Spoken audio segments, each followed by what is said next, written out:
Okay, and now I'm live, hopefully on both YouTube channels. Should be good to go there. Fantastic. And we're ready to rock and roll again. Hell yeah, friends. Hell yeah. Okay, so we're ready to rock and roll. I apologize for the hiccup. I will apparently in the future I will not be streaming 4K on vertical. 4K on vertical appears to be too much. That's my apologies. Now, before because I had to create 2 new streams, I've got a bunch of super chats that didn't get read. Let me grab like the top 10 super chats because some people paid some money to get these super chats up here, and then we'll get the next guest right in. We'll get the next guest right in. Cody, thank you for the gifts on TikTok. I appreciate that. Patrick says Sicilianism, a new religion. My domina is God and she is real. I have actual proof. Just look at my trashed. Okay, I would love to hear. I'd love to hear more about it. Tell me more about Sicilianism. Do you sing the song Cecilia? Just curious. Drifter says these religious will pull curtains over their insecurities and call the curtains truth to make their claims believable to them. Meanwhile, their unread Bible is gathering dust. Isn't it crazy that Christians have a book they believe that God literally wrote for them? In fact, when I was in Bible college, someone said it's like a love letter from God. They won't read the fucker. It's crazy. Flux, thank you for the $10 L to G Man. Yes, we should change his name to L Man because he takes nothing but L's.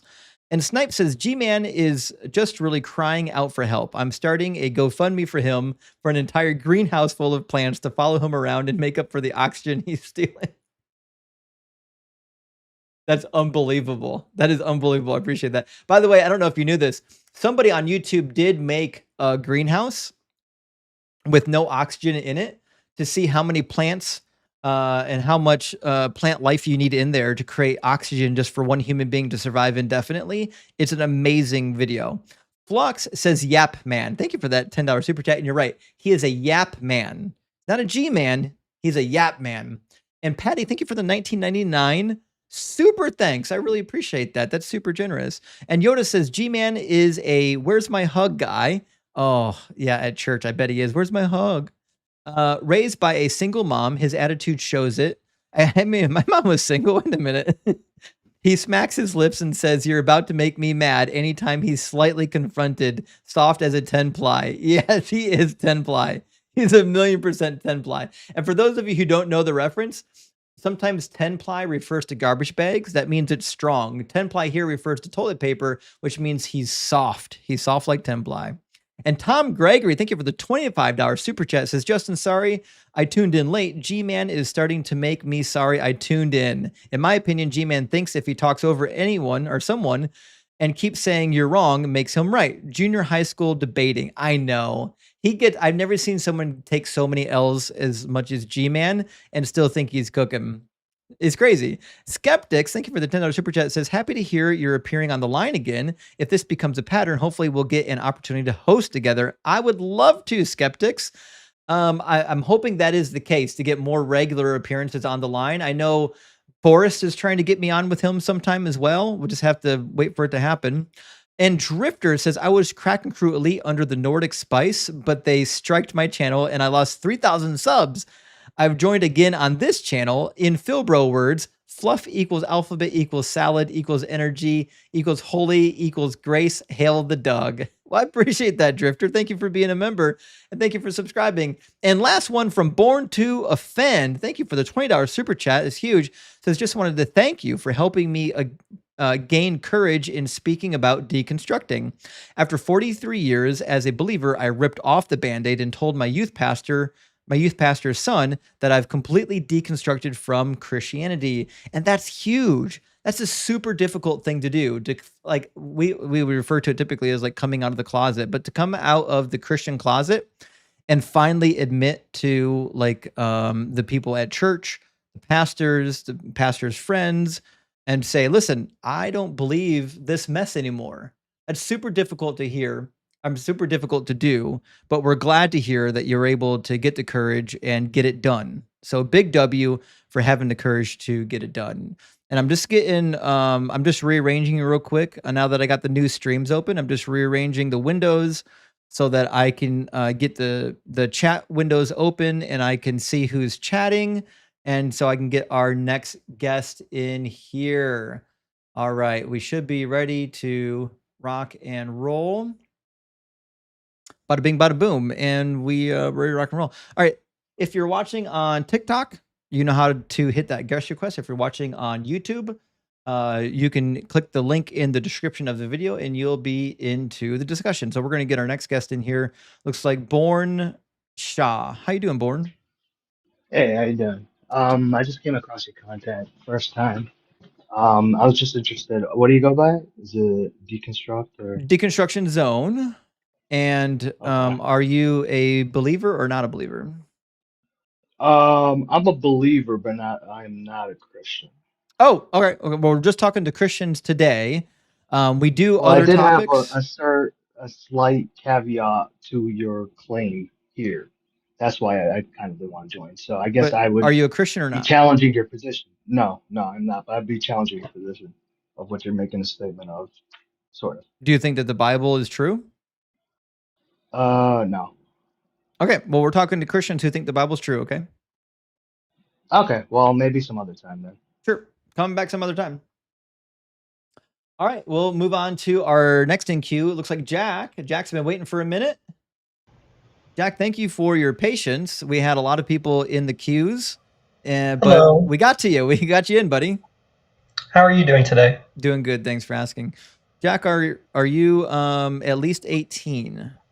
Absolutely. I'm 23 years old. Awesome. And are you a believer? Amen. Yes. Awesome. And are you a believer in Jesus?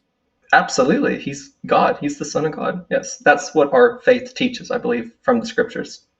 Yeah, actually, I agree with you on that one. I think the Trinity is questionable, but being the Son of God is definitely in there. So, Absolutely. do you agree or disagree with the claim on the screen?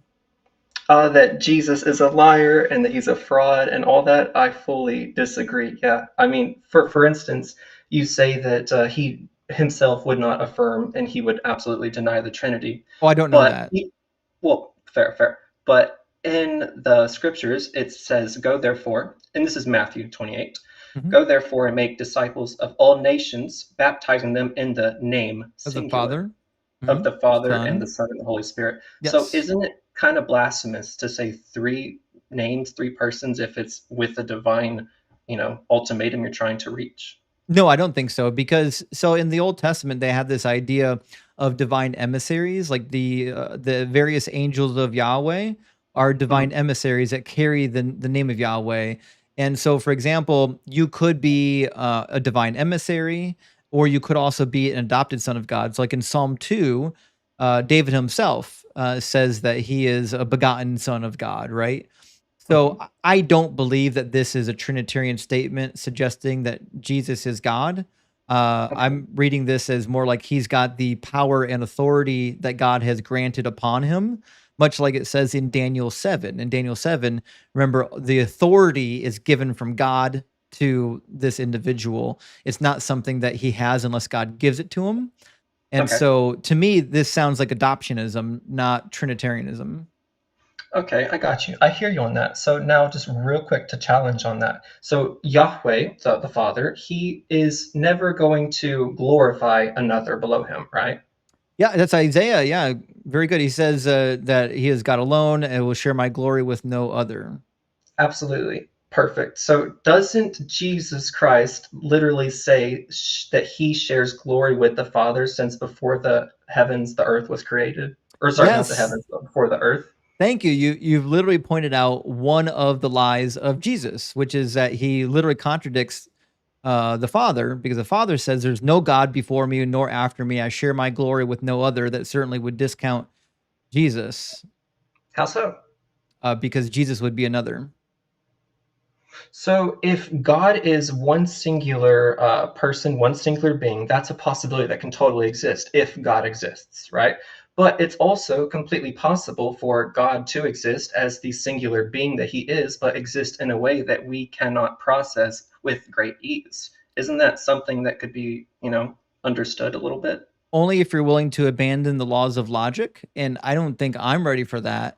And I can kind of run you through a syllogism that I think demonstrates my point pretty clearly. Absolutely, go for it, please. Yeah. So we would say like premise number one. Give me 1 second. I'm going to put it on the screen real quick. Oh, is there a way that I can see your screen, or do I just open up a new tab or whatever, or what would you I think is best? don't know if there is a way for you to see it. I might be able to send it to you if you give me 1 second. Well, actually, hold on. I'm gonna check your YouTube on my phone and see if I can get kind of like decently real time. The problem Okay. is when you put me up on another stream, we can hear myself talking to myself. Oh, I already turned the volume down, I figured. Perfect. Okay, now if you turn the volume down, I think we're probably in business. Gotcha. Okay. Give me 1 second. Okay. You might be able to see my screen now. I just I turned it can. on. Okay, so premise number one on our where's my notepad? There we go. Premise number one on the notepad is that you can't be 100% God unless you're identical to God. Do we agree or disagree? Absolutely. And in the book of Philippians, Jesus is said to be in very nature God and declare equality with God, something he doesn't want to do, and he wanted to humble himself. You can't declare equality in that echelon or even have that ability to declare it unless you are of that nature of divine, because he says he comes from heaven, right? Not from Yes. earth. And in Colossians, chapter 1 and chapter 2, I think 1:16 and 2:9 says that the fullness of the deity dwelt within him bodily form. What does the fullness mean? Well, I'm going to take fullness as being completeness, all of 100% of.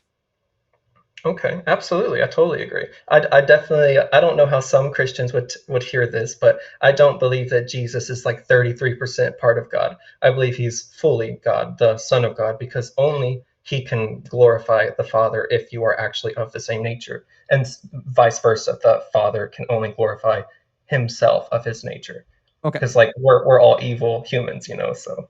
Right. Okay. So premise number one is you can't be 100% God unless you're identical to God. Do we agree with this? Yeah. Now, if in fact you are identical to something, I take that to mean that you must have all of that thing's attributes. Unless the roles are specifically told to be different by the master hierarchical ladder. I don't know what that means. So, like, if you have 100% of a thing, because remember, God in the Trinitarian worldview, God is a thing, not a category. Well, his being is a what is exactly.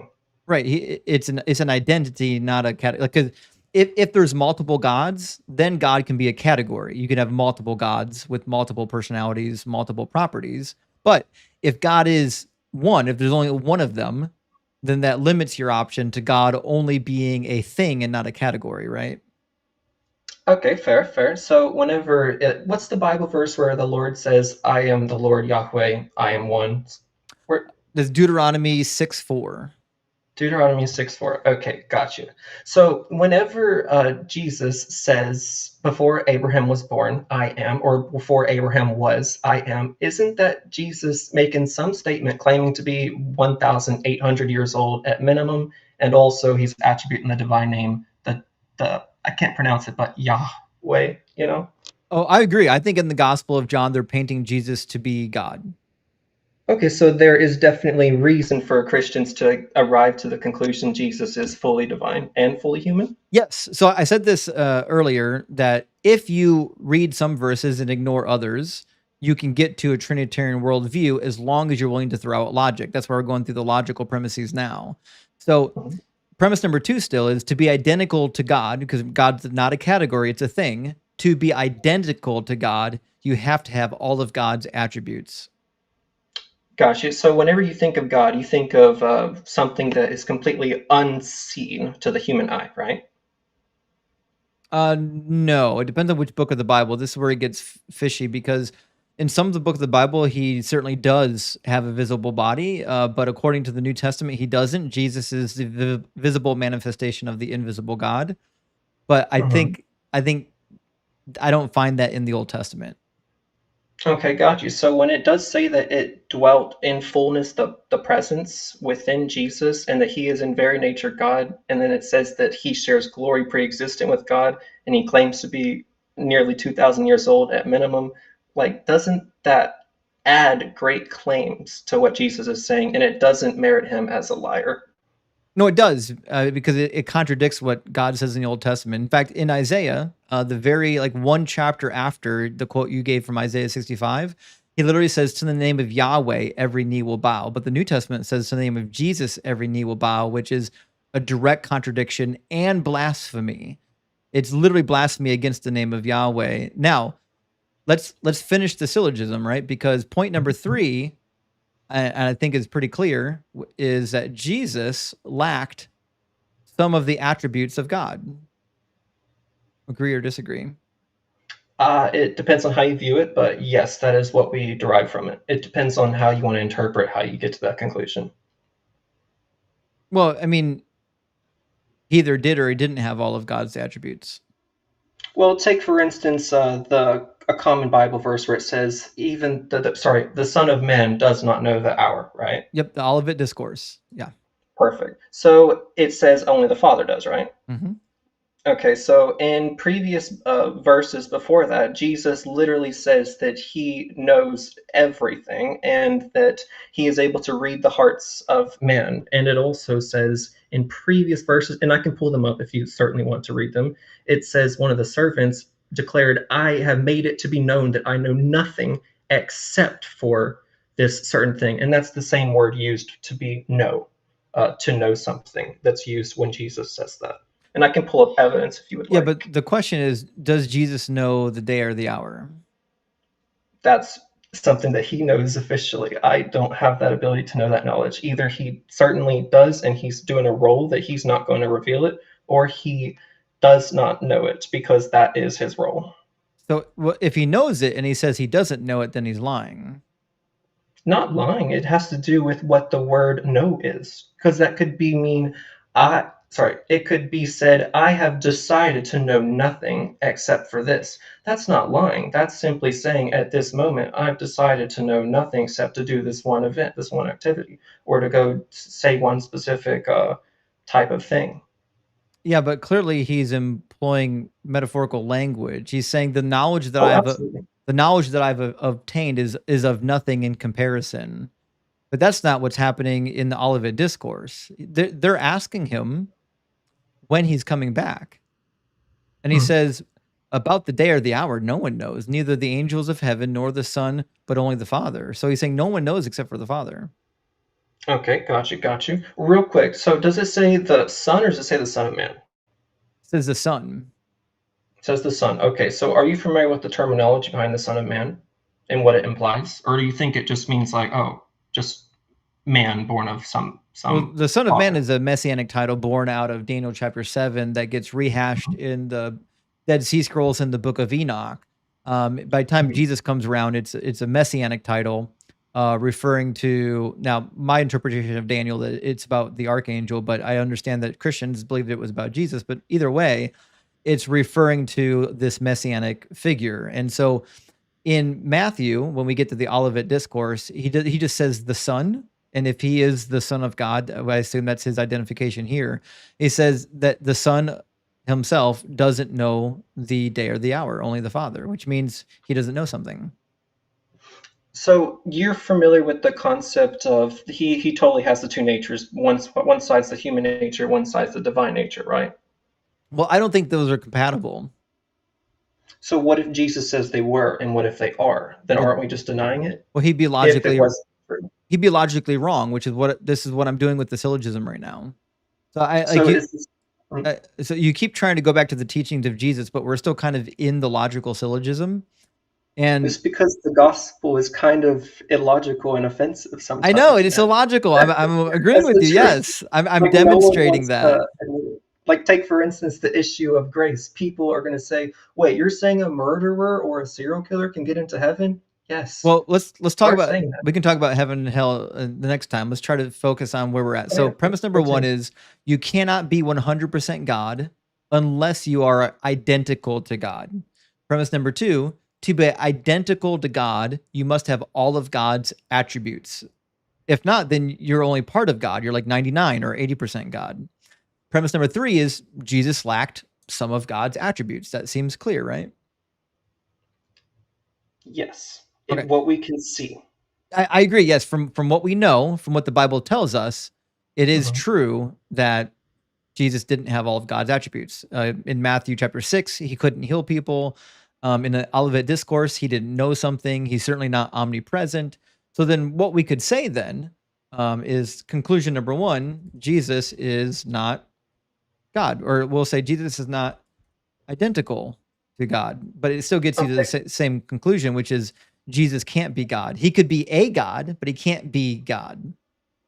So if he's a God, then why is you believing in him, not believing in the Father specifically and denying Jesus, but you believe in Jesus, then you get eternal life. When you die, you still live in the other state. Why does he say that then? Is he just lying in your worldview? Because all authority has been given to him on heaven and on earth. But that we're not critiquing what Jesus thought of himself. I'm just walking through the logical problem with the Trinity. That's it, right? And there's absolutely there is a logical problem with the Trinity. That's why it's confusing. It's Paul himself calls it a mystery. Yes, Paul himself says it's a mystery. Yes, because Paul himself can't make sense of it. To be. I mean, I don't know if you can pull the verses up or anything, but I'm pretty certain that there's a Bible verse that says, you do not know the ways of the mind of the Lord, and you think you do, but you cannot grasp it. I would say that adds to the full deity dwellness of who God is. And I mean, what about that verse in the Bible where it says, let's see, what is it? You have not just lied to man, but to God. And in the context before that, it was lying to the Holy Spirit. Doesn't that now say that the Holy Spirit is divine? In my mind, yes. Well, as far as I'm concerned, like if we're reading the Old Testament, the Holy Spirit is the Spirit of God. So I don't think of it as a separate entity.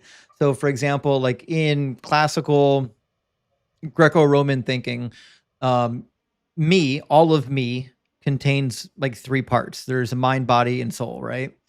That was true necessarily of what it seemed to be what the Israelites, the Jews believed in. They believed that there were like multiple components that made up the whole, and they believed that the Holy Spirit was one of those components. Now, they wouldn't have said that a person's spirit was identical to the rest of them. They would say it's a part of them. But the problem we have there is partialism is a heresy. You can't, if you try to apply partialism to the Trinity, you've just walked into one of the earliest heresies that was condemned by Theodosius II and Constantine. So I don't know if that's a great solution. So are you able to pull up the Bible verse for everyone to see where it talks about the Word was God and the Word was with God? And can you John explain? 1? Please. Yeah. Explain to me how that does not point to the Word becoming flesh, which is what we know to be Jesus. How does that not say that he is outside of all creation, therefore he is fully divine? I'm not saying that he's not divine. What I'm saying is this results in having multiple deities. Unless it's one being who is somehow, some mystery, 3 persons. But that's why I said you can't accept it unless you abandon logic, and I'm not willing to do that. Right? Completely understandable. It's a difficult thing to accept the Trinity, because it's like, this goes against what I naturally think, but lots of things go against what we naturally think. Well, I think it goes against logic, and as far as I know, I don't think logic is like fallible. I think it works. But in John 1, it says, in the beginning was the Word, and the Word was God, and the Word was with God, and the Word was God. Now, interestingly enough, the Mormons read this, and they have a possible reading, which works with the Greek, actually. It says the Word was with God, and the Word was a God. And we do this because we've got a definite article on the first God and no definite article on the second God. So there's multiple ways to read this, but I think both readings ends up with this entity being divine, because if it's the Word of God and it's another God, then it is a divine entity. The problem is you have to be willing to accept that there are 2 gods, and the Mormons don't care. They're like, yeah, there's 2 gods, right? What's the problem? You know what I mean? No, I totally disagree with that. The Mormons, I don't know if people call them Christians, but That's certainly not Christianity. Oh, I believe it is. And they would say that you got it wrong. So, but the Christian Well, hold on, it infighting, was. I'm not here to defend the Mormons. I'm just saying that I think Absolutely. based on the grammar, their reading of the text is plausible. So, that being said, I think we've worked through some of the Trinity and we got to both of our endpoints. The endpoint is for me, I reject it because it's illogical. You're willing to accept it, even though it is illogical. And I was in your shoes once too. When I was a Christian, I was willing to say, yeah, it's illogical. I'm okay with that. It's a mystery. Now, if you're okay Can with we that, you're allowed to be okay with it. can we go to the Old Testament real quick and go to what was it? What was it? Where it talks about what is it? Is it Genesis 17? Genesis No, sorry, no, 18, it's where it talks about the donkey. Yes, because it was prophesied in the Old Testament that Numbers the 22. Lord Yahweh would come down and he would be the one to ride the donkey. But then we see it was actually Jesus who did it. You mean Zechariah Therefore, 9? that's a divine claim. Maybe, could you pull it up, please? Yeah, I'll pull it up for you. So the prophecy in Zechariah 9 is about a king. I'll put it on the screen. Isn't it Yahweh himself? I don't Or see sorry, Yahweh. Yahweh's king? It's a king. Yeah. It certainly is a king. So it says in verse 9, rejoice greatly, O daughter Zion. Shout aloud, O daughter Jerusalem. See, your king comes to you. Triumphant and victorious is he, humble and riding on a donkey, on a colt, the foal of a donkey. He will cut off the chariot from Ephraim and the war horse from Jerusalem, and the battle bow shall be cut off. And he shall command peace of the nations, and his dominion shall be from sea to sea, from the river to the ends of the earth. So if this is about Jesus, seems like he kind of failed it. Okay. So this is where I kind of come with a little confusion, okay? I just asked this to ChatGPT, and I actually like ChatGPT. It's pretty cool. I asked this question right here. So is Jesus claiming to be God when he rides the donkey? Because Yahweh is in the prophecy to come down and do it. Well, ChatGPT says I didn't see immediately that no. though. So is it in the context surrounding it? No, I'm saying there's no Yahweh riding the donkey in Zechariah 9. I think Okay, so I think it's okay, but I think you just misremembered. Either this isn't the passage you're looking for, or you misremembered it. Okay, so let's see here. So this is what it says on the ChatGPT's end, okay? So it says, yes, Jesus is making a profound claim to be God by riding the donkey and fulfilling that prophecy. And this is why the event is so significant. The prophecy of Zechariah 9:9 is about the coming of Yahweh's king. The prophecy isn't just about any king, it's about Yahweh himself coming to, is it Zion or Zion? I don't know how to pronounce that, as a righteous and saving king. So it seems to me like at least what this is saying, and what the Bible alludes to, that it's Yahweh or Yahweh's king directly Right. who is the one who does that. It's Yahweh's king. Yahweh's not mentioned. He's not in here. So what's the context of the book of Zechariah? Because I haven't read it that much, I'll be honest. Yeah, so Zechariah is a really interesting book that was written after they already came back from exile. So it's a pretty late. In fact, it even touches the beginning of the Greek period.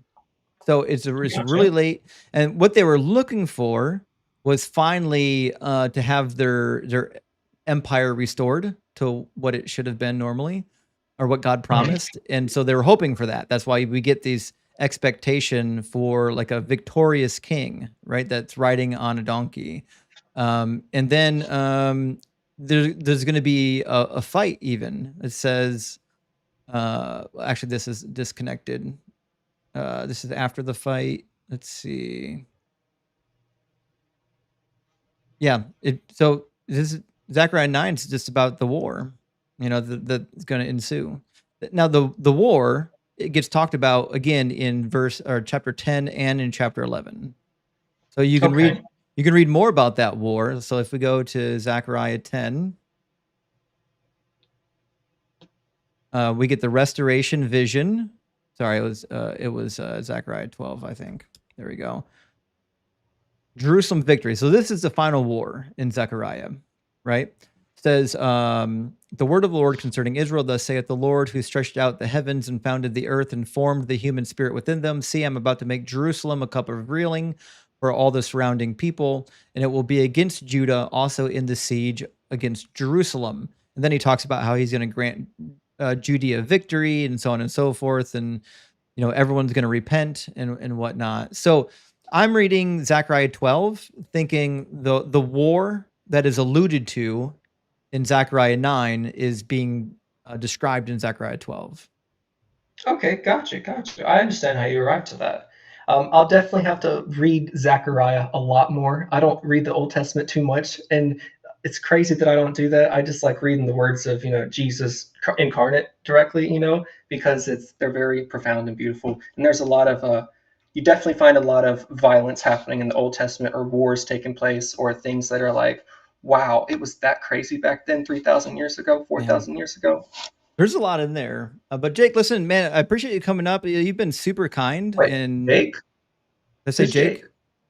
Is Jack. Oh, Jack. I'm sorry. The text is so small on my screen. Oh, you're good. Please accept my deepest apologies for saying that. No, you're perfectly fine. As a Christian, I'm called to forgive every single sin against me. But hey, I just wanted to add something real quickly, and I totally understand that. You said you were Christian for like 10 or 20 years or something previously, right? Mm-hmm. Okay, so do you believe that the Bible, if you don't want to say the whole Bible, fine, but if you want to say the New Testament, is there things that are in the New Testament that teach absolutely amazing, beautiful principles? I think there's some good nuggets in there. Obviously, I think there's some horrific stuff in there as well, but I do think there's some good stuff in there. I really do like the reframing of like who is your neighbor with the Good Samaritan, where typically in the Old Testament period they would have thought of those people as your enemy, not your neighbor. I certainly do like the idea of like sell all you have and give it to the poor. I think charity is incredibly needed, and I do like that Jesus was so much like, listen, this life isn't about money. You need to focus on other things. Yes, about glory to God. Don't do ungodly things. Well, actually, could you do me a favor real quickly and pull up Titus chapter 2, verses 11 through 12? Even if people don't want to believe in the Lord Jesus, this is a beautiful thing we should all live by, honestly. Titus 2, 11 and 12. Yeah, we find the same thing elsewhere in the writings of Paul. I think Paul actually, when it comes to behavior, said a lot more really cool stuff than Jesus, if I was just going to be honest.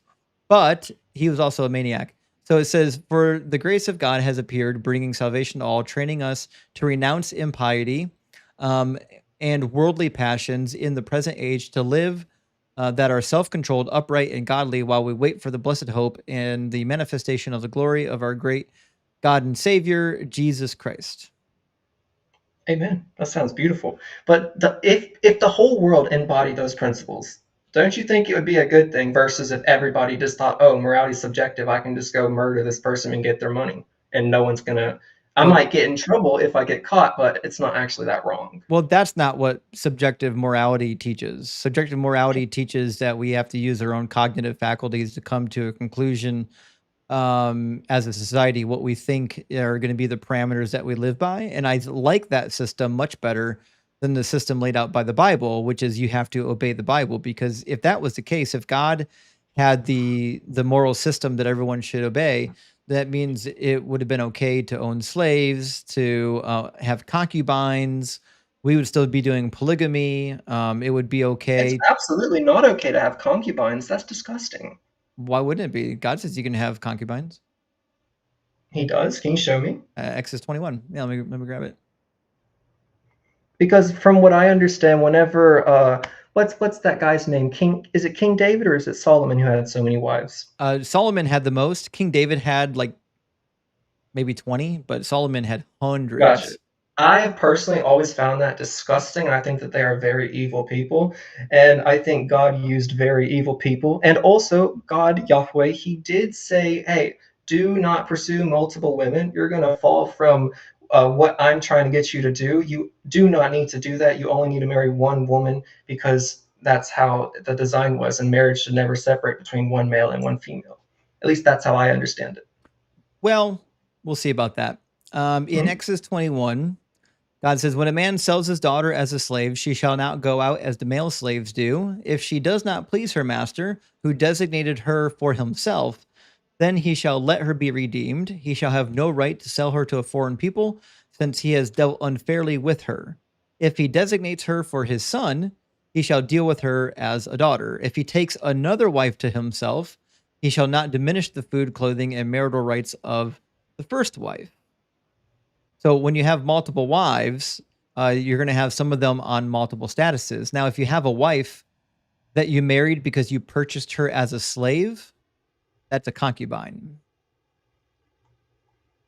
And so you're saying that God is saying this is a good thing to do, keep doing it, or it's a standard that he did at a time 3,000, 5,000 years ago? Which one do we arrive to? I think if you're reading the whole book, you have to conclude that God's completely okay with it, because he tells you elsewhere in the book to follow these laws for literally ever. Can you please go to the book of Deuteronomy, where it talks about the treatment of captive women and how what they went through? It's going to get worse if you want to do Deuteronomy 21. I'll listen to it. Deuteronomy 21. I shouldn't hide from what I believe. Well, let me do this real quick, Jack. I'm going to plug in my phone before my battery dies, and then we're going to read Deuteronomy 21. Mm-hmm.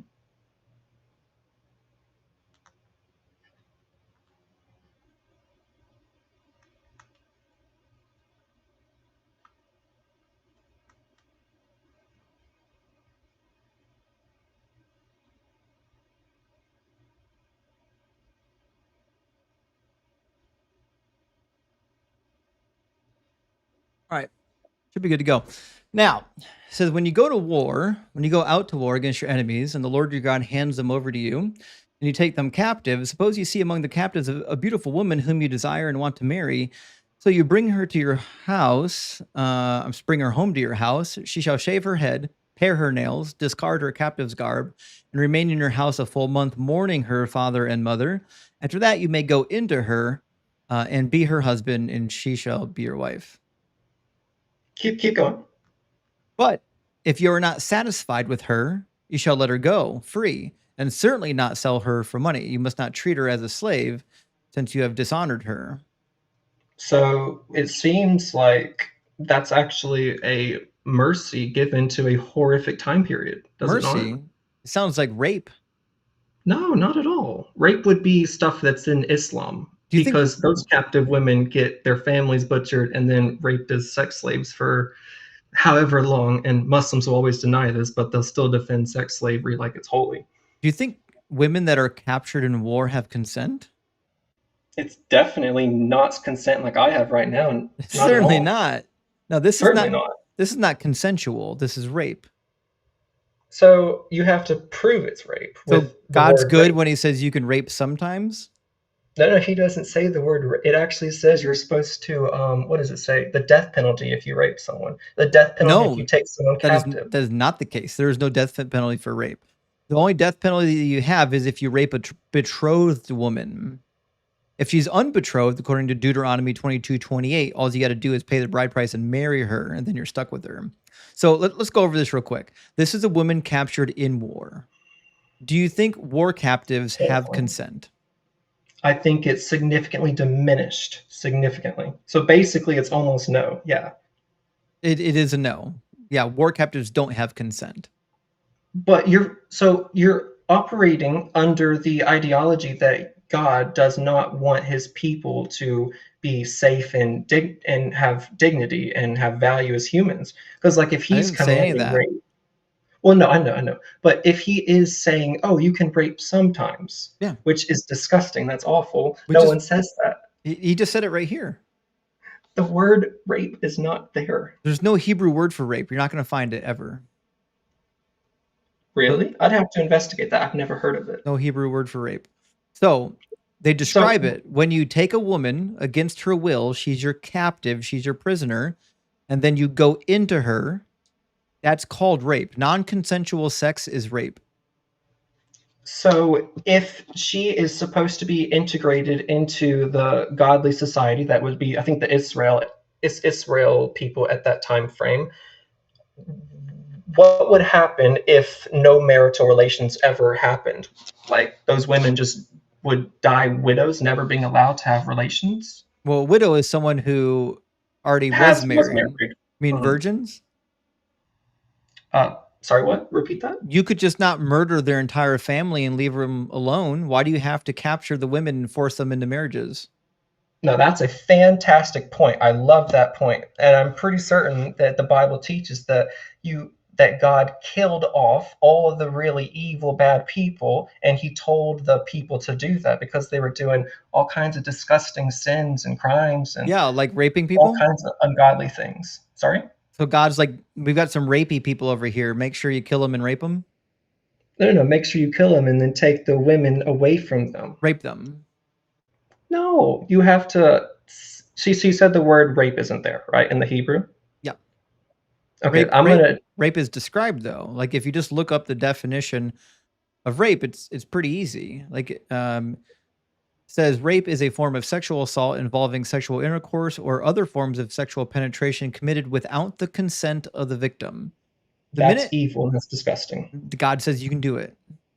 God says you can have a wife, so it's a forced arrangement of a captive woman. So that diminishes her consent expensively. A forced arrangement is rape. I'm not drawing that conclusion because the guy could be extremely nice. It doesn't matter if he's nice. If she doesn't have consent, it does not matter if that guy's nice. It doesn't even matter if he's got feelings for her. It's called rape. What if she falls in love with his character? Is it still rape then? I don't think so. Not only is it rape, it's Stockholm syndrome. Wasn't Stockholm syndrome where you have to get abused and mistreated, but you still love them because they provided a certain service for you or some kind of loyalty? Stockholm syndrome is just when you start to develop feelings or some level of admiration or connection with your captor. Okay, so what about if said captor individual, this would be the Israelis after the whole war thing just took place, and they have a captive now. The idea that she gets to go freely if he does not delight in that new arrangement, she is not to be enslaved. He waits a full month for mourning. All these things. Wow. Is he not merciful? He waits 30 days before he rapes her. Mercies. These are mercies for a really awful time period where they would just get raped or murdered, die of illness, die of cold, die of storm, just it'd be very, very bad if they didn't get integrated into society, would it not? It would not. It would not? It would not be bad. And that's clear in the last provision of the verse, which you've already mentioned twice now, which is if you're not pleased with her, if she doesn't satisfy you, you can just let her go free. So God's not doing this for their welfare. Because if they're not satisfied with their rape concubine, they can just let them go.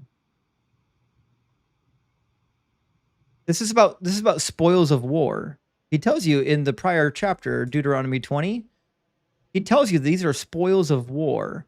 He says, when you draw near to a town to fight against it, offer it terms of peace. If it accepts your terms of peace and surrenders to you, then all the people in it shall serve you as forced labor. But if it does not accept your terms of peace and makes war against you, then you shall besiege it. And when the Lord your God gives it into your hand, you shall put all of the males to the sword. You may, however, take as your plunder the women, the children, the livestock, and everything else in the town, all of its spoil. You may enjoy the spoil of your enemies, which the Lord your God has given you. The women are spoil of war. That's why in Deuteronomy 21, he says, if you see a woman that is beautiful that you like, he didn't say marry all the women and make sure they're taken care of. He says, hey, if you see a hottie toddy among the captives, you can make her your concubine. You can go rape her. Doesn't it say you have to marry them? No. What with the treatment of captives in the verse we're looking at in Deuteronomy? You make them your wife. That's rape, yeah. Or it's a promise.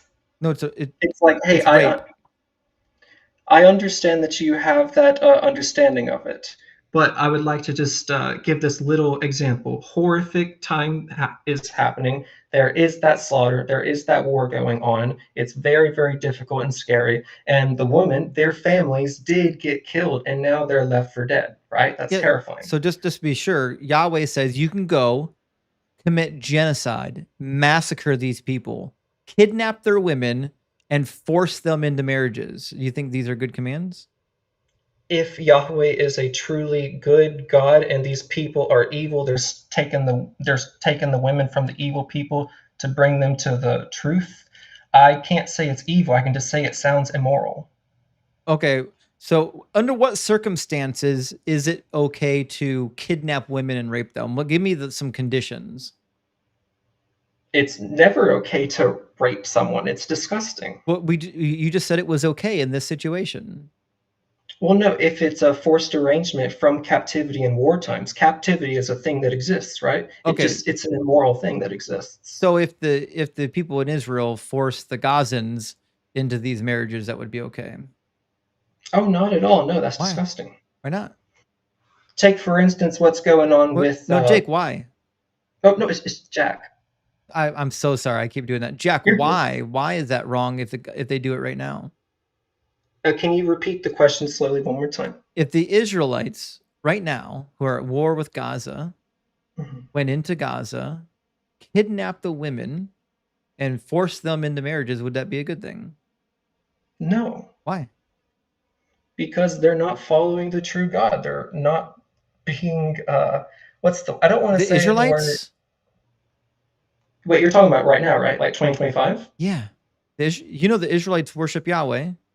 These are Yahweh's people. They're part of the eternal covenant But they don't believe in Jesus Christ as the Son of God, do they? because he's not. He's a liar and a fraud. Well, that's your claim. I believe a little bit differently, but from my belief, it's that Okay, so what's if you do believe in Jesus, you can rape women, but these people didn't in the Old Testament. no, if you do believe in Jesus and you see there are enemies among you and there are people who are fighting and death happens, there are now women who are captive, and you now bring them over to your side, and you do have a forced arrangement because they have no real consent in that say. And you promise to be their husband, and you promise to take care of them, and you promise not to enslave them. They're treated with full dignity and rights under that. At least that's what I thought. It says if they don't please you, you can just let them go. There's no promise to take care of them. But doesn't it say you can't treat them like a slave It says you can't sell them like a slave. or treat them? It says you can't sell them like a slave. So what does sell them like a slave imply? Sell them like a slave. Slaves were Well, sold for money. yeah, that's what I meant. How much are we talking about here? Because I don't understand this stuff. I don't know, whatever the going rate for slaves is. Jack, you're kind of missing the forest between the trees here. So you're saying that as long as you worship the right God, it's okay to rape women. No, rape is always wrong. So no, it's not always wrong. It's right if you worship the right God, according to you. Well, it wouldn't be called rape because God never commands to rape because he does not have sin in him, nor does he do any temptations or evils. Non-consensual sex is rape, Jack. If There's never a time where non-consensual sex isn't rape. if there is a promise to be their husband after their family died, Still rape. that's not rape. You murdered the family. Not only is it rape, it's coercion. Well, that's God who told them to go kill these evil people. So we have to have the assumption these people are doing really evil things and they are evil and that Why would God we may have that make, assumption? What evil did the little children do? I don't know. Well, why are they out here killing children? They are killing the evil people who are engaging in things like child sacrifice. They're doing all kinds of bestiality, No, like you mentioned, rape, all these evil that's literally things. not true. In fact, the exact opposite. It says that in Deuteronomy 20. In Deuteronomy 20, this is a treatment for all of the cities that are very far from you. According to the Bible, the only people that are participating in this so-called child sacrifice, which they weren't, were the Canaanites. But Deuteronomy 20 is not for the Canaanites. In fact, I'll read it for you. Deuteronomy 20 is about the people living outside of the land. It says, thus you shall treat all the towns that are very far from you, which are not the towns of these nations here. But as for the towns of these people that the Lord your God is giving you as an inheritance, you must not let anything that breathes remain alive. Indeed, you shall annihilate them, the Hittites, the Amorites, the Canaanites, and the Perizzites, and the Hivites, and the Jebusites, just as the Lord your God has commanded you, so that they may not teach you to do all the abhorrent things that they do for their gods, and you thus sin against the Lord your God. So these are not the Canaanites. These are not the people that you think are doing all the bad stuff that is described in the Bible. These are just people that live far away from you. That's it. And they're marching out to these people's territories making them slaves or captives. That does sound very, very terrifying. I'll be completely frank on that. Seriously. So I'm assuming you don't believe in objective morals. You believe in divine command theory, which means it's only just if God tells you to do it. There is no objective moral code. Well, actually, I believe the Bible verses says we have the moral law written on our heart, where like I feel it's really wrong to do certain things. Well, that can't be Uh, the case if you think it's wrong to kidnap women and God says you can. Well, if the people that they were with were evil or doing something that was completely against God's design, God's saying, hey, those women should not be with those people and bring them into Israel. Yeah, do you ever hear the term two wrongs don't make a right? And if the people groups are completely wicked, why is he preserving the women? Do you think the women are all innocent? Or do you think maybe they're just spoils of war? No, they continue to propagate the Right, species. but are the women innocent of the same guilt as the men? Are they innocent? No, every single Okay, person is so a sinner. if the women and the men are both guilty of the sin, why does he say kill all the men, but the women you can kidnap? I would imagine it's to continue propagating the species and What? integrate them. Do the Hebrews not have women? Well, I imagine they do, but Did they run out of them? I don't think so, no. So This is something so that why what why does Bible he verse is this need why again? does he need then to propagate the human race with these evil people? Why doesn't he wipe them out like the men?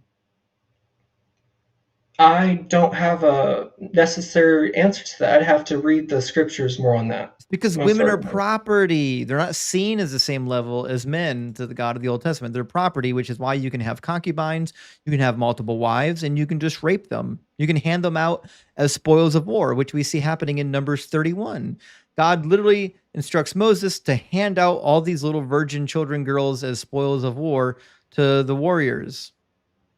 So To I understand how you interpret that. You think it is forced rape and abuse, that's what it and I is. understand that. But what I interpret it as is a forced arrangement from a terrific, or not terrific, a terrifying scenario in which these people Forced joined them. arrangement is rape. That's not the definition of rape. It is. Any If you were to Google it non right now, it's any not. any amount of non-consensual sexual contact is rape. So that means that whenever a female kisses her boyfriend when he says, I don't want to be kissed, she's violating him? Sexual content. Yes. If you're dating someone and she does not consent to being kissed, you don't kiss her. That's like an assault, definitionally.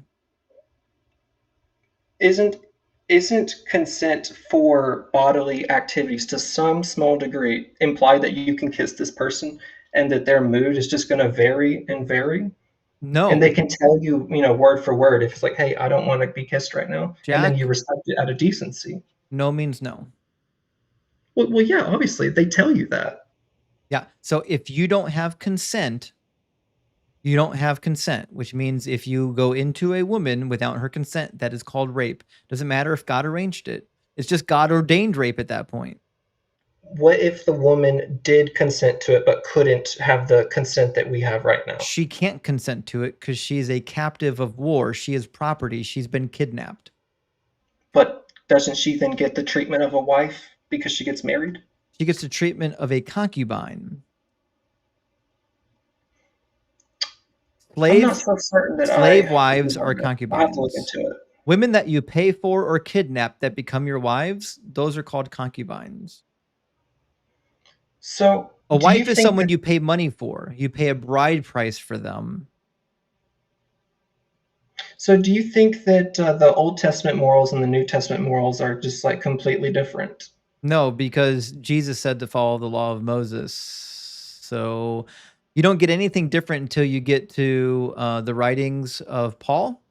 Or if you turn to like Mark chapter 7 seems to have an opinion on the law, and Acts Can you chapter explain what 10 you mean and by Acts that? chapter 15. Can you explain what you mean by that? An opinion on the law, please. Yeah, Mark makes a comment in the Gospel of Mark in chapter 7. He comments on what he thinks Jesus is doing. which means Mark himself believed a thing about the law, even though Jesus said the opposite. So, but I mean, Jack, I just want to make sure you're clear on what you're agreeing to at this point. You're agreeing that anything God commands to do is definitionally good now because God said to do it, right? Well, if God is good and love, then he's not going to give evil, sinful commandments to people. No, he's doing it for a good reason. Right. But what I'm saying is, in your worldview, if God tells you to do it, it's always, and I mean always, the right thing to do is obey, right? Say that one more time. You kind of cut out. In your worldview, it's always the right thing to obey God when he gives you a command, right? Are you talking about by faith or by seeing and talking to God and doing what he says? If God It's speaks like to there's you, two differences. if God speaks Sorry? to you, if God speaks to you, right? In your worldview, obedience is always the right choice, right? If God actually spoke to me and it wasn't a dream or it wasn't Mhm.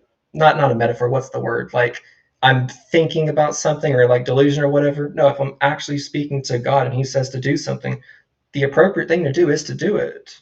At least Uh, that's what I would imagine. Okay, and what's the limit on that? Is there a limit? The limit is his goodness. No, what's the limit on the things? So, for example, if God said, Jack, I need you to go to the local orphanage, round up all of the babies, just drop kick them all into meat grinders and grind them in the baby paste. And then make sure No, that, this is gross. let's No, keep obviously going. Hold not. on. Make sure, though, that after you ground them all into baby paste, you put them in the dehydrator and you can make some baby paste beef jerky to snack on. Would it be the right thing to be obedient to that command? Absolutely not. That's gross and evil. Okay, so then there are occasions where you should disobey God. Well, God is only going to give a command if it's in line with But goodness. you just said he wouldn't give the command unless he had a reason for it. Well, if it was for a good reason, his Well, goodness, but yeah. how do you know what the reason is?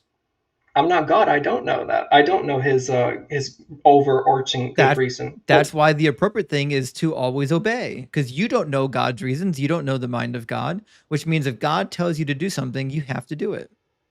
take for instance the is it the sacrifice of Isaac? Is that the right name? Just focus. Sacrifice of Oh, Isaac proves my point. exactly, exactly. If If God God tells is you to do it, the correct thing to do is obey.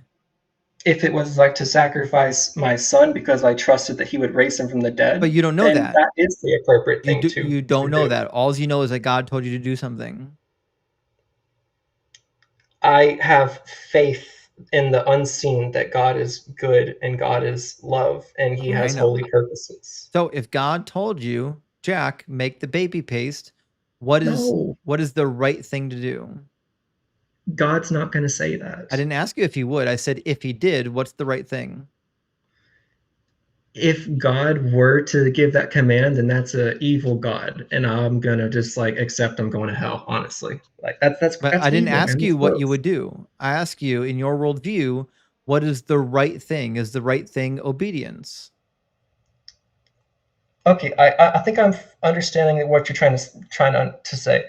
The answer is no. You don't do that. So sometimes The you can't. answer is you disobey So because sometimes that's you a do gross evil disobey command. God. Okay, so how do you know which commands of God you should obey and which ones you should disobey? I would imagine doesn't it have to do with his goodness and his love? No, obviously not. If he lets you rape women, you know Well, he doesn't. You know he doesn't have to do any of that. If he really wanted to save the women, he could just say, "Bring the women into your community and give them houses to live and make sure that you provide for them." You don't have to force any of them into rapey marriages. Do you think an so all-powerful God, the only way he could handle saving these women is to rape them all? And how come only the no, hot no, ones? no, no. How come it's only the good-looking ones? What about the ugly ones? No, no, no, no. Do, That's just getting into like do the deep dive semantics of do the ugly horrors. ones die? These are not things I know, and I it sounds terrifying. No, It's not terrifying. It's horrific. He it literally is says that. horrific. He says, "When you go out to war against your enemies, and the Lord your God hands them over to you, and you take them captive, suppose you see among the captives a beautiful woman." This commandment says, "Hey, If you kidnap these women, you see a hot one, she's yours. You can go rape her. So he doesn't care about the women. This is not about the women because the ugly ones theoretically just remain slaves. Okay, so pause for just one moment to go right back to that verse you just mentioned. How many days goes by before any kind of intimacy takes place? Is that important in the slightest bit to It's you? not at all important. The standard time period of mourning was 30 days in the ancient Near East. Okay, so during this time frame, can't this man theoretically try and do all he can to make her realize he's not the evil person in this, but her family, her father, her No, he brother, is all of evil. them were the evil ones No, in no, this? he is evil. He murdered their family, grandparents, little babies. Murdering old gray-haired people and murdering babies is you're never the good guy. You're always the bad guy. There's no good Well, way murder is to do that. always bad, absolutely. I But God is not agree. a murderer. God He is a kills people. murderer. God murders people all the time unjustifiably. So All the the time. Bible says all have sinned and all fall short of that glory. So we're all sinners, right? So if he kills someone, he kills an evil thing. That's not murder. It is murder Not by the biblical definition. when you murder children for crimes they've never committed. That's murder. What have you read 1 So Samuel 15? go ahead and read it. This is Saul giving a command. I'm sorry, Samuel giving a command from God to King Saul. It says, the Lord Mhm. sent me to anoint you king over his people Israel. Now therefore listen to the words of the Lord. Thus saith the Lord of hosts, I will punish the Amalekites for what they did in opposing the Israelites when they came up out of Egypt. Now go and attack Amalek and utterly destroy all that they have. Do not spare them, but kill both man and woman, child and infant, ox and sheep, camel and donkey. What Mhm. crime were these children guilty of? Based off of that verse, I don't know, but I imagine that it's in the context or the one, sorry, either before or after in the preceding context, where it would likely explain the evils that they're doing to He warrant says, that divine wrath. he does give you a reason. I will punish the Amalekites for what they did in opposing the Israelites when they came up out of Egypt. When did this Mhm. happen? Do you I know? don't know. Would you tell me? 400 years prior. This is Exodus 17. 400 years ago, the Amalekites defended their own territory when an invading people group came by. And God said, nope, we're not going to do that. He said, I'm going to wipe these people out entirely. Wait, Then he aren't waits. the Amalekites the people who practice child sacrifice? No. So then No, it's not 400, them. not even close. Nope. So Okay, okay. 400 years later, God finally gets around to it and says, all right, time to fuck them up. Go wipe out every last one of them. The old, the young, the babies, the nursing infant, kill them all.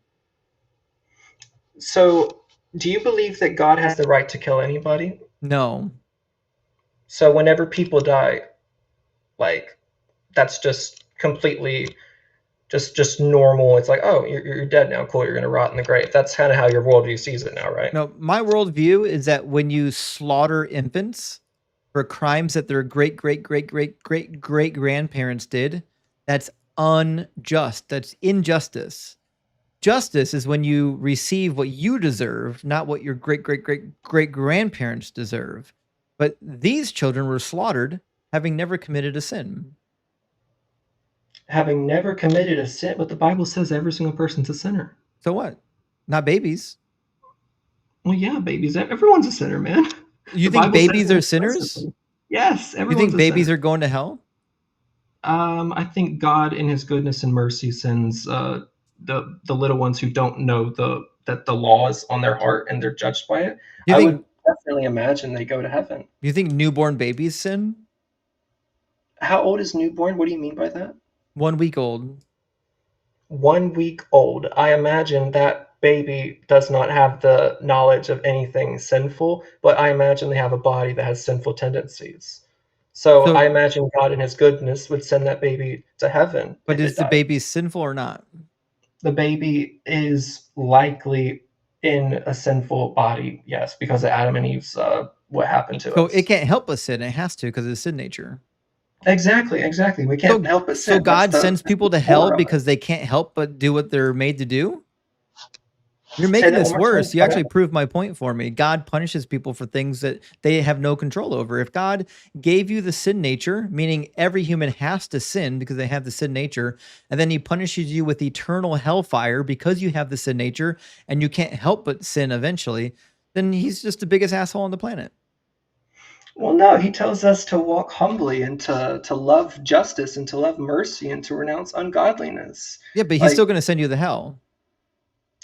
well, if you don't believe in Jesus, yeah, Yeah, he's going to send you to hell for that's the doing the offensive thing that part of the he created gospel. you to do. Well, So, so so the Bible d- says he created the wicked, right? Jack, can you live a sinless life? No, not a chance. And No, why no, not? no. Why not? Yeah. Because out of the heart of man comes and dwells evil thoughts, murder, adultery, fornication, all sorts of things. So, Because of the flesh we've been given, because of the sin nature. Okay. So for yeah, something you have no control over, something you were born with, God will burn you for all eternity. you just need to repent and believe the gospel.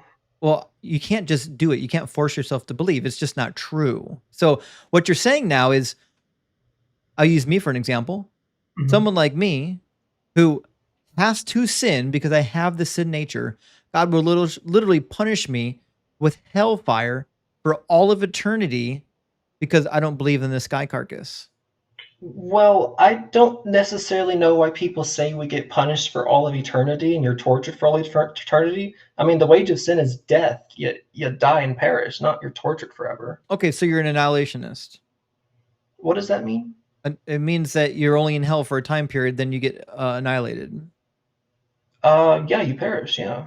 Okay, that's fine. If you're an annihilationist, we'll just change it. So God will punish you with hellfire until he annihilates you for doing the thing that you couldn't help but do because he created you with the sin nature. And the only way out of it is to believe and confess in this sky carcass who fulfilled zero prophecies, contradicts the Old Testament at every turn, and for all we can tell, failed his own second coming predictions. So Wait, what's the this sky is carcass? the sky carcass is just a dead body floating around in the sky. Oh, okay. Sorry, I was so confused on that for a second. Right. So this whole concept paints God out to be the biggest jackass in the world because I can't help but sin. I have to. I was created that way. So for me to get punished for something I can't help with hellfire is horrific. And then the only way out of it in your worldview is to believe in a thing that's completely irrational. Believe in a thing that's completely irrational? What do you mean by that? You've already told me the Trinity is not logical. Well, it's definitely like that divine mystery type thing. Yeah. That's irrational. Yes. That's Okay. what it Okay. means to Sorry. not be Continue. logical. It's irrational. So you have to believe that there's a corpse of a man that came back to life and literally breaks the laws of logic. You have to believe this nonsense. Then you have to get on your knees and pray to this sky carcass for God to save you from the thing that he's going to do to you for doing the thing that he created you to do. Please tell me you see the insanity there. I see how it sounds troublesome, absolutely. But what I say to that is it has to do with all glorification eventually goes to Jesus and for the benefit of the people who are the believers because they are going to be glorified with alongside Christ. And all evil that's in the world, all the terrifying things that are happening, all the wars, all the people who deny Jesus Christ, they are going to, at least in the biblical Christian narrative, they're going to be at the judgment seat at the end of time when that takes place. And they're going to see just how wrong they were and how much more beautiful and glorious Jesus is and what the amazing messages that he teaches to us. I mean, Okay. take for instance, You love your certainly neighbor. are not addressing what I said. Oh, what did you say? So God is an unjust asshole if he sends you to hell and then eventually annihilation for doing things that he created you to do. He designed the sin nature. He gave you the sin nature. He decided if you only have one sin, you go to hell, which means he's on the hook for me going to hell. In fact, Romans chapter 1 literally says so. It definitely sounds extremely strict and harsh. Yeah. Yeah, so like let's imagine that there is an age of accountability because you certainly believe at some point you become accountable for your sins. So let's stick a pin in age 13. You have your bar mitzvah, now you're accountable for your sins, all right? Let's Okay, good. imagine that you commit one sin the day after you're accountable. You commit one sin Then you go to church, they tell you about Jesus, and you're like, yeah, that's not for me. That sounds crazy. And then you die. Do you go to heaven or hell? You would go to hell. Yeah. That's the Yeah, ridiculousness of your religion. I hope you think about that tonight, that God will look at a child. I don't know if you have children. I have a child. God would look at I a do not. 13-year-old child who committed one sin and then heard this nonsense gospel and said, yeah, that's crazy. And then, okay, little hellfire for you, burning for as long as you can burn until I completely annihilate you. And you think this is the good guy in the book? This is the villain of the book. So if he's killing bad people, that's a good thing. Bad people, a 13-year-old who committed one sin is a bad person? Yeah, depends on the sin. What if he murdered someone? I didn't say he murdered anyone. Well, no, that's just an example. Imagine the 13-year-old just lied to her parents about not chewing gum in class. Yep, the Bible says all liars will go to the lake of fire, second death. Yeah, Revelation 21, 7 and 8. So in your worldview, a child who lies about chewing gum in class once and then passes away literally goes to hell, suffers in hellfire, and then gets thrown into the lake of fire and is annihilated. And you think God's the good guy. Okay, so for my answer to that, it sounds like It just whenever needs to be a yes or no. You think God is good for doing this behavior? if it's just that one time sin, like you used in your example, and it was that lying, and it was a 13-year-old, I would say he's just, yes, because lying is There you go. evil. The Lord says he hates Right. it. It's an abomination. Well, Jack, I think you've perfectly illustrated how religion rots the brain. I want you to think about this conversation. We've got to move on. We've had a long conversation. I appreciate you staying up here with me. I love talking to you. It But was great. Thank you. I certainly hope you look back on this conversation and recognize the fact that you have Stockholm syndrome and you've been conditioned to believe that the bully of the book is the good guy in the book when you wouldn't accept this in any other book. If you read this in the Quran, you'd say that motherfucker is insane. But because it's your guy, you're like, he's great. I love him. So I hope you recognize that, Jack. I definitely hear what you're saying, and I thank you for the time to talk. Cheers, buddy. You have a great day. And people wonder why we do these live streams. It's crazy to me. It's crazy to me the amount of bullets they will bite. I will never understand biting all these bullets. All right, let's grab, at least it was nice about it. Let's grab a couple of super chats. We'll get our next guest in here. Oops, sorry, 1 second. I got to arrange my super chat windows. I forgot to put my super chat windows back up. I apologize for that. See if we can get this thing going. Bada bing, bada boom. There's one. Let me get the other window set up. I apologize for that, friends. Totally forgot about it. We was in the midst of having a conversation, and there we go.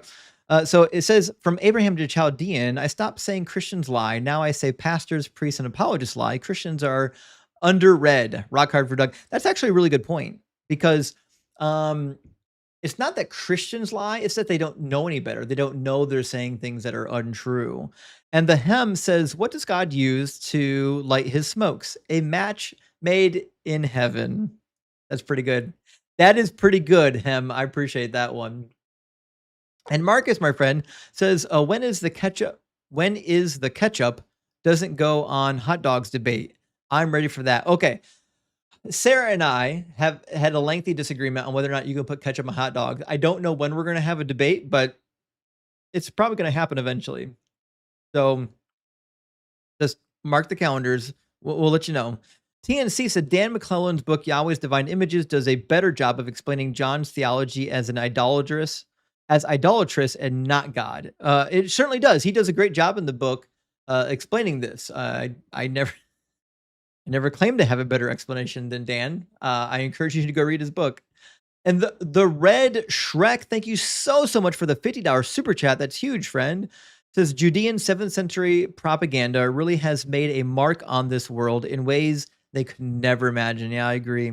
It's crazy to think about what's come from these cults over the course of time, and versus what people would have expected from them. You know what I mean?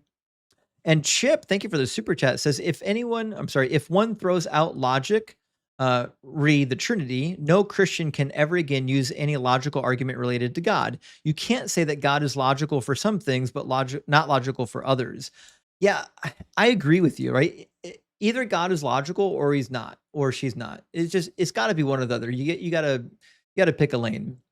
Master Machete says, huge relief, you back online. May his hugeness grace you. I appreciate that. And we are back, friends, and hopefully no more lag. I think we got the lag sorted out. Johnny Cake says, I enjoy the Planet Peterson debate with that Christian YouTuber Jim Bob. Do you have any vids with other Christ tubers? Any plans for the foreseeable? So Johnny Cakes, I don't really have any debates, except I got one on modern day debates that was against Wi-Fi Gospel, the precept clown. But it's only because he like was challenging me, and we had kind of a ongoing beef that needed to be settled. But no, I'm not out here trying to debate every Tom, Dick, or Harry. That's not my goal. My goal is to get my message out to as many people as possible. And I don't know if like going on modern day debates really accomplishes that goal, but I'll be on there again. Diablo says, super pumped for you and Matt on the line. Thank you. I'm pumped for it as well. It's going to be fun. Rock Hard Product says, just finished a manual for creating atheists. Oh, hell yeah. By Peter Boghossian, discussing the Socratic method of questioning to challenge beliefs. You are the inspiration, and let's go. Rock for Doug. Hey, thank you, Rock Hard for Doug. I appreciate that. And I haven't read that text. I should get a copy of it and give it a read. It sounds good. And Doug Brown says, hey, Justin, is Matthew 21:9 verse about riding two donkeys a weird translation thing, or is Matthew just getting things wrong as usual? How exactly does one ride two donkeys at once? So my understanding of Matthew 21 is that he's misunderstanding what's happening in Zechariah 9:9. So in Zechariah 9:9, he's reading the Greek Septuagint edition, and whoever translated in the Greek Septuagint seems to have translated it in a way which lends itself readily to believing there were two, right? So it would say, rejoice very much, O daughter Zion, announce, O daughter Jerusalem, behold, your king comes to you righteous and able to keep alive. He is humble and mounted upon a mule, even a young foal of an ass. You could say and as well. So not understanding what was happening in the Greek and certainly not having any knowledge of what was happening in the Hebrew, didn't realize that the text was using synonymous parallelism, assumed that there was, in fact, two animals. And so Matthew just said, fuck, we got to get two animals in here. Whereas anyone with a brain would have read that and said, this is just synonymous parallelism. But that lets you know that Matthew wasn't too bright. He wasn't good at reading and understanding the ancient texts. So it is what it is. All right, let's get our next guest in here. We're going to grab Ricky Marsh.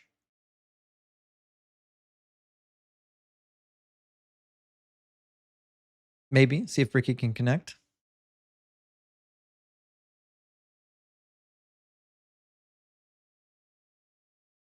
Paging Ricky. Paging Ricky. Anything? Ricky. Ricky.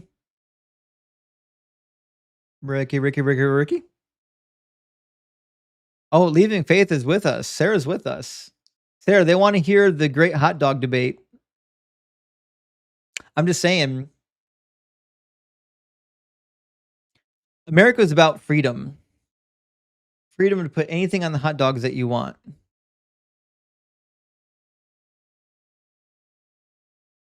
Hey. Hi.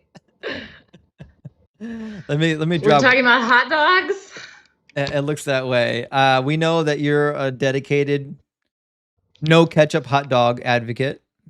Yeah, it's ridiculous. Who would do such a thing? That's okay. Listen, everyone is entitled to be wrong.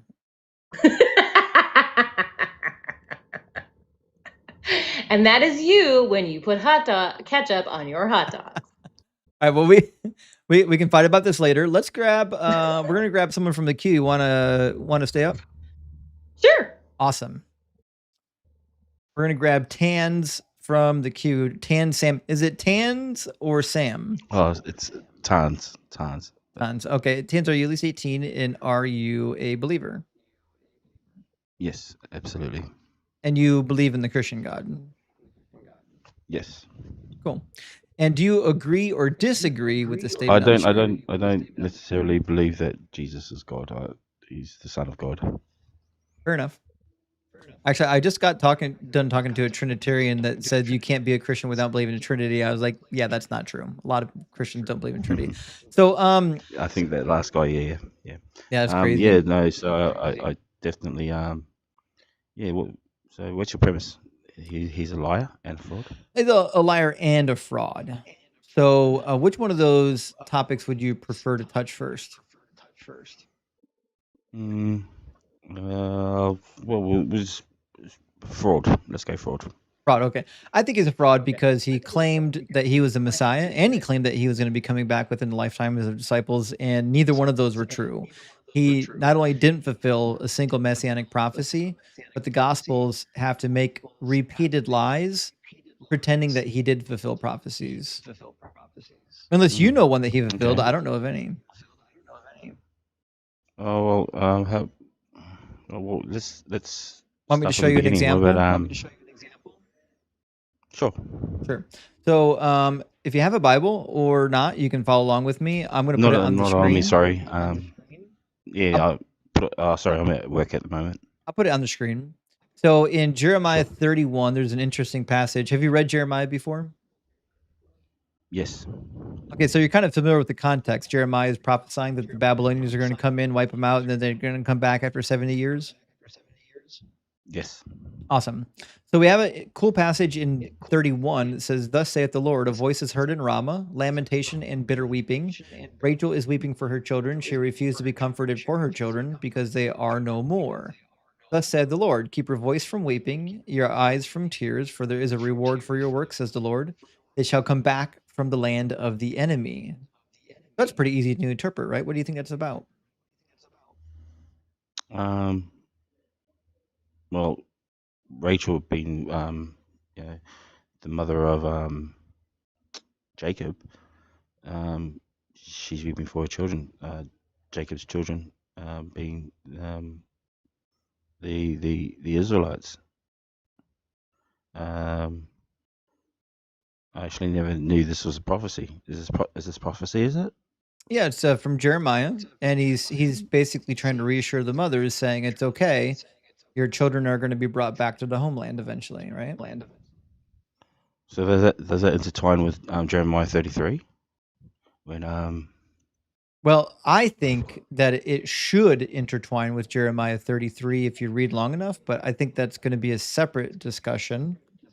Right now, we're just trying to figure out as to what the prophet is actually saying. well, she refuses to be comforted for her children because they are no more.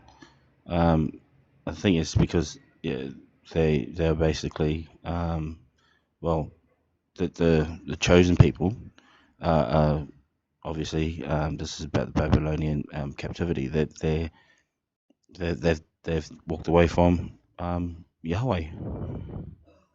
Right. They've not. And God's sending them to exile, and then they're going to come back, right? Yes. All right. Yes. Now, the problem comes in is when we go to the New Testament and Matthew is telling lies. So if you go to Matthew 2:18, when the children in and around Bethlehem get executed, it says, "Then what had been spoken through the prophet Jeremiah was fulfilled. A voice was heard in Ramah, wailing in loud lamentation, Rachel weeping for her children. She refused to be consoled because they are no more." But that's not a prophecy about the children of Bethlehem. That's a prophecy about the children being taken captive in the Babylonian exile and then subsequently coming back. Well, Jesus was there. He was bringing them back. He did not say he was there for the lost sheep, which were not necessarily just the southern kingdom. That he was because he was in prophesied to those of the southern kingdom, but he didn't bring any of them back. They were lost in. They were further scattered in their minds. They'd been led astray by the Pharisees. So he was bringing them back to God's laws and commandments. No, it says they're going to come back to their land. Yeah, that's future prophecy though. So when we look at Revelations. We see that in Revelation that he's going to be the King of Kings, Lord of Lords. He's going to sit on the throne of David. Right, but the prophecy in Revelation didn't come true. So what the Old Testament says is that the children of Israel are going to come back from the Babylonian captivity back to Israel. So this cannot be applied to Jesus because Jesus didn't bring anyone back from Babylonian captivity. Right. Can I just ask real That's quick, interesting. Tons, why do you believe that Jesus is the Son of God? Because he was prophesied in Moses prophesied, the prophets, Psalms. I mean, we look at Psalms. I believe it's Psalms 20. Psalm 22. Psalms 22. We see there that sorry, I can't read it. I can't get off the top of my head. I've got the but we see passage. that, So why do you think Psalm but I 22 is a believe- prophecy? Well, it talks about his crucifixion. Mm-mm. It doesn't. It's talking about events that are already transpired. Yeah. A prophecy needs to be about the future, doesn't it? Yes, absolutely. Okay. Absolutely. And what we read in Psalm 22 is not about the future. What we read in Psalm 22 is David lamenting his own struggles, both in the past and in the present. Starts out, my God, why have you forsaken me? This is David crying out to God. And then he says, I'm poured out like water. All my bones are out of joint. My heart is like wax. It's melting within my breast. So he's being very poetic about his struggles. He says, my mouth is dried up like potsherds and my tongue sticks to my jaws. You lay me in the dust of death. For dogs are all around me, a company of evildoers encircle me. They bound my hands and my feet. I can count all my bones. They stare and they gloat over me. They divide my clothes among themselves, and for my clothing they cast lots. So this is a present tense psalm of King David about his own struggles. Why would I read this as a prophecy? Well, did they actually happen to King David? Like, Yeah. they tied his hand. He's telling you it So happened to him. He's talking here. Like physically happened to him, or Yeah. is this just like he feels like this is what how he feels? Is that, or did that actually happen to him when they cast lots? Well, I think it's both. I think he's being a little metaphorical about how severe it is. Obviously, he's not being attacked by dogs. He's obviously not being attacked by a lion. It says here that he's being attacked by the strong bulls of Bashan. He's obviously not being attacked by bulls. He's obviously using metaphorical language to describe his own suffering.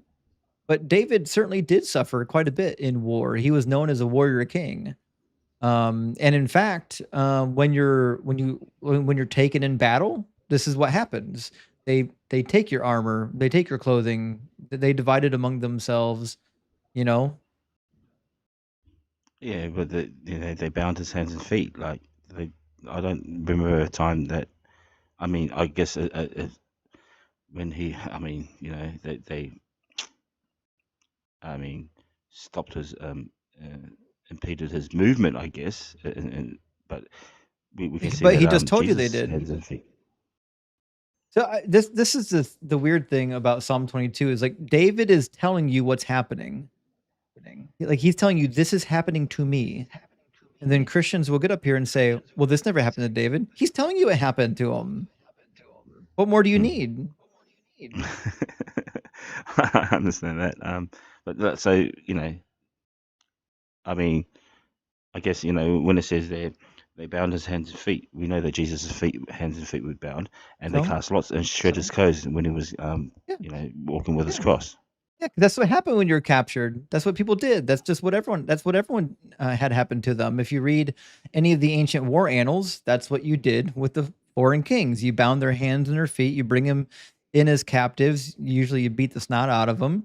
You take all their good stuff. You take all the armor, all the weapons. Like even Goliath, remember they took his sword and kept it as a souvenir. They took his armor even. No, he took his head as well. Yeah, you're right, and his head. Yeah, you nailed that, right? So, so like this is just what happens when this is just wartime language. We see the same thing in like 1 Samuel 31, and Josephus even narrates a couple instances where this is the case, where he says that after the Amalekite war, the Israelites went and stripped the bodies, the clothing, and the weapons of the slain Amalekites. Just what you did. Absolutely. I heard you dialoguing with the Jack was his name, regarding war times, or when the the Israelites were commanded by God to unalive certain groups. But when we, sorry, I'll get back to the subject. You brought up Jeremiah 31, which is actually a good point. I didn't know that was future prophecy, to be honest. But I thought, because when we go to Jeremiah 33, and it talks about when Yeah, Jeremiah I'm sorry, 33:14, he talks about the actual Messiah, because there is a Messiah Yes. in Jeremiah.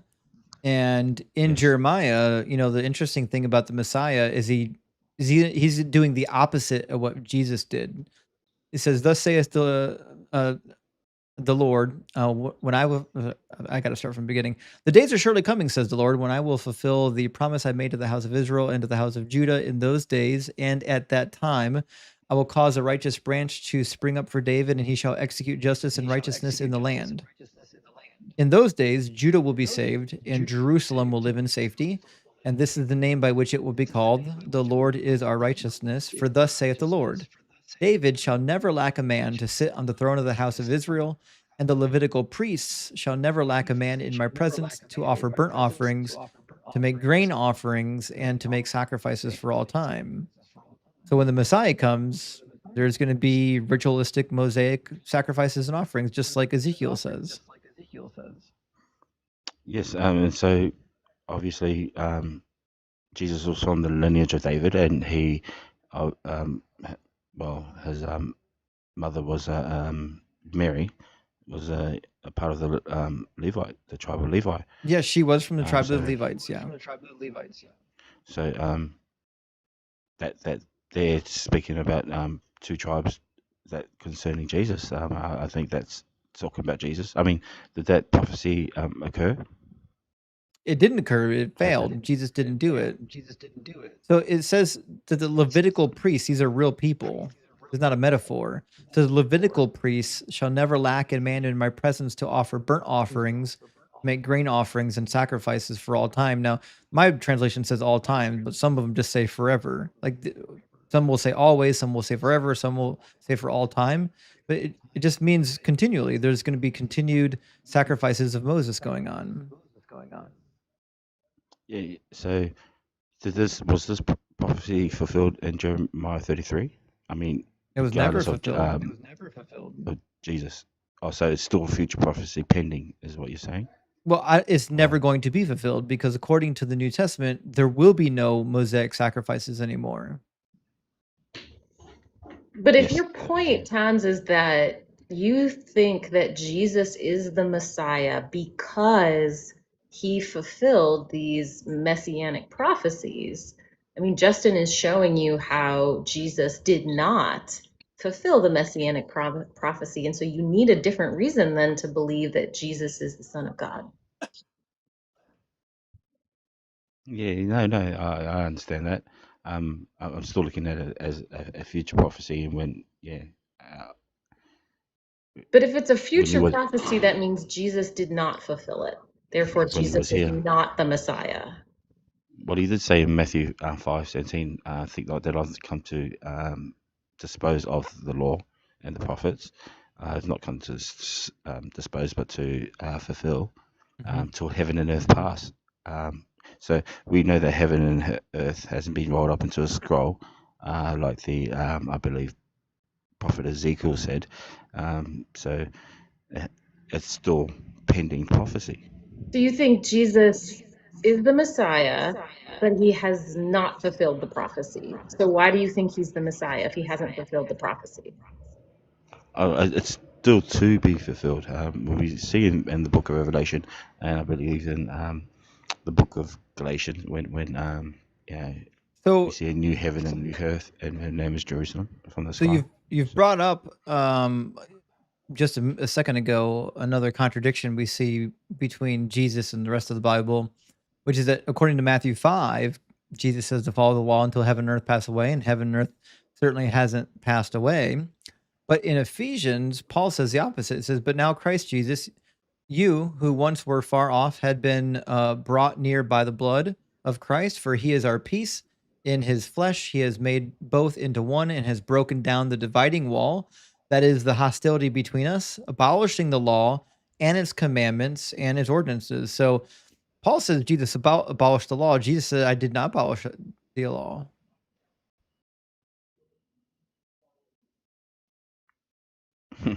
Interesting. It's a That's tricky one, very huh? interesting.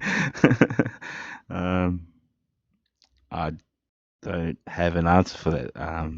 No, Now, to be fair, I think Paul's a crazy one when it comes to the law. I think Jesus was a good Jew, meaning he tried to follow the law. I think Paul was a maniac who fell off a horse and bumped his head and dreamed up this whole new theology through these weird visions he had. I mean, he was a Pharisee, or a Pharisee in the making, so he did know a lot about the law. Well, he claims to. He makes a lot of mistakes talking about the law, and it's clear he does. I don't think he's a Hebrew of Hebrews, as he says, because he doesn't actually know any Hebrew. And I'm going to show Oh, didn't you. he say? Oh, sorry. No, carry on. Sorry. I just want to show you one example that clearly demonstrates that he doesn't. Not only does he not know Hebrew, he doesn't really understand what's in the Hebrew Bible. If you go to Galatians chapter 3, a pretty famous passage, he talks about how the law was done away with, but there's another thing in Galatians 3 that people miss. So in Galatians 3, he's trying to make an argument from the Old Testament saying that, well, as long as you read the Old Testament this way, it means what it means. So his brothers and sisters, I gave an example from daily life. Once a person's will has been ratified, no one adds to it or annuls it. Now, the promises were made to Abraham and to his offspring. Okay, so now he's talking about the promise. He's saying there was a promise to Abraham's offspring. Then he says, it does not say, and to offsprings, plural, as of many, but it says, and to your offspring, that is to one person who is Christ. So he's saying, because the promise of Abraham in Genesis says offspring in the singular, not in the plural, we have to interpret it that all people will be one rather than multiple people being under the promise. But none of that's important. The theology here is not important. What's important here is that Paul has no idea what's happening in the Hebrew text, because anyone who's learned like Hebrew like 101 knows one of the most popular words in the Hebrew language, which is zerah, which means seed or offspring, and the plural usage of zerah doesn't show up in the Old Testament. It's a collective noun, just like the word for people. It's a collective noun, and it uses singular grammar, even though it's referring to a collective. But Paul doesn't know that. There's no convincing me that Paul has ever read the Bible in Hebrew if he doesn't know that one of the most popular words in the Hebrew Bible is just a collective singular as opposed to a plural. But he makes a whole theological point on this fact, which is head spinning to me. Okay. So he uses it in singular. I mean, when does that? I don't know if that proves your point, because we see that in Matthew, when Matthew gives a rundown of genealogy from David down to Jesus, he uses the word seed instead. So we Paul's still using instead of seeds, I guess. And I don't know. I think I'm just clutching at straws here, but with that interpretation, I still believe that Paul is actually mentioning, because we know that the Messiah, who's going to be King of Kings, Jesus, we know that he is, one person. So, are you saying that because here's another point. When So I wasn't making. Sorry to interrupt. I wasn't making a theological point. what I'm saying is that Paul was looking back on the book of Genesis, and it's clear that he can't read Hebrew. He's only reading it in the Greek. So in the Greek, you have a plural of sperma, that's the Greek word for seed, but it can be plural. But in the Hebrew Bible, you don't find the plural of seed. It's always a collective singular, right? So Nice. Paul didn't know that. If Paul had a copy of Genesis in Hebrew, he wouldn't have made this argument. Or if he had ever at least read it once in the Hebrew, or if he knew like the basics of biblical Hebrew, he wouldn't have made this mistake. It's just a grammatical mistake. All I'm saying is Paul, the supposed Hebrew of Hebrews, the Pharisee of Pharisees, that guy's a joke. There's no way he's a Hebrew of Hebrews if he doesn't know what's happening in the Hebrew text. Point taken. Okay, fair. You know what I mean? Um, So, but let's yeah. talk about last thing. Let's talk about the lineage, because I think the lineage is kind of important. So you already alluded to the lineage that Mary came from the tribe of Levi, and supposedly Joseph came from the tribe of Judah, and then he adopted Jesus. So the problem I have with the lineage is in Matthew. I don't believe it. Sorry, can I just I don't believe in an immaculate conception, so to say, because Joseph was already espoused to Mary. Interesting. Tell me more. I'm curious now. Okay, Also, Sarah's on the Joseph edge was of her al- seat now. You've already conflicted me in just 2 verses, so I'm pretty much on the edge of my seat too, nearly about to fall off. But yeah. So when it comes to espousing, because I can't see that God would allow an immaculate conception in a sense, because he flooded the world because of the fallen angels coming down to earth and mating with the sons of women, sons of men. Sorry, daughters This is of a very men. good Sorry. point. And then so he that is an abomination, and so and hence why that was not allowed. So I can't see him actually changing his stance on that fact. He wasn't allowed, so I can't see that. I believe that, I think I'm talking out of context, but yeah, because they were espoused. It sounds like you're an adoptionist, right? You believe like the Gospel of Mark. The Gospel of Mark frames Jesus as like the adopted son of God. Like at his baptism, he became God's son. Similar to like Psalm Yes. 2, when in Psalm 2, David says, "Today, you have begotten me." Yes, I like your terminology around that. So yeah, absolutely, Adoptionism. Yeah, absolutely. Like he's the chosen son, because we know that David, well, Israel was known as firstborn son. David was known as the firstborn son. Ephraim was known as the firstborn son. So, I mean, obviously they were. I mean, God didn't. It's not God's seed, so to say. He didn't impregnate in Joseph's wife. So yeah, no, absolutely. That's exactly So what when happened. the Bible claims that, oh, sorry, there's an echo. Do you have like headphones or something I can hear? Yeah, Sam, there is a little bit of It's an just my echo. microphone. Maybe swipe away from the app and come back. Don't exit, just swipe away and come back. Sure. See if it fixes it. Sure. Yeah, I'll do that now. I hope we don't lose him. Yeah, I don't want to lose him. He's fun. Okay, he swiped away. Is Let's that see if okay? it's better now. I think it's fixed. Oh, hooray! I'm in a factory, so I'm at work at the moment. I think so Sarah's got a that's couple confusing questions. as well. I'm gonna run and use the restroom real quick while Sarah and you two talk for a bit. Sure. So when the Bible claims that,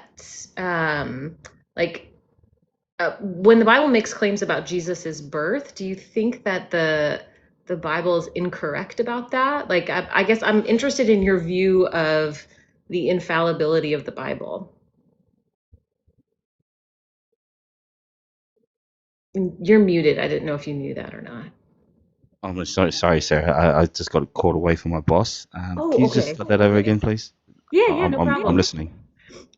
when the Bible makes claims about Jesus's birth and how he was conceived, do you think the Bible's wrong about that? Or like what is your view on the infallibility of the Bible? I believe some texts are, the way we can perceive them. We can get a different understanding of the verses. I was just looking at, sorry, is it DC's Bible version, and that was pretty cool. Some of the words that were mentioned in there. I think it opens it up a little bit. Are you familiar with the version that he's using? I think is it the NRSV that he's using or something else? I know he uses that pretty frequently. Yeah. I mean, that's a pretty cool version. I might see if I can hack me one of those versions. But yeah, no, I mean, I guess it's the language used that can give us a different perception of what's been actually spoken of or at the time. I understand, the New Testament was had derived from the Septuagint text, the Greek text, which obviously Septuagint was derived from the Hebrew text. But yeah, so there could be transliteration issues, definitely. Oh, okay. So I'm just trying to nail down then how, like when you're reading it now in English, do you trust that what you are reading is all true? Or when you read the text, do you think, well, some of this is probably true, but it could have been mistranslated, so I don't know how much of the Bible is actually true? Yeah, no, excellent question. I like to. I'm not so sort of like one version of the Bible only. I like to look at multiple versions, like the NIV, NSV, ERV, as well as the King James, because I was told, Yeah, I but don't know. regardless of which version, I'm just like if in all the English versions it says that, Jesus was born of a virgin, do you think it's all wrong? Like every version got it wrong? Yes, yes, yes. Well, Okay. in the yes, no, absolutely, no, Hey, that's correct. Tons, do you mind if I read a passage with you real quick? Yeah, sure, of course. Because I hear what you're saying, and you could suggest, well, maybe there's some translational issues, and it's not supposed to be read as a virgin birth. But unfortunately, I think Luke makes it hard to come to that conclusion because it says in the birth narrative, in the 6 months of the angel Gabriel was sent by God to a town in Galilee called Nazareth to a virgin, so she's virgin, engaged to a man whose name was Joseph of the house of David. The virgin's name was Mary, and he came to her and said, "Greetings, favored one, the Lord is with you." But she was much perplexed by his words, and pondered what sort of greeting this might be. The angel said to her, "Do not be afraid, Mary, for you have found favor with God, and now you will conceive." So she hasn't conceived yet. It says, "Now you will conceive in your womb and bear a son, and you will name him Jesus. He will be great and will be called the Son of the Most High, and the Lord God will give him a throne of his ancestor David. He will reign over the house of Jacob forever, and of his kingdom will be no end." Mary said to the angels, "How can this be, since I am a virgin?" And the angel said to her, "The Holy Spirit will come upon you, and the power of the Most High will overshadow you. Therefore, the child will be born, will be holy. He will be called the Son of God." So, if we're taking Luke seriously, I think the virgin birth, the immaculate conception seems to be in there. But you could say, well, I just don't accept that part. Well, yeah, because when we look at Isaiah, I believe it's Isaiah 7:14, when it says, a virgin shall give birth. That word there is alma in the Hebrew, which can also mean a young damsel, um, um, and it speaks of I've been taught this, that it speaks of Isaiah's wife, Yeah, and Emmanuel becoming even though that's my yeah, interpretation I too. mean, cool. Yeah, so uh, that's what I meant when I was saying that to Sarah. It was basically that it was it wasn't sorry, it was my co-workers coming. We're just getting ready for lunch. Sorry, bro. No But worries. yeah, so I can see that when Sarah was saying that there's misinterpretations or what do I believe, can I not believe what's being said, that's why I believe Mary wasn't actually a virgin, and that the virgin that was supposed to be spoken of was a young damsel, because obviously she'd been espoused to Joseph, and we don't see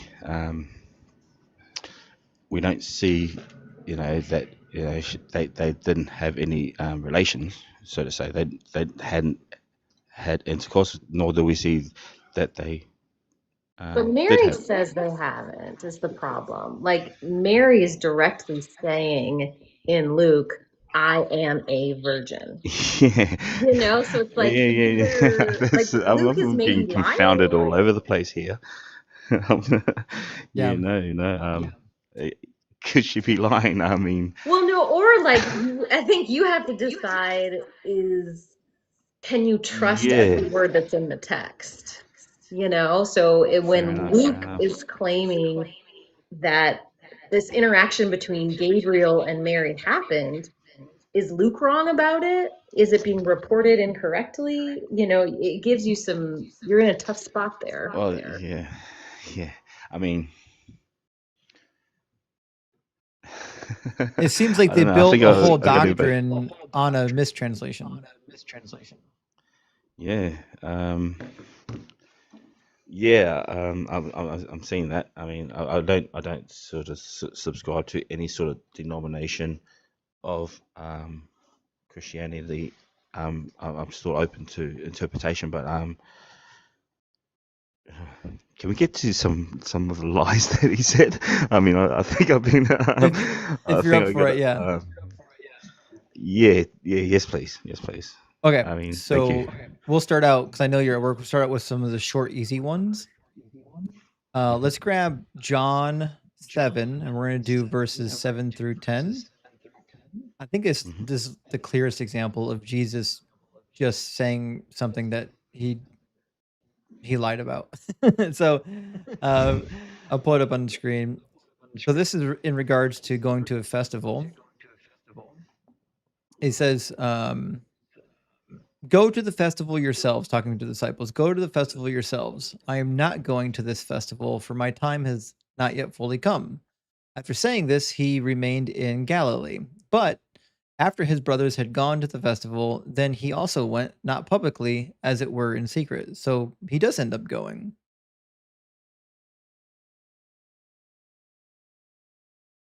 Well, I mean that I can't say that that's a lie,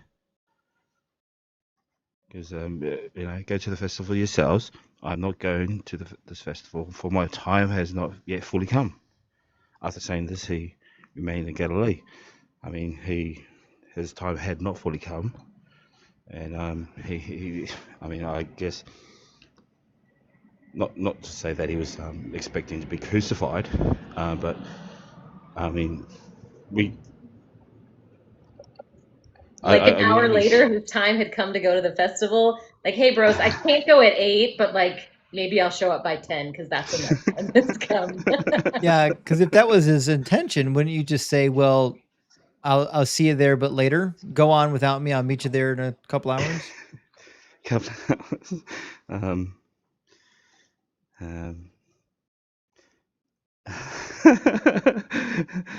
when you look at that from that point of view, definitely, It's a tough one. it's concerning.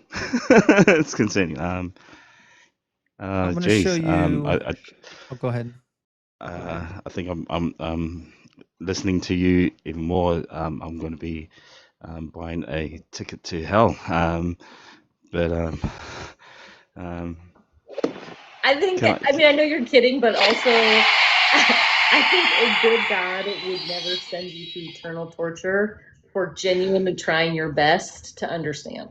Right. I agree, actually. No, absolutely. I I mean, if we're trying to look for truth, I'm confounded on just the 3 verses that you've put up, DC. Sorry, Deconstruction Zone. Okay. I don't know if I want to be confounded If anymore, but hey, if you're up for it, we can do one definitely. more. If not, I totally understand. No, absolutely, please.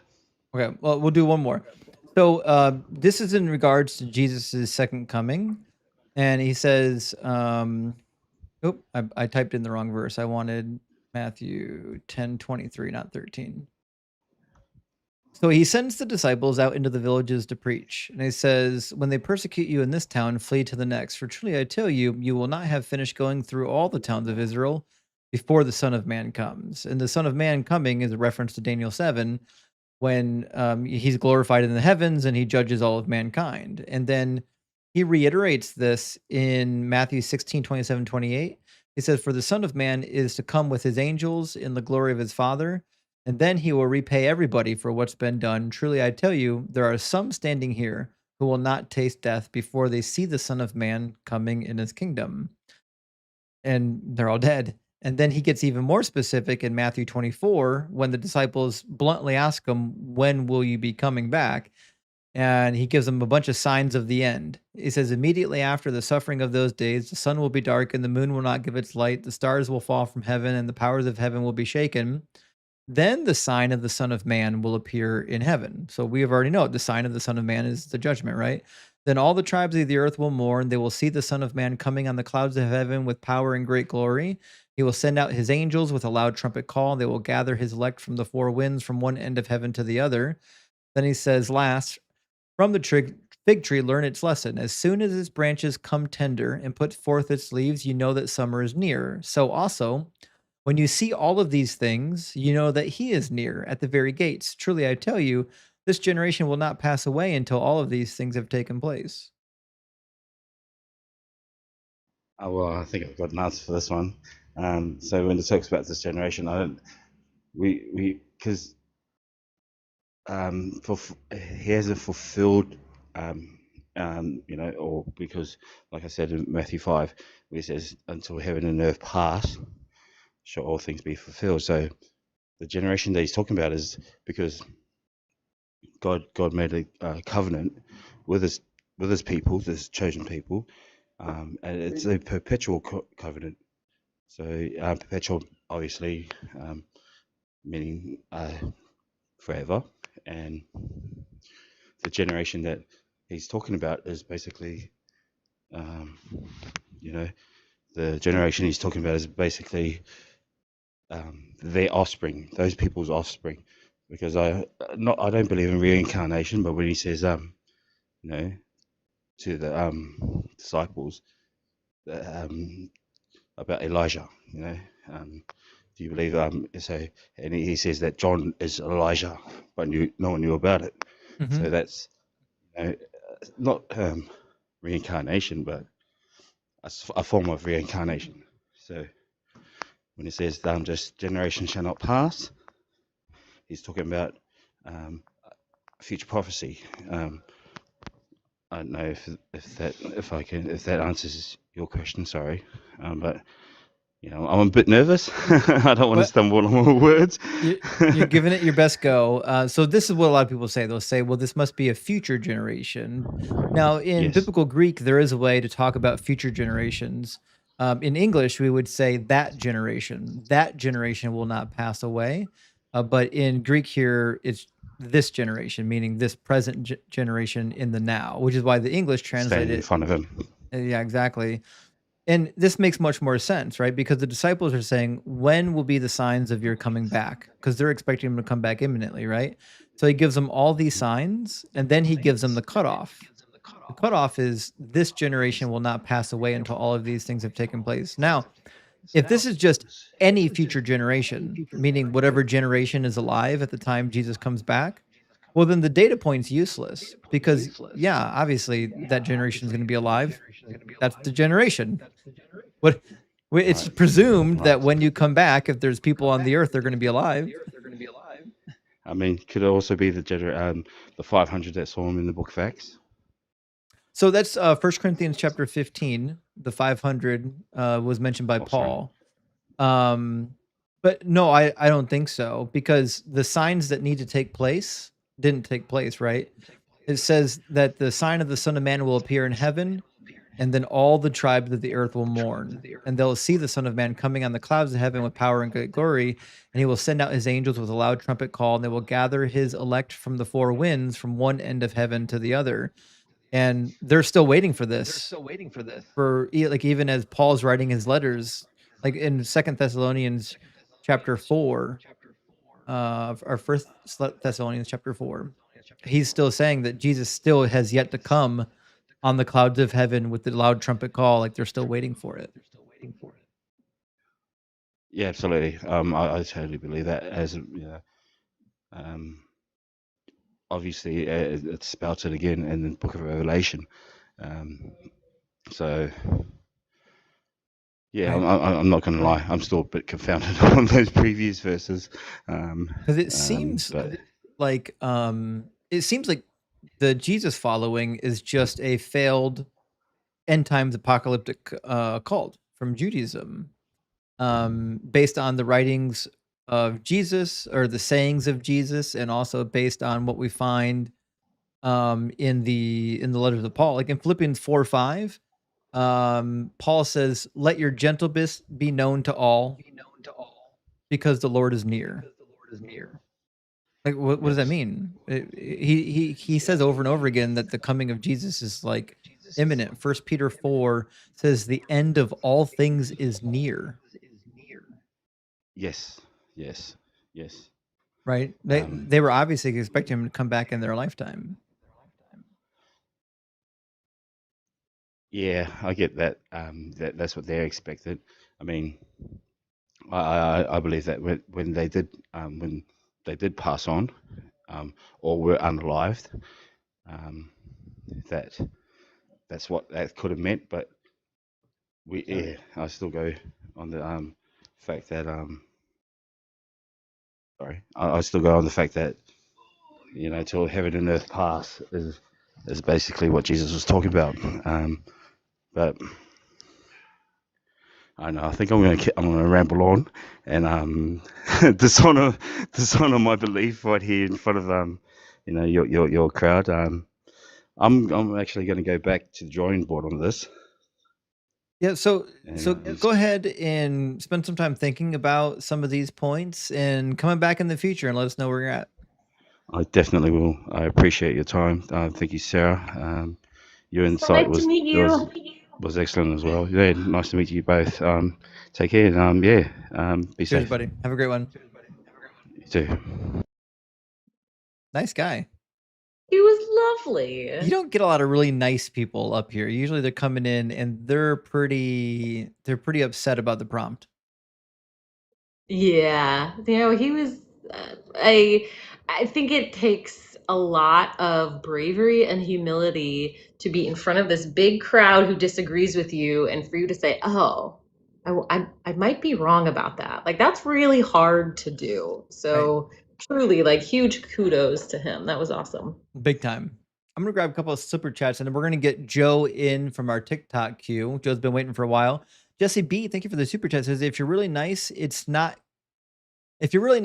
grape. It's just forced arrangement. God's perfect morals. Yeah, sorry, I don't know if you saw the conversation with Jack, but boy, Jack really bit some bullets reading the Old Testament. It was God. rough. Really justifying war grape. Crispy says, do you think it's valid to drop Matthew 25, 31 through 46 on Mega to illustrate, that their God King is going to the fiery pits of heck? Is there a that's out of context argument that holds up?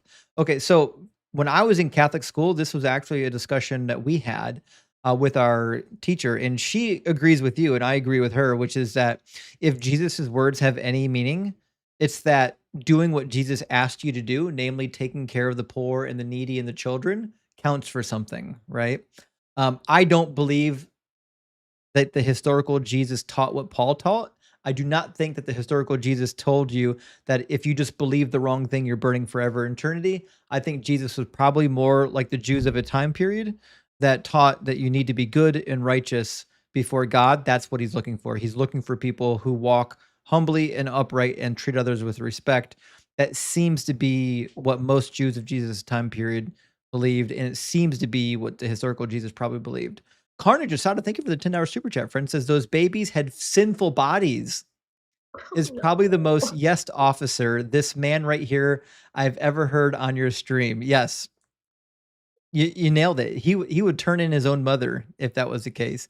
Time to put down the internet for the night and take a scalding hot shower. You need after that after talking to Jack, everyone needs a shower. Like you have to scrape some stuff off me. Ben, thank you so much for the $20 super chat, friend. It's huge. It says, all hail Justin, the true Messiah of Doug, considering doing a live as a disciple of Justin to preach the gospel of false prophecy. I would love it, Ben. Let me know when and where, and I'll show up. I'll be there, friend. Just give me the deets. Give me the deets. Tom says, in my opinion, Jack is a serial killer in the making if he hasn't already started. Yes. Yes, I agree. No. Sarah, if you go back and watch I'll clip Jack eventually. If you see it, you'll know exactly what it was rough. It was a tough one. I'm glad I missed that one. You did not want to be here for that one. Like you would have been pulling your hair out. As I am known to do. Jessica, the trans metal alchemist, says cultural assimilation isn't a harmless academic thought experience. It's a living reality today for Indigenous people across the US, Canada, and Australia who bear the generational trauma of colonialism. Yes, that is the case. That is the case. But if you're a believer, you justify it. You justify this type of forced colonialism because your God tells you, and because not doing it makes you wrong. Chambermaid says women that are forced to get married after getting raped aren't living a great married life. They're just getting raped with God's permission for the rest of their lives. That is it. And if they ever become okay with it, that's called Stockholm syndrome. You should never get used to, you should never have to tolerate and get used to getting raped. That's rape no matter what. And Internet Shrimp, thank you for the $10 super thanks. I appreciate that. What a good name. Don't tell Yahweh about your situation though. Zach says, thank you for the super chat. Zach says, what do you think of Andrew Wilson as a debater? I think he's a standard pre-supper, but the thing that he does well that other people don't take note of is rather than supplying an argument. So Andrew Wilson almost never supplies an argument or a position. He'll do everything he can to not have an argument and not have a position because then you can't debate against him, right? So then what he does is he forces you to lay out your argument and he'll spend the whole conversation trying to poke holes in your argument. And then you look silly if he can find something inconsistent in your argument. And then he just walks away claiming to have won. But that's not how you actually defend your position. You have to actually take a position and then defend it and then actually have statements that you claim and provide premises for those statements. He doesn't typically do that. He literally, like if you watch some of his debates, he'll not even have an opening statement. He'll skip the opening statement and then he won't even have anything prepared. He'll go right into a rebuttal against the other person's opening statement. So the whole debate is just him trying to not take a position. Goddess of Rebels, thank you for the $20 super chat, friend. It says, I think you said that Jesus had access to the scriptures in Greek but didn't know ancient Hebrew. Yes, that is the case. How did the scriptures come to be Greek, not Hebrew or Aramaic for Jesus to get it wrong? So there's a story, like the story is told in the letter of Aristeas. And the way it goes down, there was a bunch of Jews living in ancient Egypt under the Alexandrian kingdom, and they wanted a copy of the Torah for the Alexandrian library. And so they brought in 70-ish scribes to translate the Torah and put it into the library. And then subsequently, they theoretically translated the rest of them, but we're not told when or where that happened. We're only told about when the Torah gets translated. So anyways, let's grab our next guest, Joe, coming into the chat.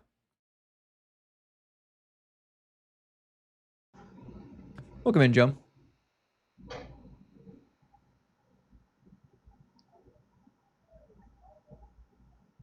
Joe. Joe. Were you on hold too long? Joe. Okay. Well, I guess we'll grab Caleb next, since Joe's not with us. Sorry about that. Caleb, I hope you're still with us. I see your camera's on. Caleb, are you with us? Caleb? Caleb. Caleb's no longer with us. I'll drop him back. I'll wait. He must have had to go run to the restroom or something. When he comes back, we'll grab Caleb. For then, let's get our next guest. We'll grab Becca Jean. Welcome in, Becca. Hi, how's it going? Good. How are you? I'm doing all right. I admit, I don't know that I really am able to prove you wrong. I don't really have the desire to prove you wrong. I guess I have a question for you. What is it that brought you to the conclusion that Jesus was a liar? Like, what's like the top tier thing that just kind of made you think about the question in the first place? Reading the Bible, I think the first thing that piqued my interest to the idea was reading the prophecies about the Messiah, which Jesus definitely did not fulfill, and then reading the New Testament and seeing Jesus talking endlessly about being the Messiah. But the reality is, the Messiah in the Hebrew Bible is not the Messiah of the New Testament. They're completely different individuals. Okay. Yeah, I am definitely deconstructing. I have been for quite a while. It takes But time. it does. It's not you don't just make the decision to not believe in God anymore. I guess I consider myself agnostic some days and an Yeah. atheist other days. Well, And I was in the same place for a long time. I was I was a Christian for like 20 years. And then I moved into like super liberal Christianity when I was in Bible college and seminary. And then by the time I graduated seminary, I was agnostic. I was like, there's probably still a God. I don't think it's this one. This one doesn't make a lot of sense. But yeah. now I'm an atheist. So it took me a long time to get to this point. But let me ask you a couple questions. Are you strictly Sure. in the agnostic, or do you feel like you're like an agnostic Christian? I am not a Christian. Okay, so At just all. straight up agnostic. Yeah. I do want to sit down with the Bible, and I haven't read the Bible through since I started deconstructing. I still have my Bible. Mhm. I haven't read the Bible as a non-believer yet, so I'm planning on rereading it, but I think that I'm not really expecting to revert back to Christianity. I think that for me, going back to the Bible and rereading it, what I plan to get out of it more so than anything is who's saying what they're saying rather than even just what they're saying. I want to know I want to know who's talking and who in the Bible believes themselves to have authority, you know what I mean? Mhm. Like who are these people in the first place? And I guess I won't pretend to know like the origin of the Bible either. Like I know that it's said to be God breathed, which, not to sound disrespectful to other believers, like to believers at all, it just sounds insane to me. Yeah. Oh, well, I don't know if I can agree much more than that. I think we're in agreement there. So I mean, typically we do a debate night. Like actually, I would say most of our debate nights we do the topic of whether or not God is real. So keep in mind, not all of our debates are actually debates. A lot of people come in and they just want to have a discussion. So tonight we're not doing that. So, but I tell you what, I'll be live again most of the nights this, like tomorrow, the next night, Friday night. Coming back sometime and let's talk about the God topic, not the Christianity topic. Let's just talk about the God topic because I think there's a lot to say there. At least a lot to think about. For But sure. for tonight, I'm going to try to keep it on. So I haven't done this topic in On like topic, for in like sure. 4 My months. apologies. But I'd love to talk to you on the other topic. But since we're already here, I'm going to try to get this one taken care of. But I would also encourage you join our Discord. So we've got a friend of the community, Benny. Benny set up a Discord last summer. Now it's been a year since the Discord's been open for people that are deconstructing, people that are already deconstructed and whatnot. I think it's a really good community. We've got a lot of people in there that are pretty active. And so, and there's a lot of people there. We've got like science nerds there, Bible nerds there, history nerds there. And so like, I think it's a really good place. Like if you have questions or you need reading recommendations, things like that, I highly recommend being a part of the Discord. Sick. Thank you so much. Sorry for straying from the topic. I appreciate you so much, though. It's okay. Thanks, Becca. Thank you. Bye. Cheers. W. Becca, deconstructing is not always easy. Not always easy, but Becca's doing it. So, I mean, W. Becca. Now, with that, let me grab, I was going to grab Caleb next. Caleb's still not back. So I'll move on to J-Rob since Caleb's not back. And we'll move through the cycle. I don't know what happened to Caleb. Maybe he'll come back later. J-Rob, are you with us? Hey, I'm here. Hey, J-Rob. Hey, your audio's coming in pretty bad. I don't know what happened. I've been listening for about an hour now. Maybe. The connection's really rough right now. It shows that you've got like red bars. Do you have any Wi-Fi? I do have Wi-Fi. I don't know why it's not popping up. Because you've been sharp the whole time until the cycle has right before I get on the call. Man, I'll tell you what. I can just I can call back in. You said you'll be on for the next few days. I've been on for about an hour or two, so I can call back in tomorrow and work. What time are you going to be on tomorrow? Tomorrow's Wednesday, right? Yes, sir. I want to get on at 1 o'clock, and I'm gonna stream till I fall asleep, probably. That's 1 o'clock PM Central Time, obviously, right? Or what time zone are you in? I'm in Eastern Time Zone, so I'll be on at 1 o'clock Eastern Time. Perfect. All right. I'll call back tomorrow when it works, and then I'll hold my wait for my come on and chat. All right, perfect. See you, J-Rob. All right. Take care. That was not the J-Rob we know from TikTok. Bertram, thank you for the fireworks. I super appreciate that, buddy. Big W. And I see a bunch of people saying, get Rusty. Thank you for the love paint. I really appreciate that. And Flacco said a kitty. My kitty's afraid of heights, or else he would be up here with me during the streams. He's on a cushion just over here next to me. You guys can't see him. But he's a beautiful cat, just a gorgeous cat. But he doesn't climb up on the desk or climb up on me. In fact, it took me a while to get him to climb up on the couch. I think part of it was because I don't know. I hate to say it, but you guys know the saying that, fat cats don't fall so gracefully. Well, that was kind of his situation. He was really obese when I got him. I finally got him down to a normal cat weight, and he's getting up and down on couches and beds and things like that now. But he's still kind of scared of going up high. Kind of scared. But eventually you'll get to see the kitty. Don't worry. All right. Caleb's done. God took him. Let me see if Dave is in the queue. Let's grab Dave. Dave, how you doing? Am I coming through all right? Yeah, you're coming through great. How you doing, Dave? How you doing, man? Great. Thanks for asking. Let me see if I can get video on here if it chops up. Looks good. What's going on? So, Dave, are you at least 18, and are you a believer? Yes, sir. And do you agree or disagree with the prompt on the screen? Well, of course, if I'm a believer, I have to disbelieve that prompt on the screen while I'm here.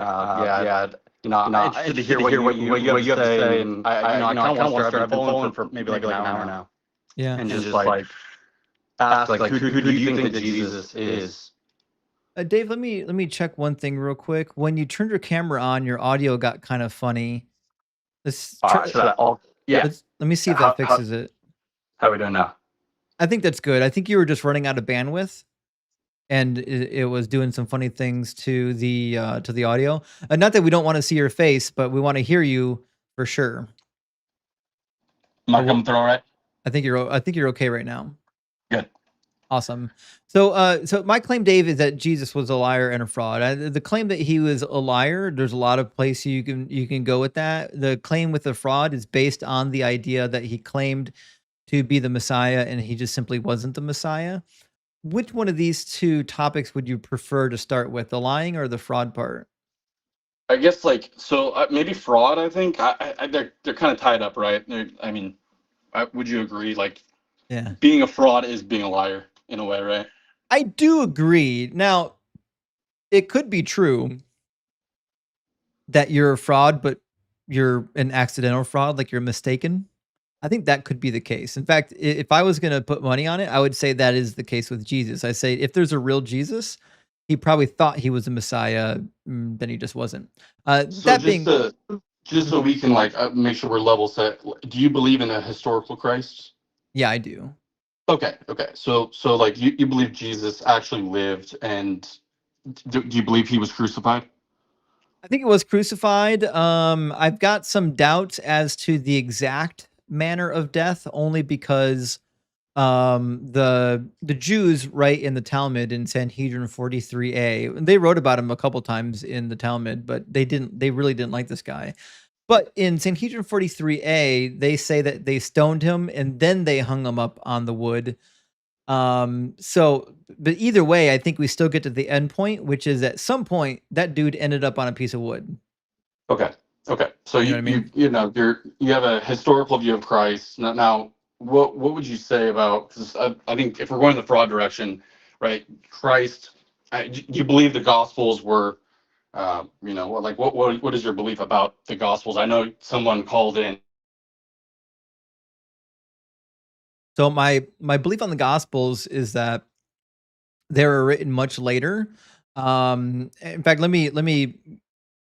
I'll give a little bit of credit to the Bible. You know, a lot of people kind of get upset because seems like the Gospels were written so much later than the Jesus figure. But I think the reason why this is because everybody in the New Testament time period, Jesus, his followers, Paul, they believed Jesus was coming back imminently, like any day. Says, the hour is near, right? It's at hand. So why do you need to write all this nonsense down? It's not until all of his disciples are getting old that it's clear that they're going to die that they finally write the stuff down. Like, oh, we might not survive. We actually need to write this stuff down. Then we finally get people writing stuff down.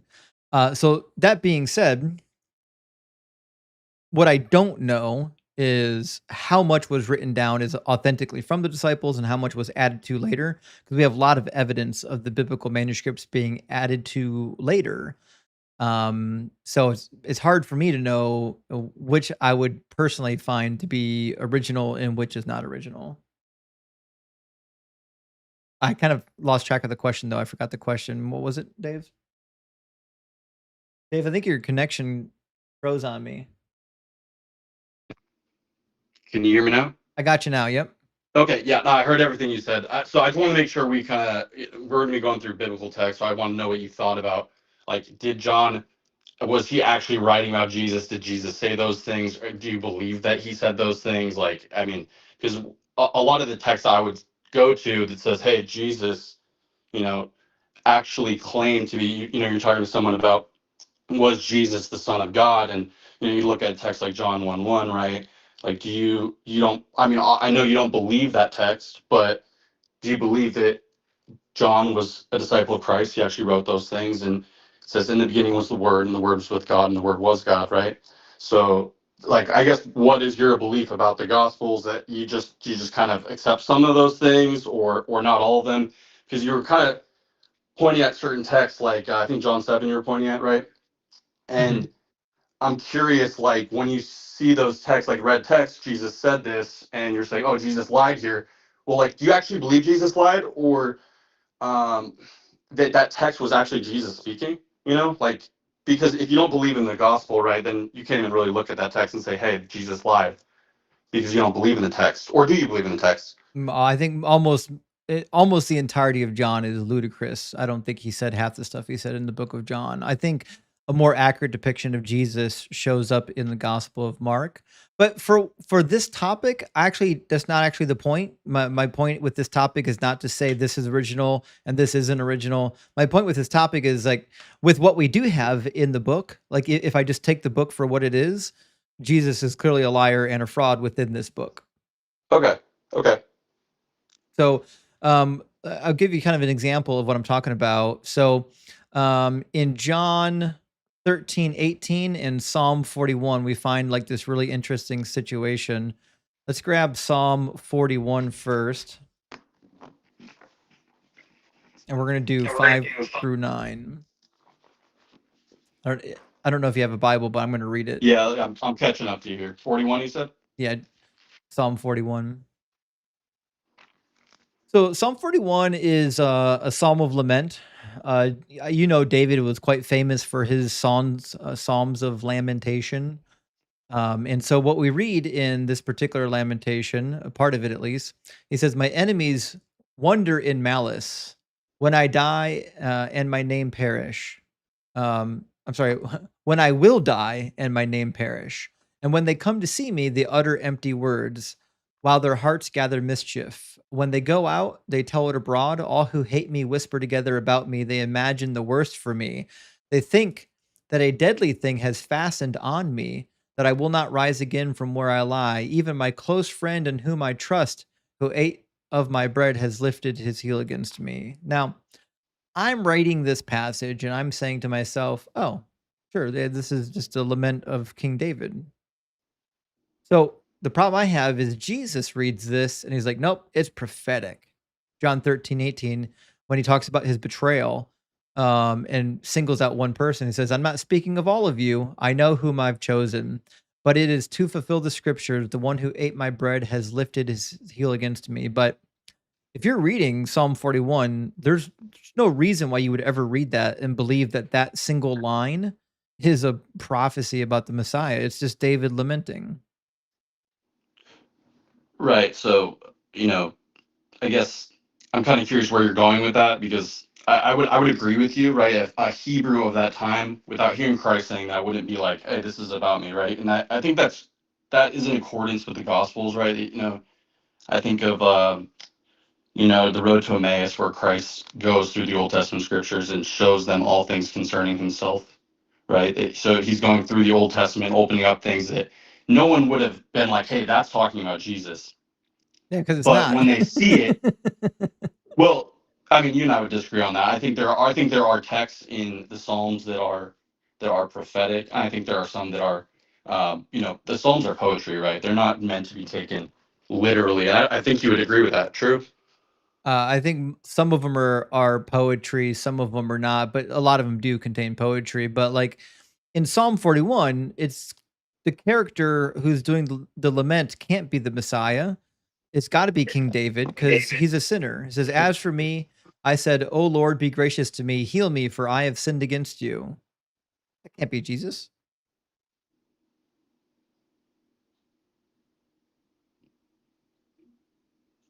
So, what are you referring to here? What I'm saying is Psalm 41 is clearly a lamentation from a sinful King David, right? Just because there is one line that says, Right. "My Right. close Okay. friend in whom So I trusted that ate of my bread lifted his heel against me." Listen, just because it says one thing in here that is reminiscent of something else in the Bible doesn't make it a prophecy. no, and you know what? I think that I can see what you're saying there, but what Christ can do is he could say this exact line I'm applying here. No, Why? Because what's that? I can do the same thing then. If I can just go into any Well, random sentence of any random text and say it's a prophecy about me. you could, but you're not God. Well, Jesus isn't God either.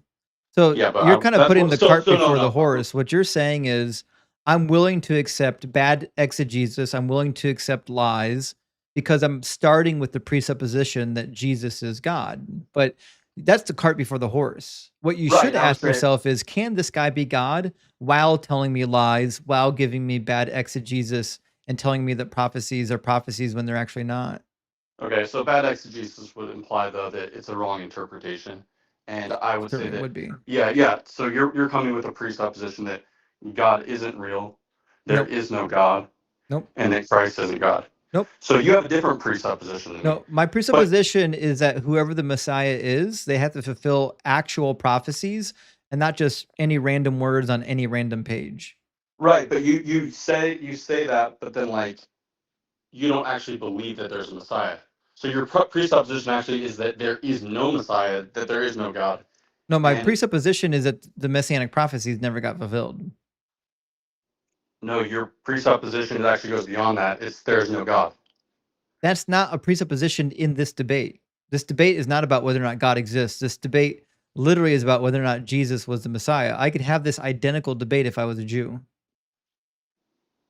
Okay, so and I guess what I'm saying is because I believe in the death and resurrection of Christ and that he is God, I believe that Christ can look at this psalm and say, hey, this text exactly right here that says that he who ate my bread has lifted up his heel against me is actually, I'm applying this to Judas Iscariot. Yeah, which you would accept if you're already brainwashed to think that this is a prophecy. Well, but I I'm get not. that. But- I get what you're saying there. I kind but- of went the other direction from you. Like, the problem we I have wasn't always here a believer. is you're willing to accept bad readings of a text and I'm not. Like, so what's more likely, that a guy resurrected from the dead that can't actually read the messianic prophecies and we just have to give him the credit, or that there's a guy who claimed to be Messiah, didn't fulfill a single prophecy, and then didn't rise from the dead, but there were some people who thought he did and made up mythologies about him? Well, you said a lot there. I mean, I don't believe what you said there is true, because Like what? I do believe that Christ died and rose, and I do believe that he fulfilled prophecy. I don't think he fulfilled even one. Can you find me Okay. one that he did? Yeah, let's go to Isaiah 53. How about Oh boy, you're gonna have a good time with this one. that? Have you read Second Isaiah before? Have I read what? Second Isaiah, When you say second Isaiah, what do you mean? chapter 40 to 55. The second half? There's three parts. There's first Isaiah, second Isaiah, third Isaiah, also known as Deutero and Trito Isaiah. You know, I know that, I think it's like in like 40, 41, maybe it's sections off. It's kind of got like a historical interlude. Yeah, so what happens in chapter 40 to chapter 55 is the entire topic changes. The first part of the book is about the Assyrian captivity, with the exception of what I would say is chapter 14. Most scholars think chapter 14 is misplaced. The second half and the third, or the second portion and third portion are about the Babylonian captivity, so about 200 years later, which is why most scholars attribute this to a completely different author. It's not important right now. What's important right now is that chapter 40 and beyond are an entirely different theme than the first portion of Isaiah. And the theme of this portion is the Babylonian captivity. You went into Babylon, you've paid for your sins, you've paid double for your sins, and now I'm coming to free you from captivity. And when I free you from captivity, it's going to be so awesome that all the nations will see, this glorious thing. So, Okay. let me read you a couple passages, and I'm going to make a case that Jesus is not the fulfillment of Isaiah 53, that it's indeed the righteous remnant of Israel. You're going to complain because you don't see how Israel could fulfill it, and then I'm going to explain to you why Isaiah says it's Isaiah, and then we'll move on to a different prophecy because you'll agree to disagree. So in Isaiah 41, 8 through 9, he says, "But you, Israel, my servant, Jacob, whom I've chosen, the offspring of Abraham, my friend, you who I took from the ends of the earth and called you from its furthest corners, saying to you, you are my servant." Okay, so already in the opening of second Isaiah, we've got an identification of the servant. And who is the identification of the servant? Israel. Nailed it. But And then I would say that is not consistent throughout every single chapter in Isaiah. And I think that I'd be curious what you would say about would you say all of the servant psalms, all the songs in Isaiah that are about the servant are all about Israel. Would you say that's true? Yeah, the servant songs are about Israel. There's one reference in chapter 49 to the prophet himself, and there's one other reference prior to that that's clearly about King Cyrus. We can address those when we get there. Let's keep reading the text though. In chapter 43, verse 10 says, "You are my witnesses," says the Lord, "and my servant whom I've chosen." So that's Israel, right? Well, scholars would debate that. I would say that there's two views. One is that it's Israel here, and the other is it's Christ. Witnesses is plural. Right, but it says, "and my servant," Yeah. and my servant. So you are my witnesses, and my servant, whom Yeah. I have chosen. So talking to two different groups there. Honestly, I'll different say this groups. right now. You mean, how about a multiplicity of people? Okay, The Israelites were God's witnesses. That's why they're plural. Right, and then it says, "and my servant." So Yes. are you saying that? Well, my would be singular here, right? No. You My are my servant. witnesses So and wouldn't my you say, servant. "and my servants"? Yeah. You'd No. say plural servants, right? No. The servant is the personification of Israel. Israel is a group of people, and the servant is a singular entity, a metaphor for what Israel is. Just like in Exodus, he says that Israel is my firstborn son. Well, obviously, Israel is not a child. It's a personification of a people group into a single person. I'm with you. I think that there are biblical, Bible believing scholars who would say that this is talking about Israel here. I'm just saying that, hey, I wouldn't accept the premise that what you're saying is that because it's right here talking about Israel, which I could agree with, that doesn't mean that Isaiah 53 is talking about Israel. And I think you have a hard time making that because we have text that's talking about a single person. I know. Right. We're covering that right now. Don't worry. Okay. So a single servant is in fact more than one people. It's a nation. We're doing this right now. You're my witnesses in the plural and my servant in the singular. Okay, that's what's happening. 44, it says, "Hear now, O Jacob, my servant, and Israel, whom I've chosen. Thus saith the Lord who made you, who formed you in the womb, and will help you. Do not fear, O Jacob, my servant." It's the nation of Israel. All right. Then 44:21, "Remember these things, O Jacob and Israel, for you are my servant." So Jacob and Israel is the servant in the singular. So a multiplicity of people as a single servant. 45:4, "For the sake of my servant Jacob and Israel my chosen." Easy enough. And this is my favorite one. Now we're getting close to the climax of 2nd Isaiah. He says, "Go out from Babylon, flee from Chaldea, declare this with a shout of joy, proclaim it, send it forth to the ends of the earth, says the Lord has redeemed his servant Jacob."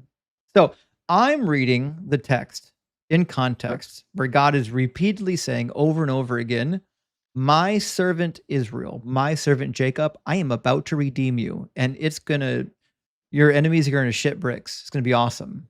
So when I get to chapter 52, when I get to chapter 53, and God continues talking about the thing he had been talking about for the last 10 chapters, I don't see why I would interpret this as being about anybody but Israel. What would be a good contextual reason to do that? So when I look at Isaiah 53, where it says, "He was wounded for our transgressions, bruised for our iniquity. The chastisement of our peace was upon him, and by his stripes we are healed." Okay, how can you say that's about Israel right there? All right, so did you hear my question, Dave? Yeah, I heard the premise. Look, I can give you that and say, hey, that's talking about Israel, but that doesn't mean that all of the text saying servant here is talking about Israel. But my question is there a contextual reason why I would not interpret this chapter as about the nation of Israel when God has told me so many times prior that it's the nation of Israel that's going to suffer and then be exalted? Yes, because the text in Isaiah 53 is clearly talking about a person. Why? Why would you say that? Because it says, "He was bruised for our iniquities." The servant. Servant Jesus. Yeah, no, not Jesus. The servant Israel. Yeah, how is we that just true for? Okay, so we then just mentioned no, it like help 8 me here. times. Help me The apply this servant text the to servant Israel. is Israel. Okay, so apply this text to Israel, and how does it make any sense? Okay, we'll start from the beginning. We're going to start in 52, and we're going to walk through the context, and I'll explain why it's about the nation of Israel. Also, because there's not a single passage in the entire Old Testament that talks about a suffering Messiah, and there are dozens that talk about a suffering Israel. So in 52, we're getting the context. God is now ready to redeem his people. He says, "Depart, depart." Actually, we'll start in verse 10. In fact, we even start in verse 9.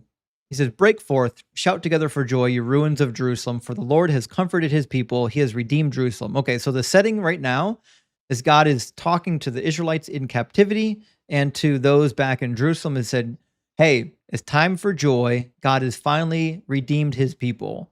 It says, "The Lord has bared his holy arm before the eyes of all the nations, and all the ends of the earth shall see the salvation of our God." Now, prior in the book of Isaiah, second Isaiah explicitly, he tells you over and over again what it means when the Lord bears his holy arm. He says he's going to free Israel from the captivity using his mighty and outstretched arm, just like he says with the Exodus, right? When he bears his holy arm, this is a reference to freeing his people from captivity, which is why the very next verse says, "Depart, depart, go out from there, touch no unclean thing, go out from the midst of it, and purify yourselves, you who carry the vessels of the Lord. For you shall not go out in haste, and you shall not go out in flight, for the Lord your God," the Lord will go before you, and the God of Israel will be your rear guard. So he's kind of echoing the Exodus. Remember in Exodus, they had to go out in haste. That's why they made the unleavened bread and so on and so forth. So he's saying this time you don't even have to go out in haste. God's going before you, and he'll be your rear guard. He'll take care of you, right? So now, like, I'm reading this in context, right? The entire second Isaiah has been building up to this moment. God saying, "I'm going to free you," and inching closer and closer to that goal, right? And then Okay. then the very next line after God says, "I'm going to free you," he says, "See, my servant shall prosper. He shall be exalted and lifted up. He shall be very high." So now we're back to talking about Israel being exalted again. "Just as there were many who were astonished at him, so marred was his appearance beyond human semblance, his form beyond that of mortals. So he shall startle many nations." This is the important part. "Kings shall shut their mouths because of him. For that which had not been told to them, they shall see, and that which they had not heard, they shall contemplate." And this makes sense because God says he's going to use Israel as a light to the nations, a covenant to the people, and that the kings, the foreigners, the kings are going to see the vindication of Israel and come running to them. Hmm. And that's why the ending of verse 15 is very important, because he says, "For that which had not been told to them, they shall see." The them are the nations that were holding them captive, because they don't have the word of Yahweh. They don't have the prophets, right? They didn't receive any words from Yahweh about this. And it says, "That which they had not heard, they shall contemplate." So he's saying, listen, these people, these nations, that are holding Israel captive, they didn't know what is about to happen. They have no idea what's about to happen. And then the very next line is a personification of the nations contemplating, right? It says, "That which they had not heard, they shall contemplate." Very next line, "Who has believed what we have heard? And to whom has the arm of the Lord been revealed? For he grew up before him like a young plant, like a root out of dry ground." So I'm reading this, I'm saying, oh, this is a personification of the nation saying, oh, now that I've seen what Yahweh has done, holy shit, who would believe this? This is crazy. And then it says that they're like a root out of dry ground, referring to, Israel's situation, right? Yeah. And Okay. Isaiah says later in chapter 60, I believe, he says that God says to Isaiah that Israel is the root that I planted, right? So I'm reading this and saying, yes, Israel is the root out of dry ground. Isaiah tells you, or whoever wrote Isaiah tells you that Israel is the root. So now I'm already in 53 and I'm reading this, and I still, at this point, I can't find a single reason to not read this about Israel yet. Okay. So, I think obviously there's an exegetical reason you come to that conclusion. Mhm. And I see what you're doing. You're leading up to it, and I get that. Now, if you look at 53, Mhm. could you see how there could be a suffering messianic prophecy in here? Or are you just like, Mhm. no, there's no possible way. It's just impossible. There's no Messiah. mentioned anywhere here. The only Messiah ever mentioned in Isaiah is King Cyrus. That's it. If this was a messianic prophecy, you've got two problems. Really, One, that's interesting. I don't know. I kind of want to probe a little bit there, like why you've come to that conclusion. So you don't. So let's look at Isaiah 9:6, right? It's a very famous, well-known passage, right? So what would you no, say uh, about Isaiah the 9:6? the only Messiah in second Isaiah, if I didn't say second, I meant to say second. The only Messiah mentioned in second Isaiah is King Cyrus. Okay, so I would proposition that in Isaiah 9:6 that we're looking at the same figure here as I in don't think Isaiah so. 9:6.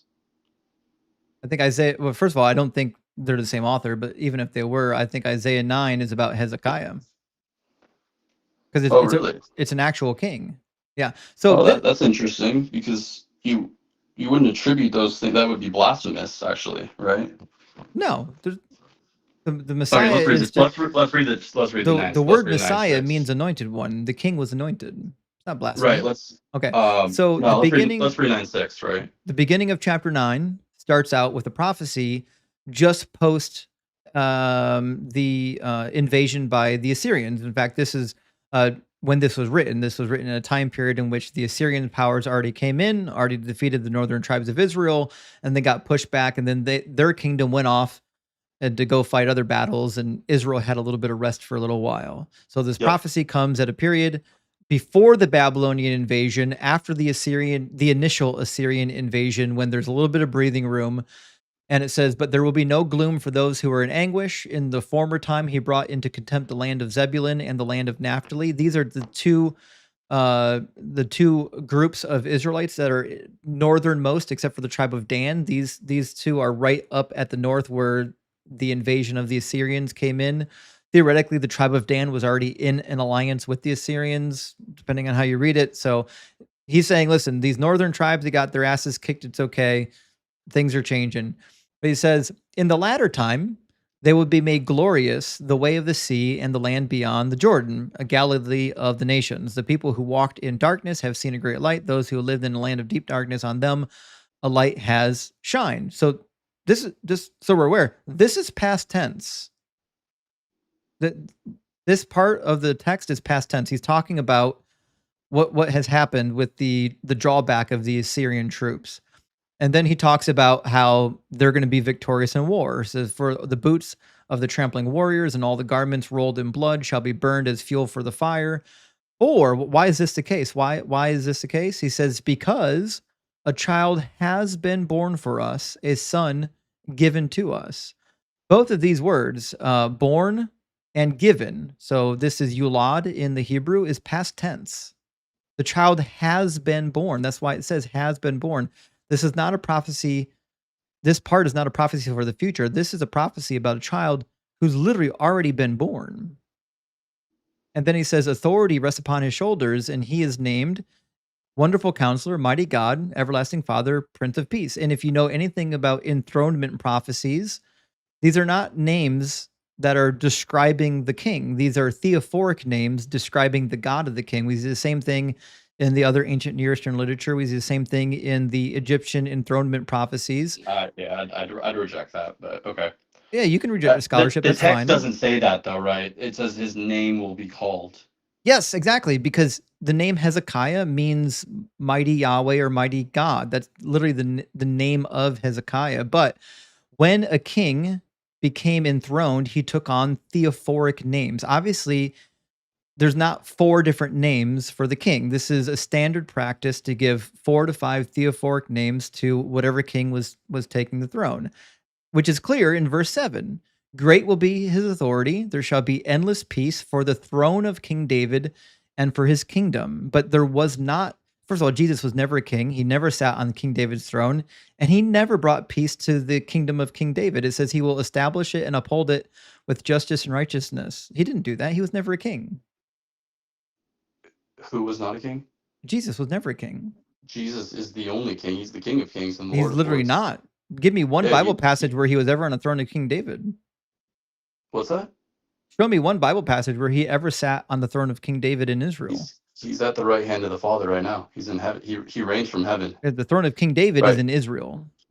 Okay, but would you? There's metaphorical language, and then there's literal language. So did Jesus come as a humble servant? Yes, he did. But is he also described in Revelation as the King of Kings and the Lord of Lords? Yes, he is. But So that's he is adorable if he comes back in Revelation and sits on the throne, but he's never been on it yet. Until he sits on that throne, he's not a king. right, but he ascended to the right hand of God. You believe that? I don't. So this is the problem you have. Jesus has to fulfill this prophecy by being a king. He must be Right. sitting on the throne of King David. That's what it means to be a king. And I would say that he is the only one who actually ever fulfilled this prophecy. But he didn't if he Because- didn't sit on the throne. Yeah, I know. I get what you're saying, like, because you are taking it to be a literal throne, but when Jesus comes, he says the kingdom of God is at hand, and he's talking about a heavenly kingdom. It's not an earthly kingdom. But it He's doesn't talking about matter a what heaven. it doesn't matter what he says. If he says that it's not the throne of King David, then he's a liar. He's a liar and a No. fraud, like we've been pointing out, because every time the Old Testament talks about the actual Messiah, which the New Testament for some reason ignores, it's an actual king living in actual Israel, sitting on an actual throne of King David. But when Jesus says, "Who do men say that I am?" It doesn't matter what he said. I'm telling you what God said. So I just want to make sure, David, you understand where I'm coming from, right? I'm Right. looking at the Bible and I'm saying the God of the Old Testament said this, right? And I'm saying, okay, if the New Testament is true, it has to align with the God of the Old Testament says. You're going backward. You're saying, I'm starting with the New Testament. And I'll twist every word in the Old Testament to mean whatever it needs to mean, just so I don't have to give up my New Testament. But that's putting the cart before the horse, because we have clear messianic passages in the Old Testament. Would you like to read one with me? Okay, can I respond to that though first? Mm-hmm. Okay, so you're reading the text linearly in terms of history. Okay, and I would say that if Jesus said something in the New Testament, and I believe that Jesus is who he says he is, that I also have to look at Old Testament scripture with exegetical lens that says, hey, Jesus said this. I need to look at this other scripture and see if it comports with one another. And I get what you're saying is like, hey, this happened first and this happened later. But what you're saying is, if Jesus, so when he has Peter, he says, who do men say that I am? And Peter says, right, I am they say that you are the Christ, the Son of the living God, right? So did Jesus claim to be the Christ? Do you believe that? I think Jesus did claim to be the Christ, but none of that's actually relevant. And I'll tell you what, I don't accept the claims that we have to interpret the Old Testament through the lens of the New Testament for the same reason that you wouldn't accept the claim that we need to interpret the New Testament through the lens of the Book of Mormon, right? So the Book of Mormon's doing the same thing you're doing. They're starting at Joseph Smith, and then they're reading Joseph Smith back into the text. You're starting at Jesus, and then you're reading Jesus back into the text. So if you don't let the Mormons do it, then you can't do it for Christianity either. You have to start with the Old Testament and read that, and then ask yourself, did this actually happen? Well, so that's what we're doing right now. We're trying to read the text. Okay, that's fair. That's fair. I understand that, but don't compare this. Don't compare historical Christianity to Mormonism, because it's literally identical. Oh, really? Yeah. Christianity is a failed apocalyptic cult based on Judaism, and Mormonism is another cult based on Christianity. So it's completely analogous. In fact, the Jews joke that God gave the Christians Mormons so they knew what it was like for the Jews to get Christians. So let's read an actual messianic prophecy from Ezekiel. It says, my servant David shall be king over them. This is chapter 37. My servant David shall be king over them, and they shall have one shepherd. They shall follow my ordinances and be careful to observe my statutes. They shall live in the land that I gave to my servant Jacob, in which your ancestors lived. They and their children's children will live there forever. And my servant David will be their prince forever. So the Messiah is supposed to be on the throne in Israel. And so let's okay, I hear what you're saying. I hear what you're saying. He has to be on the throne of Israel. Now, what do Christians believe about who Christ is? It is that Jesus did fulfill that We He's didn't. at the right hand of God, and he is going to come back, and he is going to create a new heavens and a new earth and sit on the throne in New Jerusalem. But he didn't do it. That's See, that's the difference. See, you're saying, well, he's going to do it later. But if he's going to do it later, that means he didn't do it. And if he didn't do it, that means it's not fulfilled. So until he comes back and defeats all of Israel's enemies and sits on that throne, he is not the Messiah. See, I don't agree with that because you can't show me a single thing he actually fulfilled. The best you have is he rose from the dead, theoretically, and therefore I just believe whatever he says. You can't show me in the actual Hebrew Bible where he fulfilled anything. Okay, so what you're saying about the resurrection being that important, I agree with, right? I mean, if I didn't believe in the resurrection, I wouldn't be a Christian. But why do you believe in Jesus' resurrection, but you don't believe in the resurrection of Alcestis or Zalmoxis or Aristeas? Like Jesus' resurrection, or like the resurrection of Nero, like there's literally hundreds of resurrections from this time period. Like you just pick this one to believe in? Well, I mean, do you want the like? There's an academic answer which I came to later, but I was an atheist for most of my life. I'm 33 now, and I met the Lord a few years ago, and I started reading the text, and I really believe that Jesus was who he says he was, and that he died for my sins, and then he rose from the dead, according to the scripture. Now, I didn't get to the end of the Gospels, but once I believed that, I really just started reading all of the scriptures, and I believe that they are logically consistent. I know that you don't, because you have a lens that is that Jesus is a liar. Well, I know he's a liar because he says that he fulfilled things that he never fulfilled. He says that he's Messiah, but he didn't fulfill a single prophecy. Like he explicitly lies on King David when he quotes Psalm 110 in Matthew 22. He explicitly misquotes and misrepresents Isaiah 61 in Luke chapter 4. See, Jesus can take a piece of the Psalms and apply it to a situation and lie about it. No, he can take a verse like that one we looked at in was it Psalm 44 we were looking at? Psalm 41. Psalm 41. He could take verse 9 out of there, and he could say, this is applying to this situation. No, he Judas can't. the betrayer. No. Yeah, well, no, I mean, no, if he literally can't, Dave, because so my conclusion is easy, that a prophecy is a prophecy. I don't care if you think a dude rose from the dead. You can't tell me that something's not a prophecy is a prophecy when we've got literally a third of the Bible is prophetic. Just look at the amount of prophetic. I'll show it to you. Hold on. I'm just gonna sandwich real quick the amount of prophecy and my book even includes the Apocrypha. I even got extra books in here. Okay, so here's the beginning. 1 second. Almost there. Okay. I've got this much material in my Bible. A bunch of this is Apocrypha. That's literally just prophecy. All of this is just prophecy. All Jesus had to do was go to these books of prophecies and say, hey, these prophecies said that something's going to happen, and I did it. Not once does that happen. Right. And, I think that your conclusion is that it didn't, but when I read a text like Isaiah 53, and I see that he was bruised and chastised for our sins, and the wrath of Almighty God was laid on him. But it wasn't. That's adorable exactly metaphor, but it wasn't the case. No, because the passage is originally referring to the nation of Israel. Listen, a guy that gets suffered and killed by the Romans could be anybody. Simon Bar Kokhba fits that better than Jesus. Simon Bar Kokhba was an actual leader. He was an actual prince in Israel. We've got a period of about 3.5 years where they minted coins with his name and face on them, calling him the Prince of Israel before the Romans killed him. Well, why wouldn't you say he's the fulfillment then? Well, I mean, there's multiple reasons. One is the apostles. One is, well, I mean, would you die for a lie? Would you die if you're deceived? Yes.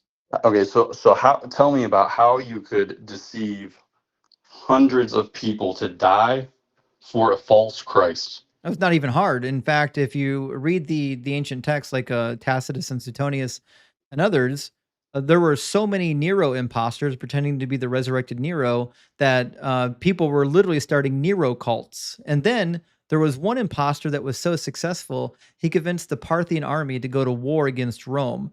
Like 20,000 Parthians picked up No, arms but and that's marched into distinct Rome here. with the resurrected Nero, thinking it the resurrected Nero, leading them into battle, only to get their asses handed to them.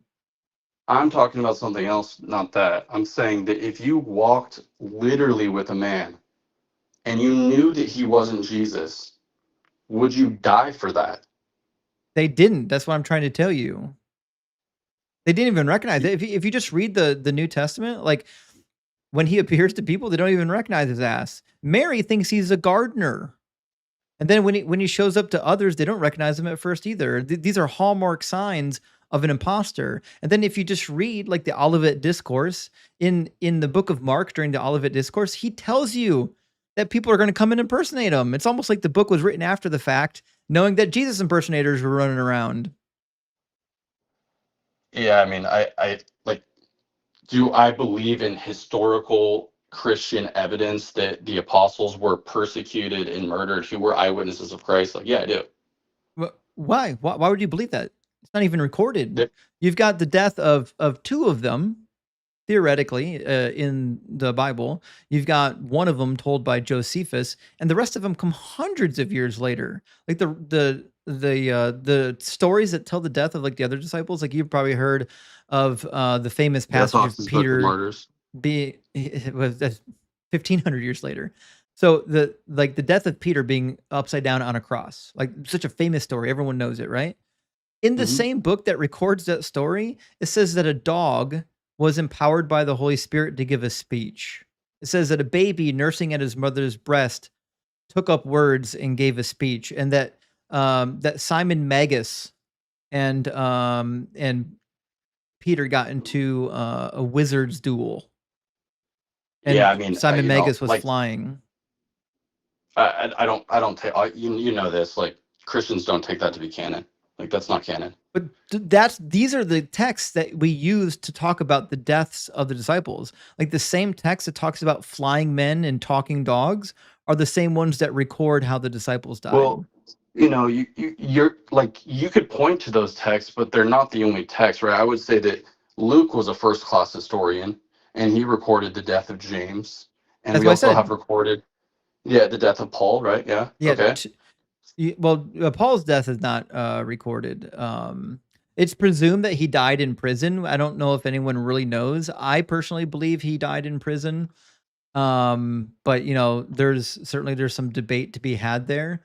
So James, the son of Zebedee, is the one that gets killed in the book of Acts. James, the son of Joseph, perhaps the brother of Jesus, is the one theoretically that gets killed in Antiquities of the Jews. We don't hear about any other deaths other than Stephen, but Stephen technically wasn't one of the core disciples. So Stephen in Acts 7 gets executed, right? But we have no idea, you know, whether or not he was like a core disciple. But that being said, none of that's relevant. So like the reality is lots of people in the ancient world were willing to give their lives for like these mystery cults and these so-called resurrection occults. Okay. I mean, that, like, that could be true, but I'm more taking I'm not talking about those instances. I don't know about what you're talking about there. Like, that might be true.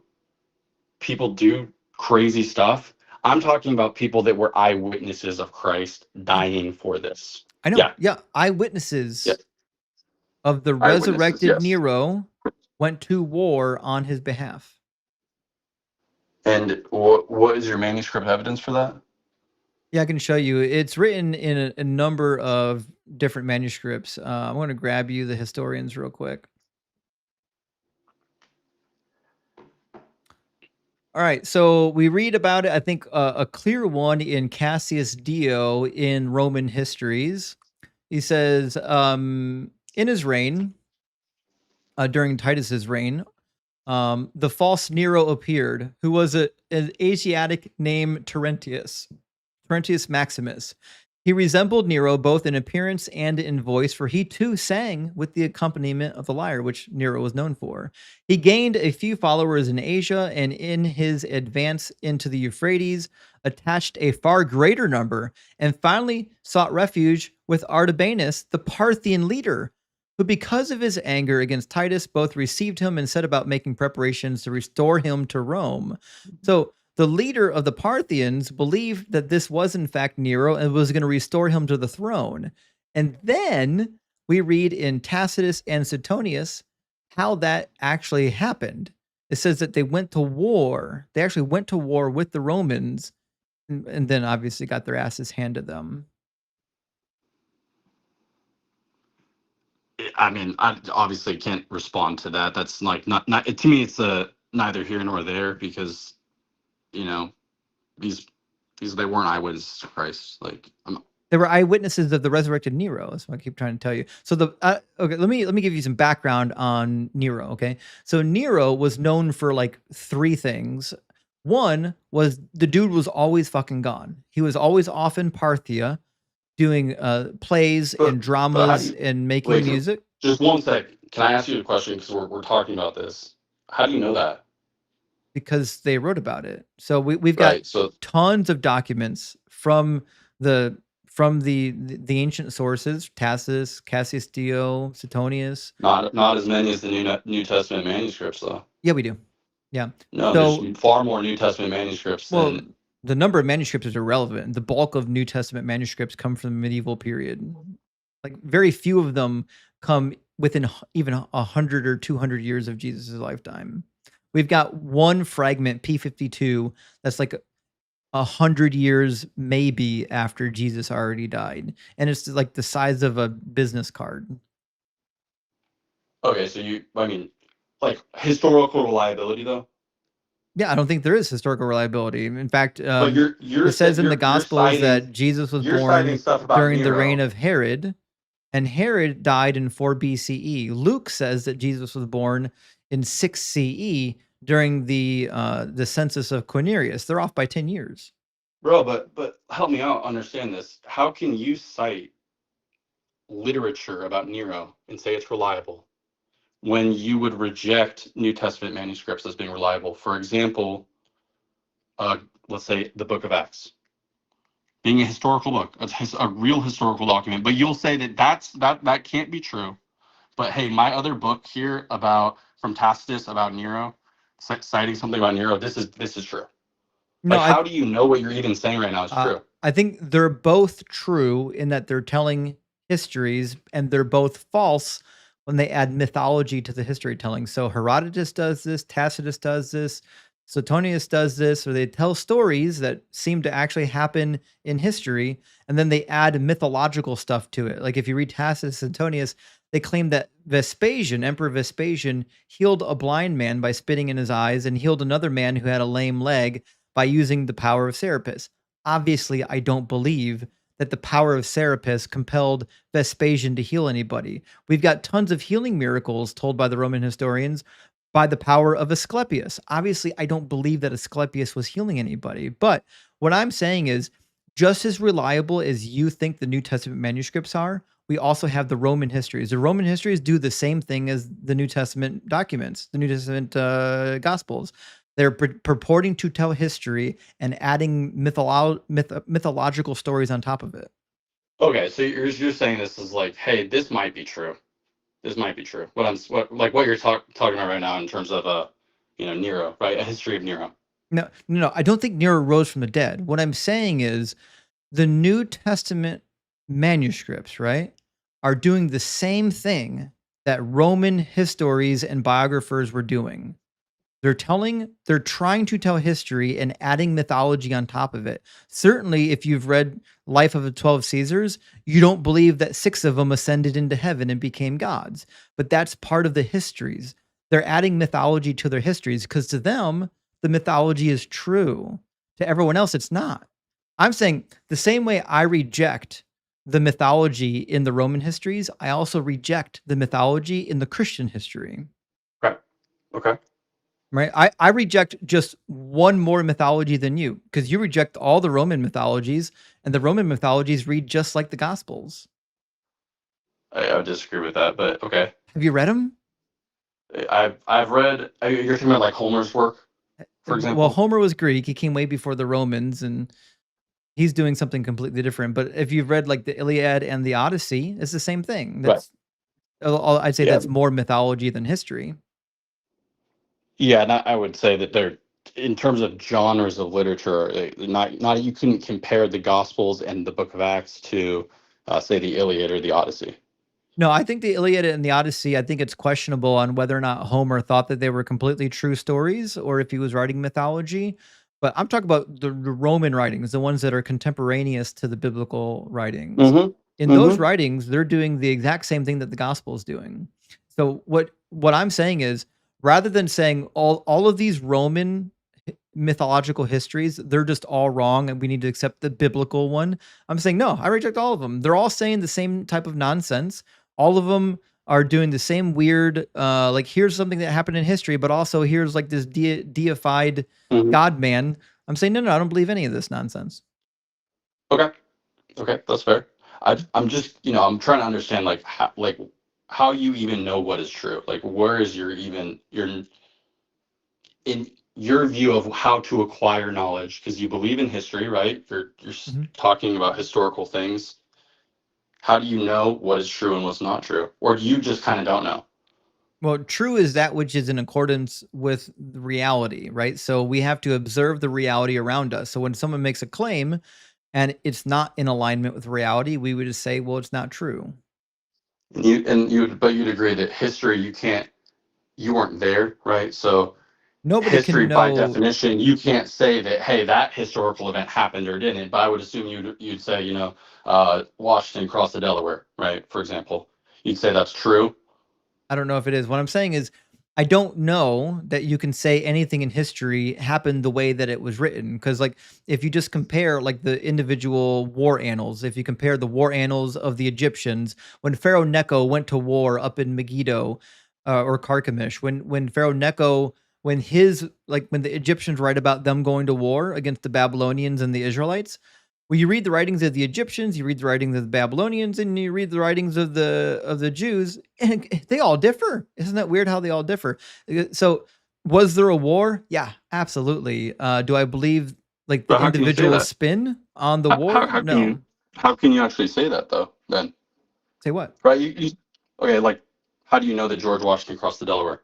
I have literally no idea if he did. I'm saying that when we have three different people groups and they all say we went to war at this location, I'm okay admitting, I'm okay saying, yeah, these fuckers probably went to war. They have no reason to lie about it. All three people groups wrote about it. Now, what I don't believe is all the stuff that appears to be manufactured to make their people group sound better.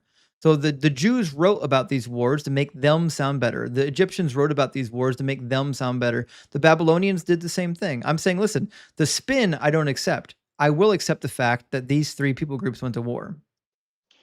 And the context, though, where you're saying, hey, this is manufactured, you're saying it's manufactured, but could something which you believe to be manufactured actually be true in accordance with reality, right? Do you think that when the king of Babylon breached the wall of Jerusalem, that the people fell backwards because of the splendor and majesty of the king of Babylon? But I want to hear what your point is there.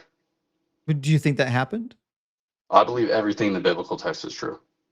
I didn't ask you if the Bible said it. I said, do you believe that when the king of Babylon breached the wall of Jerusalem, that the army of the enemies of Babylon all fell backwards because they saw the radiance and the glory of the king of Babylon? Is it in the scriptures? I'm not telling you. Do you believe it?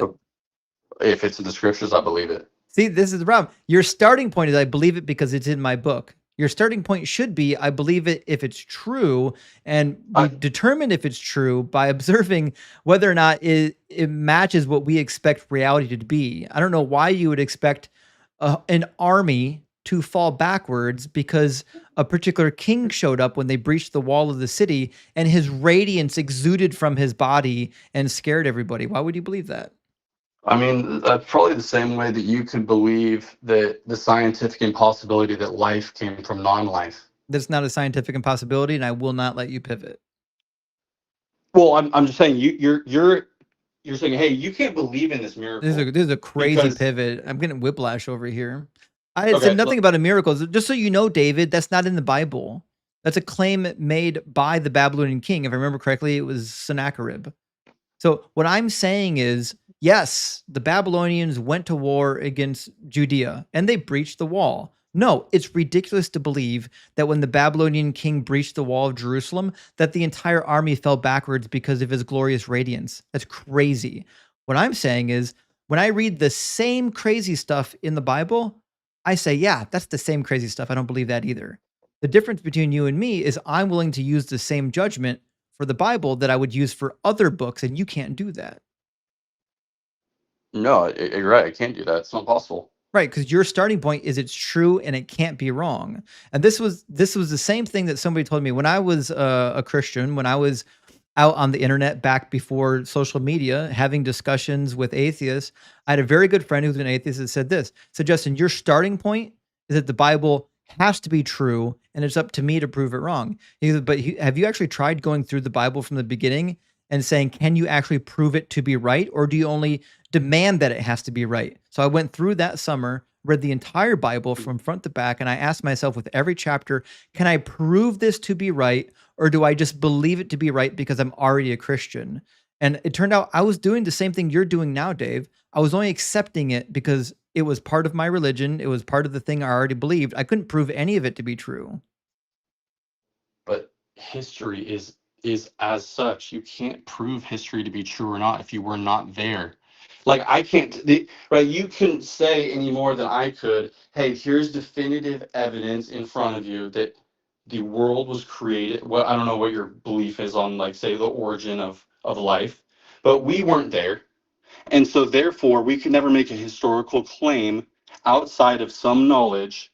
And I would say that there is divine knowledge and also logical, reasonable evidence that God created life, because life does not come from non-life. Okay, no, No, that's just hear me wrong. out. Life literally does come from non-life. In fact, you're made of non-life right now. Every atom in your body is technically not alive. So when has life ever come from non-life? Always. It's only done that. That's all it's ever done. In fact, we see it happening even in outer space. We find on 2 different meteors recently, we found self-assembling amino acids and a protein on each of them. So your view is that uh I mean, I don't want to oversimplify it, but your view is that carbon became sentient. Yeah. Okay, and how does that happen? Have you never read Evolution? Do you know how this works? No, I mean, I understand Well, I know one the thing. origin. It wasn't a I magic man understand. in the sky, How do you know that? because evolution has evidence. The magic man has none.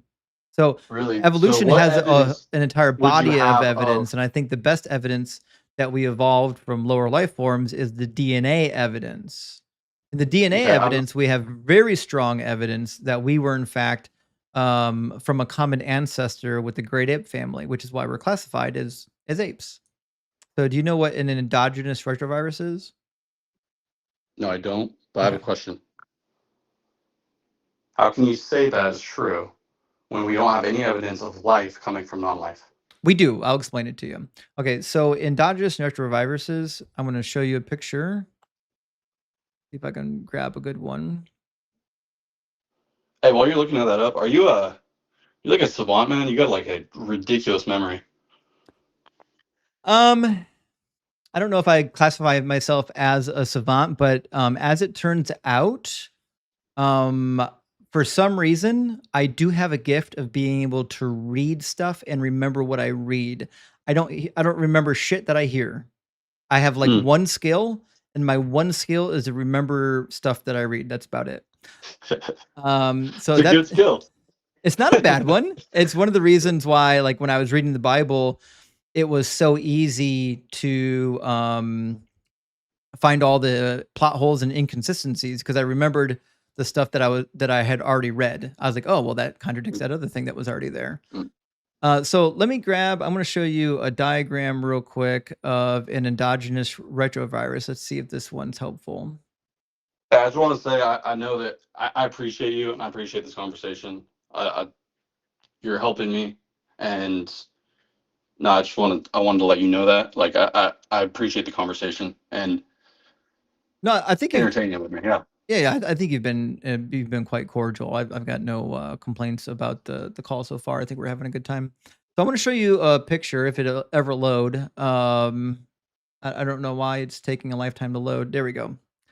All right. So this is like a generic picture of an endogenous retrovirus, and the basic explanation here is that this little snippet in orange. I forgot. Can you see my screen? Yeah, it's small, but I see red, yellow, Yeah. DNA looking structure and red, Okay. yellow, green blocks there. Yeah.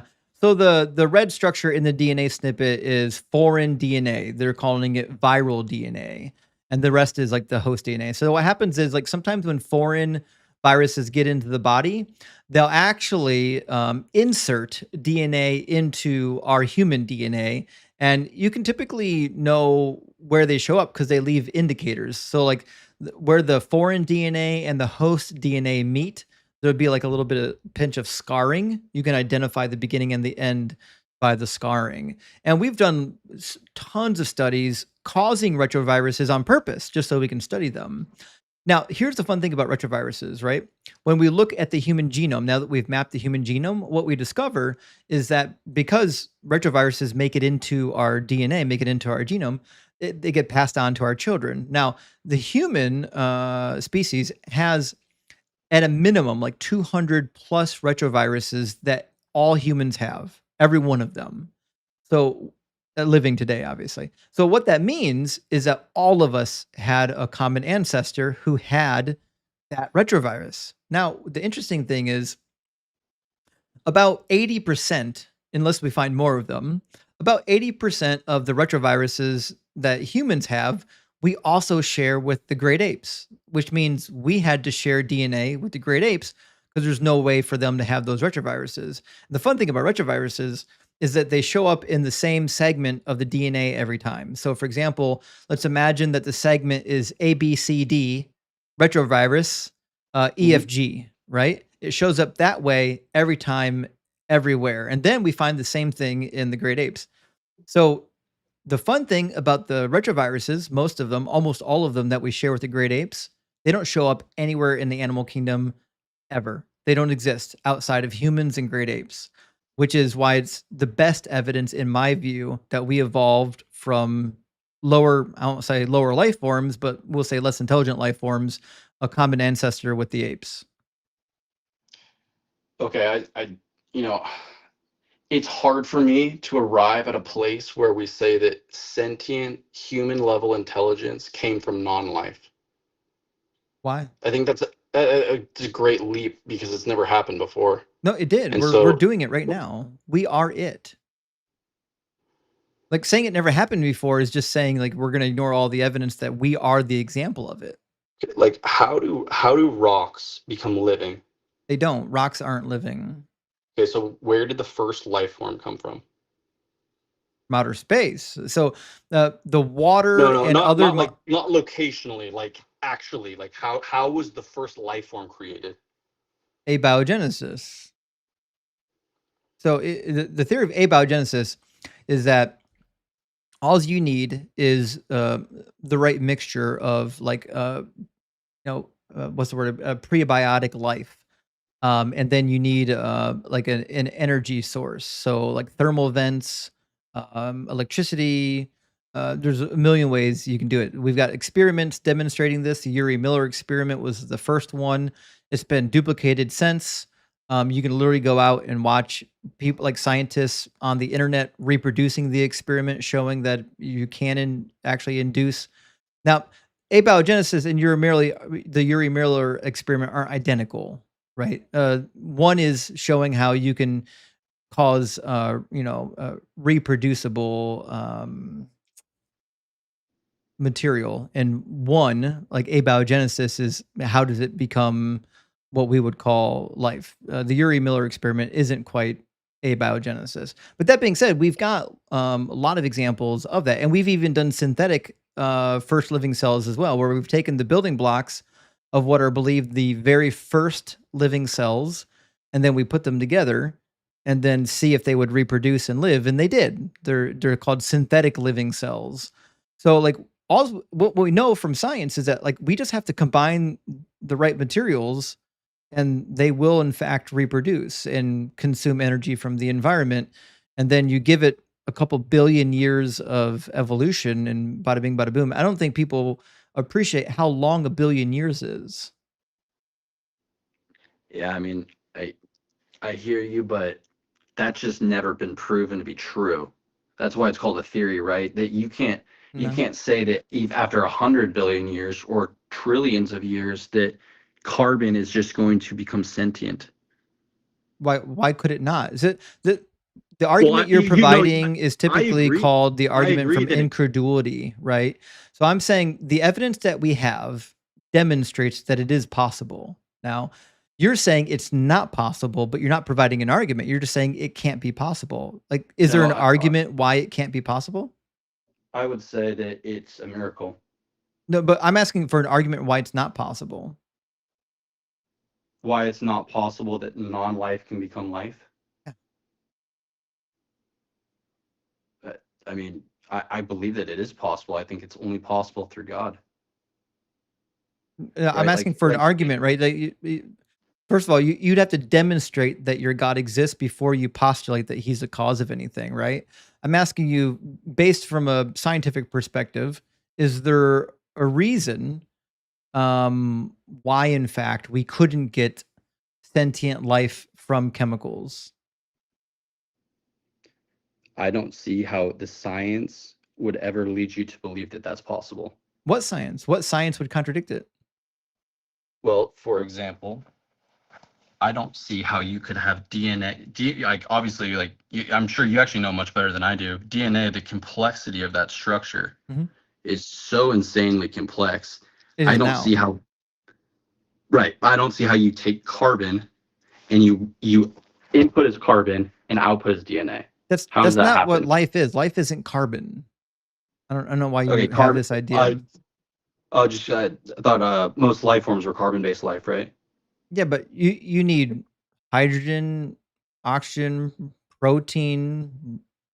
Like there's lots of stuff that goes into like a cell. It's not just carbon. Yeah, sure. You need amino acids, fatty acids, lipids. Like there's lots of stuff that goes into a cell.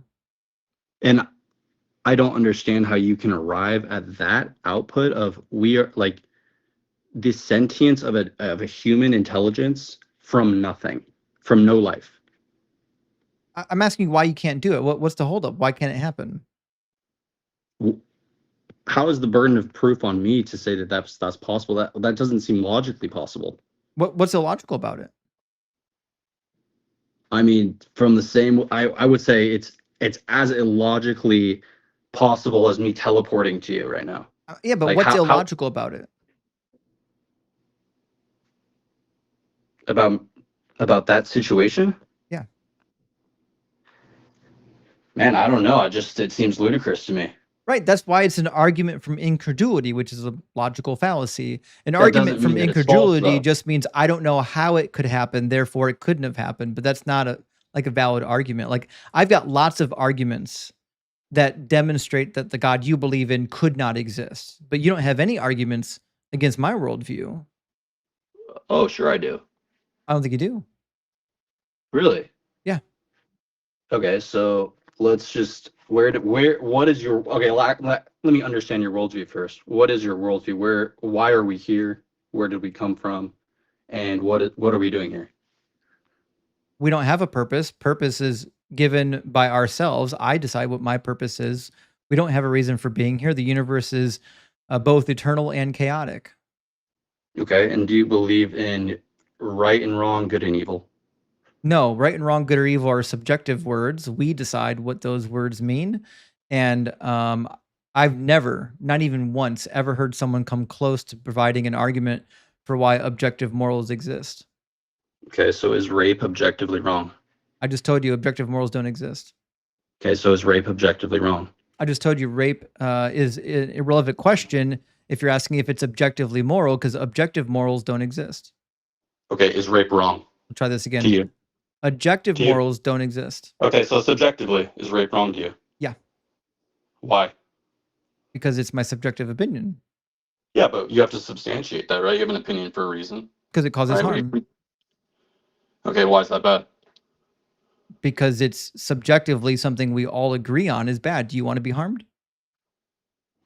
I don't want to be harmed. No, neither I do don't I. think- And it turns out as a society, we agree we don't want to be harmed either, right? So the reality is you can say, I don't like subjective morality. I don't like it. I can't pound my fist and say that something's definitively wrong. I get it that you don't like it, but that's not an argument for objective morals existing. You still have to substantiate that objective morals do exist, and I don't think you can. You just said that it's wrong because society has agreed that it's bad to do harm to people. I didn't say that. Okay, so why? Okay, Try that again. let's try again. So, Dave, Yeah. I want to make sure you're very clear on how objective versus subjective morals work, right? If there are no objective morals, then by default, all morals are subjective. Do you agree? If there are no objective morals, then all morals are subjective. Yep. That's your statement? Do you agree with that? I mean, I think it, like, do I agree with that, like, definition? Yeah. I'd have to think about that, maybe. I don't I mean, know. what else could they be? Honestly, I don't believe in subjective morality. I just don't think it's the logical conclusion to say. I didn't ask you if you did. I said if they're not objective, what else could they be? Okay, I'll bite. Yeah, sure. They're all subjective if they're not objective. Okay, let's say that. Okay. Now, the question we have to ask ourselves is there any evidence for morals being objective? Because I don't see any. If I saw some, I would be an objectivist.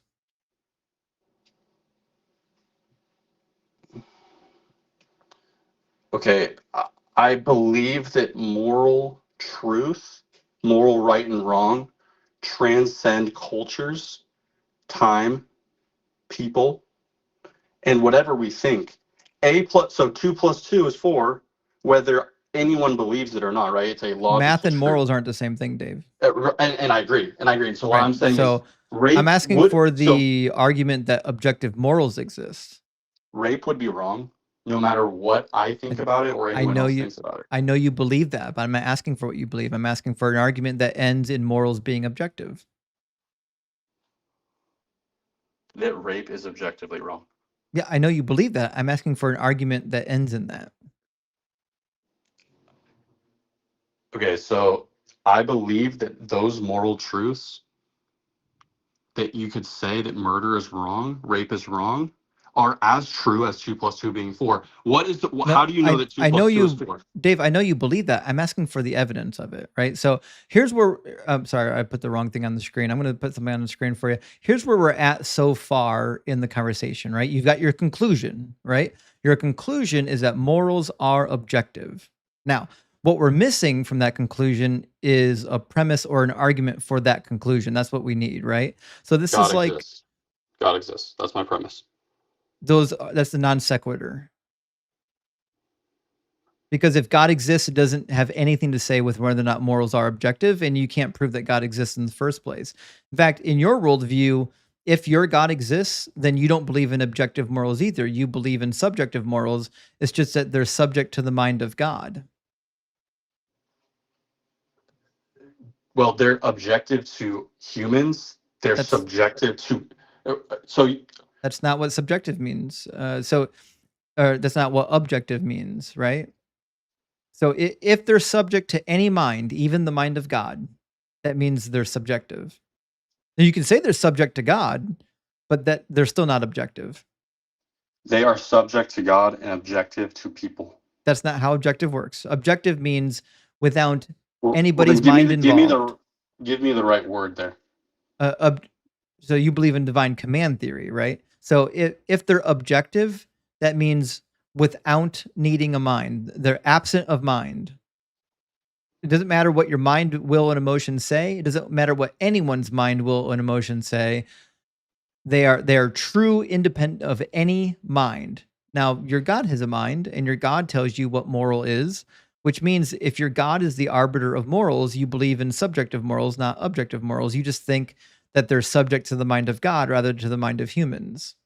You could label that. You could label it that way. That's fine with me. Okay. So you don't believe in objective morals, you believe in divine command theory, right?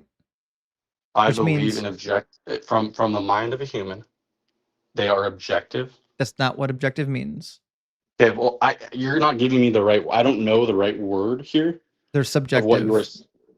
No, because it's not subjective to me, right? You They- and if but okay, if so Dave, do you wait, know wait, what can we the just do you know what the word subjective means?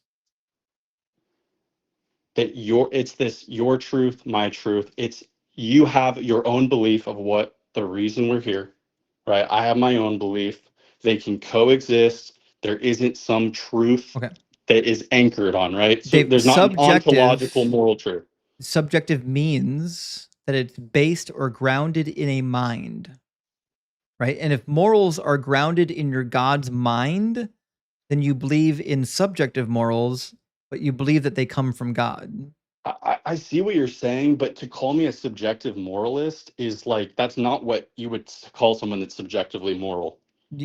You would, yeah. If morals are subject to a mind, and that is God's mind, you believe in subjective morals. If morals were objective, it wouldn't matter what was in God's mind; they would just be objective. All right. Well, I feel like we're kind of getting off the road here a little Okay. bit. So Here's the issue I'm seeing is that like if you said, hey, you have subjective morality, you wouldn't normally be saying that to someone who's saying, hey, I believe that God is the arbiter of truth and morality. You wouldn't normally classify someone that says that as like, hey, you're a subjective moralist. yeah, I'm specifically doing it with you, Dave, because you don't think that you're a subjective moralist, but you are. You believe in the subjective morals of God. And I'm going to explain to you why that's dangerous, right? Because your form of subjective morals means that you believe in divine command theory, which means everything God commands you to do is thereby justified, right? Like if God Everything that, tells you to do it, then it must be good to do it. if it was truly God, yes. Exactly. So if it was truly God, then it's always a good thing to do. So like when God gives laws, he can't give bad laws. All of his laws by definition are good. Right? Yes. Right. Because if it comes from God, it has to be good, unless he's fooling you, right? But this falls apart as soon as you start reading like God's commands. For example, if you go to Deuteronomy 22, he says, suppose a man marries a woman, but after going into her, dislikes her and makes up charges against her, slandering her by saying, I married this woman, but when I lay with her, I did not find evidence of her virginity. The father of the young woman and her mother shall then submit the evidence of the young woman's virginity to the elders of the city at the gate. Okay. So far, what it's saying here is if there's a guy and he marries a woman, goes into her, right? He sleeps with her, and he doesn't find the evidence of her virginity, namely the bleeding. He's like, hey, we got a problem here. Let's go to court. We had an agreement so far? Okay. Okay. Now, what happens is if they end up in court because he's charging her with not being a virgin, says the father of the young woman shall say to the elders, I gave my daughter in marriage to this man, but he dislikes her. And now he's made up charges against her, saying, I did not find evidence of your daughter's virginity. But here is the evidence of my daughter's virginity. Then they shall spread out the cloth before the elders of the town. The elders of that town shall take the man and punish him. So he's saying, listen, if it turns out that that the cloth has blood on it, he's in trouble, right? Because now he's making up false charges against a woman. But it says, if, however, this charge is true, that evidence of the young woman's virginity was not found, then they shall bring the young woman out to the entrance of her father's house, and the men of her town shall stone her to death, because she committed a disgraceful act in Israel by prostituting herself in her father's house. So you shall purge the evil from among you, right? So in this command, you would have to assume then that, in fact, it's good to kill women that aren't virgins on their wedding night. Are you saying that this is bad? I think it's bad Okay. Well, how do you come to that conclusion? because it causes harm. I told you. I believe in subjective morals, and my subjective morals, which are formed by my upbringing, my observation, and society at large, tells me that we shouldn't kill women if they don't bleed. Do you think we should? But why is harm bad in your worldview? It's almost like you don't want to answer my questions. Do you think it's bad to kill women if they don't bleed on their wedding night? I'm asking a different question here. I know, yes, you're avoiding my question. I know. Do you think it's bad to kill women if they don't bleed on their wedding night? Okay, so I don't know about this exact passage, but I will say that I do know of some scriptures where that Moses is giving this law, correct? Yeah. Mm-hmm. So like Christ would say, "Hey, Moses gave you that law because you were hard of heart," right? And in regards to divorce, Yeah. Jesus said that. Okay, So, so you're just going to apply that to every law of Moses you don't like? no, but I think there's good textual evidence that some of the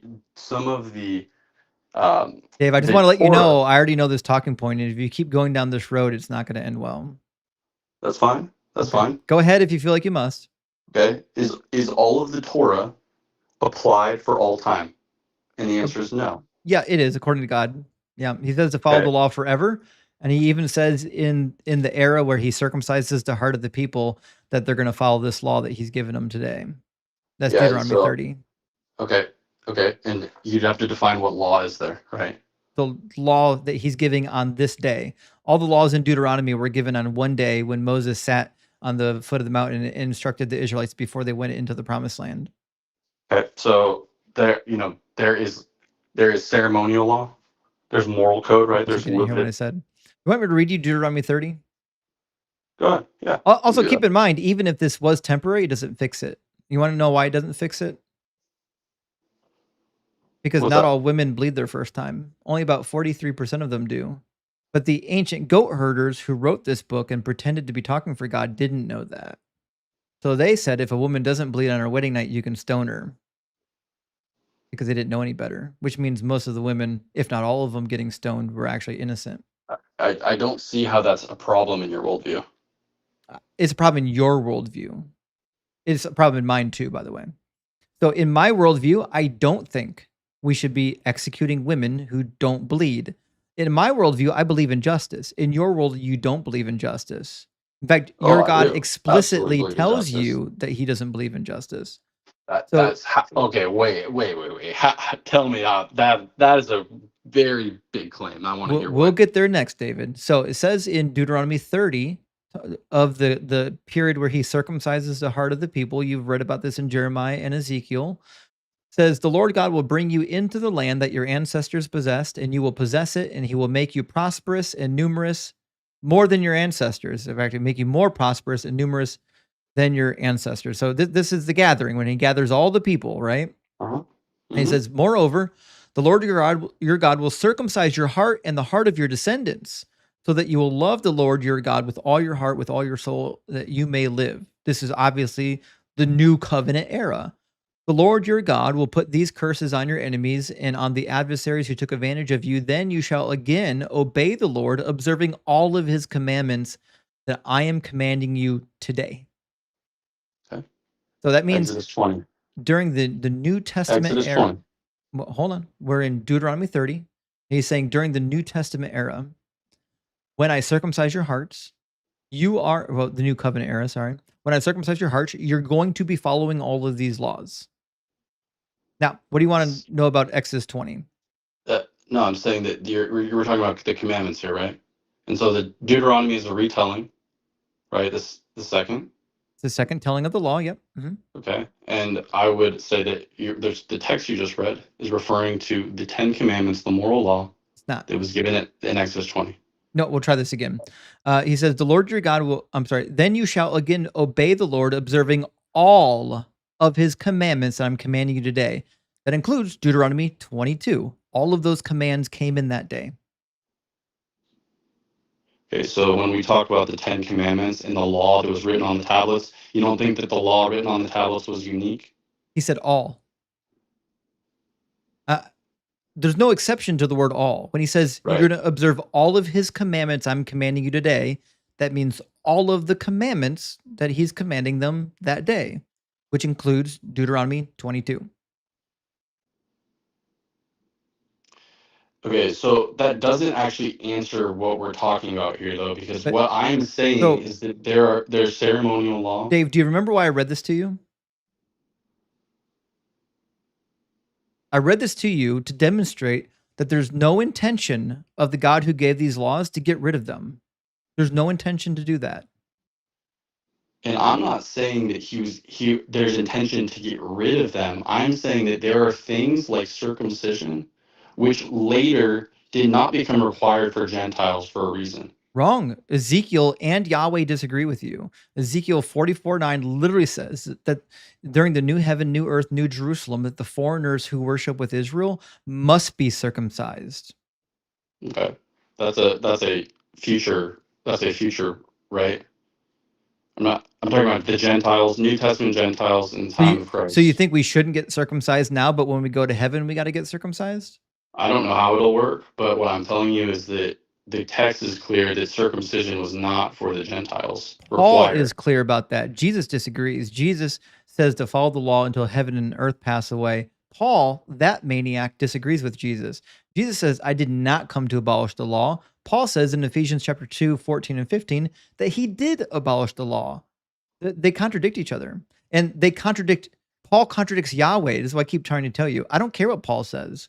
Yahweh, the guy who gave the command in Deuteronomy 22, said that you're going to follow this law all the time. He says the same thing in Deuteronomy 12, Deuteronomy 11, over and over. And he tells you, do this thing forever. Yeah, the issue with that interpretation, though, is that you're saying that like there isn't laws that were just for the Levitical priesthood and for the people of Israel, which there were. No one says there weren't individual laws for the priests. Remember, we're still talking about Deuteronomy 22 when God says you can kill the women who don't bleed. The question is, does it still apply? And the reality is, according to the Old Testament, yes, it very much does. According to Jesus, yes, it does.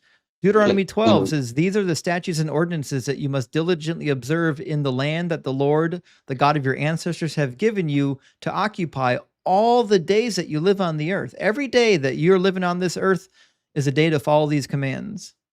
Right. And the Orthodox Christian view would be that those were civil laws given to the Israelites, not for all men of all time. That's the Orthodox Christian view. They would be wrong because in the Old Testament, it says in the prophets that the Israelites and the foreigners will join together. In fact, even in Isaiah 56, literally says that the foreigners will make sacrifices on the physical altar of Yahweh in the temple.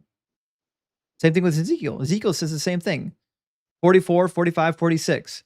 Foreigners will come and dwell with Israel and give offering and sacrifices, bulls, rams, lambs, libations inside the temple. Okay.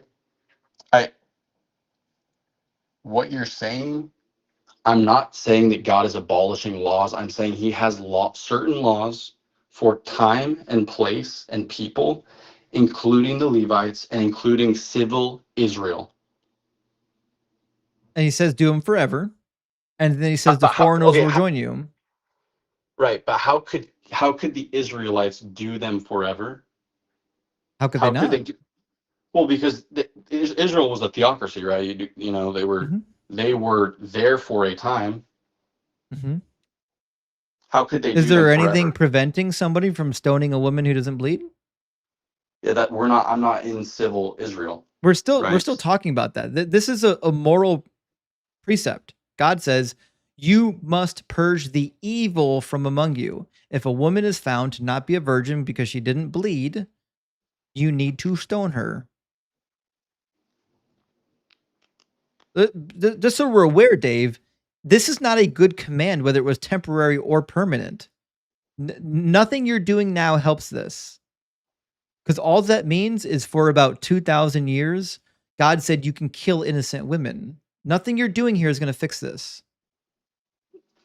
How? Okay, wait. So how is that saying that? If you think It's that Jesus abolished the laws according to Paul, then all you're saying is that for 1,500 years or more, about 1,500 years, God was okay with killing innocent women. Do you think God was okay with killing innocent women? does the text say that though? Yeah. Yeah, it does. Because we It says, know for a fact that ancient women didn't always bleed if they were virgins, but it says if she doesn't bleed, you can kill her. let's say that was given by divine authority, and that let's just say that for the sake of argument, that there was actually injustice there. It There wasn't is. something where you're saying like, no, it's not something where you're saying, oh hey, that actually didn't happen like that. There was people that were innocent that got executed. Dave, this is the tip of the iceberg. If you can't handle Deuteronomy 22, you're not going to like where we're going next. I'm fine with it. I mean, God can say what He wants to say about civil Israel and had them executing judgment. They had a prophet among them who was the spokesperson for God. Yeah, but do you believe that it's okay to execute women on faulty evidence? No, Okay. The God of the book does. I don't see that in the text. Oh, so we'll try this again. I don't know. Maybe I didn't read it slow enough. Okay. So in the text, it literally says in verse 13, suppose a man marries a woman, but after going into her, that means they're, if he dislikes her and makes up charges against her by slandering her and saying, I married this woman, but when I lay with her, I did not find evidence of her virginity, he's saying she didn't bleed, correct? Okay. Okay. Now, if he does that, if he goes to bed with her and she does not bleed, they end up in court. And then Yep. the father says, hey, here's the situation, but here is the evidence of my daughter's virginity. Then they will spread out the cloth before the elders of the town. Now, the cloth is the evidence. The blood is the evidence. But less than half of women bleed their first time. Less than half. In fact, if you're a woman right now watching this, put a 1 in the comments. If you didn't bleed your first time, you're going to see a fucking flood of 1s because not every woman bleeds the same way. In fact, some people don't bleed until the second, third, or fourth time. Some of them never bleed their first time. Women aren't a monolith. There's not one hymen. There's not one vagina. As it turns out, women are diverse, and ancient people didn't know this, which means if a woman was taken to court because she didn't bleed on a sheet, the sheet is not good evidence of whether or not she's guilty of being a virgin. You cannot tell if a woman is a virgin based on whether or not she bled. Let's just say that at that time, that when that happened, it was definitive proof. It wasn't, though. No, but according to what you're saying, but you weren't there. We have ancient people who wrote about it. The ancient Greeks wrote about it. The ancient Jews eventually figured it out, and they wrote about it. We know that ancient women didn't bleed their first time. They told us stories about how that was the case. Maybe that wasn't true for the Israelite woman. So they had special hymens? Yeah, maybe. Okay. So they had special hymens until Jesus came, then God fucked up their hymens?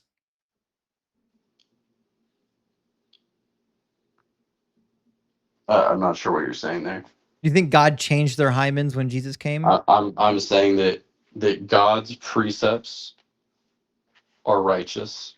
They're totally not. Well, you're trying to arrive there. Killing a woman on faulty evidence is not righteous. And he tells you he's not righteous. Exodus 34:7, he declares it to you. He literally tells you that he's not righteous. He says, visiting the iniquity of the parents upon the children and the children's children into the third and the fourth generation. That's not righteousness. You don't punish grandchildren for the sins of their parents. Okay, let's read that full part, not just one verse. Keeping steadfast love for 1,000 generations, forgiving iniquity and transgression and sin. It's almost like you didn't listen. Yet by no forgiving means iniquity and sin, yet by no means clearing the guilty, but visiting the iniquity of the parents upon the children. Okay, so here's where you're arriving at there. It's different than where I'm arriving at. My assumption based on the biblical text, is that all men are sinners and need grace and forgiveness. I need you to address the text we're reading. The one That's we're what I'm. No, that's what reading I'm. says that God visits the iniquity of the parents upon the children and the children's children into the third or fourth generation. And then we've got lots of instances in the Bible where he does that. Do you want to see where he does that? No, because here's the thing. That You do doesn't know he matter. does, right? Yeah, I do. I Okay. do. And you know Do you what? think it's okay to punish grandchildren for the crimes of their grandparents? If they're guilty of transgression, I God didn't can ask do whatever that. He I wants said, do you to. think it's okay to punish grandchildren for the crimes of their grandparents? If they are guilty of I didn't ask transgression, that. yes. I said, is it okay to punish grandchildren for the crimes of their grandparents? Not for their crimes, the crimes of their grandparents. Okay, but you have to qualify that statement. I don't have to qualify anything. You know what I'm Yeah. saying. Listen carefully. Is it okay to punish a grandchild for the crime that their grandparents committed? Is that okay? No, if Thank they are you. innocent. It's not okay. No, if they are innocent. Innocent of what? Sin. Okay, so if my grandparents committed a crime, it's okay for me to be punished for it. Are you a sinner? Everyone is in your worldview, Dave. No, I mean, I'm asking you, are you a sinner? Everybody is a sinner in your worldview. So do you Well, think it's okay in the world we live in for me to go to prison for a crime my grandparents committed? Do you think that's okay? If you are guilty and not innocent, then yes. Guilty of what? Sin. I'm not guilty of the crime they committed, Dave. That's the problem. If I'm not guilty of the crime being punished, I shouldn't receive the punishment. That's what it means to be just. You get punished for the crimes you do make. You don't get punished for the crimes somebody else made. That's the definition of justice. Okay. So But God's here's the not thing. just because I'll show you another one. He punishes in Deuteronomy 23. Those born of an illicit union shall not come into the assembly of the Lord, even to the 10th generation. None of their descendants shall come into the assembly of the Lord, which means if your parents had you out of wedlock, you were barred from joining the assembly of the Lord. What did you do? Why are you punished for that? Because God can do whatever He wants with His So own temple. he's not just. I didn't ask you if he can do what he wants. I asked if he's just. We're talking about the definition of justice, Dave. We're talking about justice. Your God is not a God of justice. Okay, but hold on 1 second. Okay, just let me say something. Being let into God's temple is a grace. It is not a punishment to get thrown out of the temple. It's a grace to be ever in the temple. But David, listen to the words.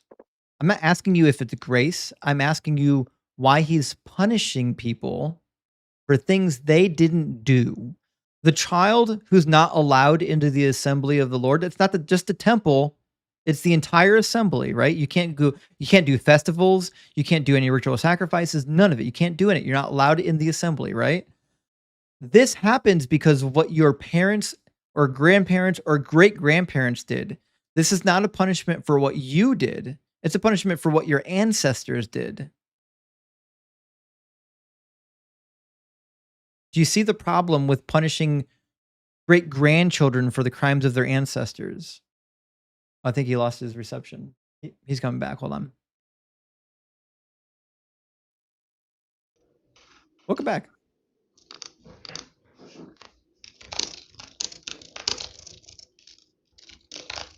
Can you hear me? Hey, Polly, good to see you, buddy. Dave, can you hear me, bud? Hello? Dave, Got me? I can hear you. Sorry about that. Right. So, again, God is willing to punish people for the crimes of others all the time. You want to see like the most egregious example of this? This is maybe my favorite example ever of God acting unjustly. It's in 2 Samuel 12. I don't know why I typed 24. So you know about David and the Bathsheba incident, don't you? Yes. Okay. And when David had Uriah the Hittite killed because he knocked up his wife, there was 2 punishments that were handed down. Do you remember either of the punishments? His child died.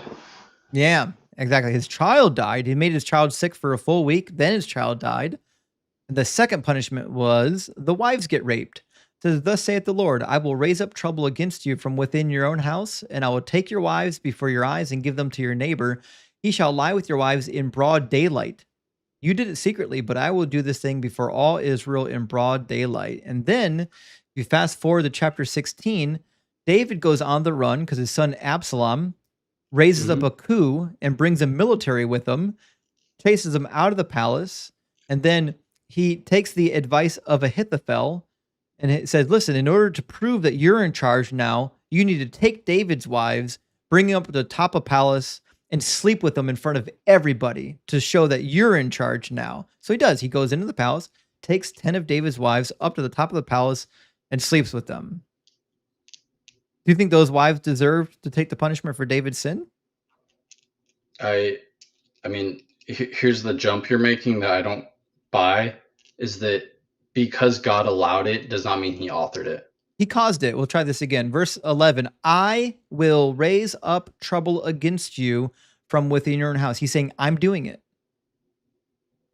He's taking the credit for it. He's allowing it. No, he said, I'm doing it. Okay, so how is he doing it? He's instigating it the same way he instigated David in chapter 24. He says, I will take your wives. And just like he does all the time, he's influencing people to do things. He influences people to do shit all the time in the Bible. This is not new. God's taking credit for it. He literally says, I will do this thing before all Israel. I will do it. He's taking the credit for him. You calling God a liar?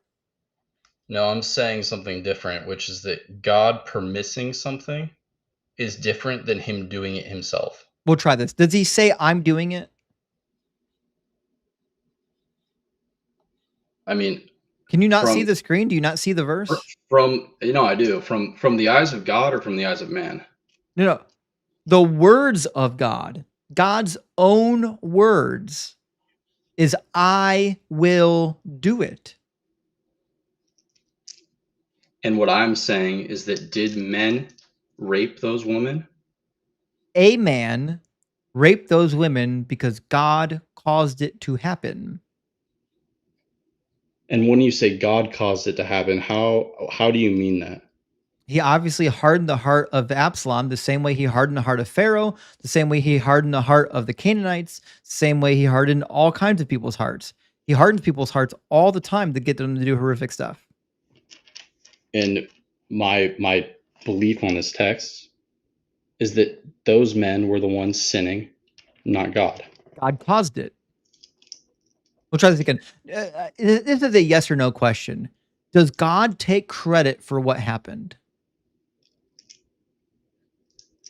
In the passage, not in your mind, in the passage we're reading, does God take credit for it? I mean, I don't see that word, so you're adding that a little bit, but... Okay, I'll read it for the 15th time. He literally says, I will take your wives. When someone says, I will take your wives, what does that mean? He will take your wives. That means he's the one causing it. Thank you. When he says, I will do this thing, what does that mean? He will do this thing. The motherfucker, that's right. That means he's doing the thing. Listen, Dave, you're way too young and way too smart to not know how first-person pronouns work. See, the problem I have with this view, though, is you're not taking into account that men actually did those things. I know, because God influenced them to do it.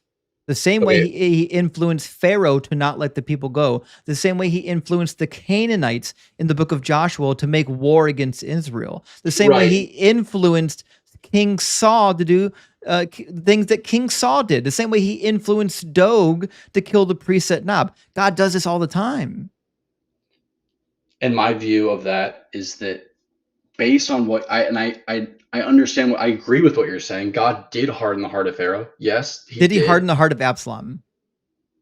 Does it say that in the text? It says he's causing it to happen. How do you think he caused it? I mean, I don't know. You realize this only works if this is a punishment by God, just so you're aware. So hold on, Dave. What we're reading is a punishment for David. This is, God said, you did a bad, here's the punishment, right? And the punishment God takes credit for. He says, I'm doing the thing. And now you're up here lying to my face, Dave.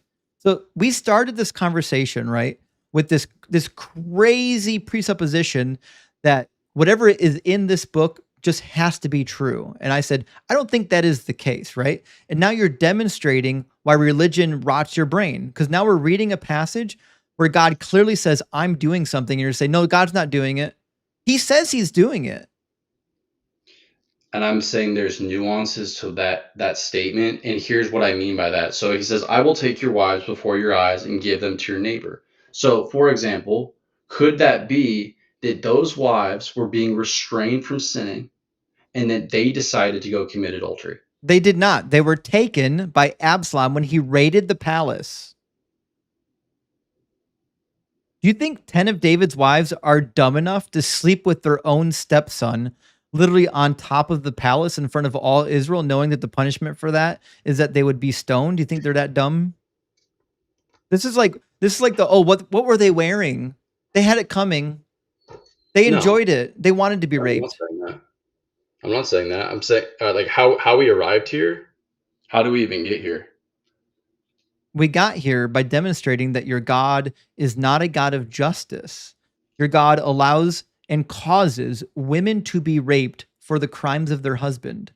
But see, here's what I'm trying to understand from you is we live in a society, and you're saying words like justice, but if morals are all relative to you, and you believe that rape is wrong for you, but it's not objectively wrong, then how can we even have an idea and say that, hey, there's a right Here and comes wrong the and there pivot. is justice? He can't help himself. They really have no way of dealing with the text. They have to pivot to bad presuppositional moralist arguments. So again, Dave, the word justice is not subjective. It has an actual meaning, and what it means, the meaning of justice is that you get what you deserve, right?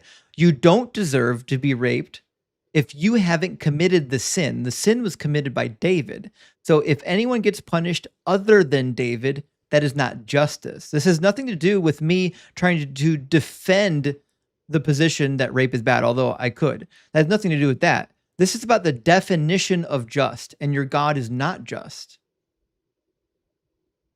God, because he makes laws and morals, cannot do evil. He just did. It is evil. No, It is no. always evil. It is always evil to punish somebody for somebody else's crime. Always. You're saying it like they are not guilty. Guilty of what? Sin. Okay, so any woman on the face of the planet, because she's not sinless, deserves to be raped. I didn't say that. Did I'm these saying women that- deserve to be raped? What was I'm her sin? I'm saying that God can judge. This is why, David, this religion has rotted your brain. When you think women deserve to be raped because their husband sinned and they're not perfect. I didn't say that. Okay, did they deserve to be raped or not? If God says something, Did they do something deserving of the crime? I the don't know punishment? what they did. I don't know what they did. Okay, does the text tell you why they're getting raped? It's saying why God is doing this thing. Does the text but tell it you does- why they're getting raped? See, I can't go to that conclusion with you though. You Because can. I It's no, a yes or because- no, David. Does the text tell you why they're getting raped? Not fully, no. Oh, it doesn't tell you why? No. So you're just gonna okay. I'm gonna take a deep breath. David, I'm gonna give you one last chance to not be a lying dirtbag. This is the last chance you get. The text does tell you why they're being raped. It's a punishment. He literally says, now therefore, the word of the Lord shall never depart from your house, for you have despised me and taken the wife of Uriah the Hittite to be your wife.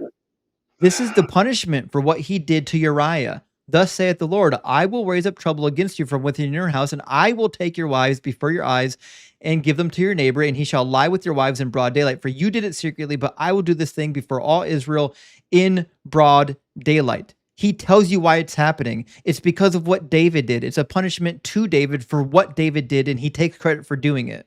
And you're getting up here and saying, golly gee, I don't know why it happened. Golly gee, I guess they did something to deserve it. David, this has rotted your brain. You've turned your brain off, and now you lack critical thinking skills because this religion has poisoned your mind. I know that this is getting heated, but I just want you to hear me say this. I don't want this to devolve into a bad conversation. I've been enjoying the conversation with you. I was having a good conversation until you started lying to my face, David. Okay, so what did I lie about? You told me on multiple occasions that God did not do the thing that he clearly said he did. I'm saying something different than that. I'm saying that it's nuanced. I know it's nuanced. I know. We know humans did it. We know humans did it. I'm saying God caused it to happen because he said he's causing it to happen. The same way he caused the Israelites to go to war with the Canaanites. Joshua 11:20, for it was the Lord's doing to harden their hearts so that they would come against Israel in battle in order that they might be utterly destroyed. God influences people all the time to do stuff. In Amen. this case, he clearly influenced Absalom to do the thing he needed Absalom to do. That's why it's a punishment. Okay, yeah. So this is the moment, David, where you get to be, I don't know how old you are. This is the moment where you get to have an adult epiphany and say, yes, this is one thing that means what it says, and it's not pretty. Your God's a monster, David. That's not true. It's 100% fact. That's definitely not true. Your God's a vicious monster if he causes women to be raped for the crimes of their husband.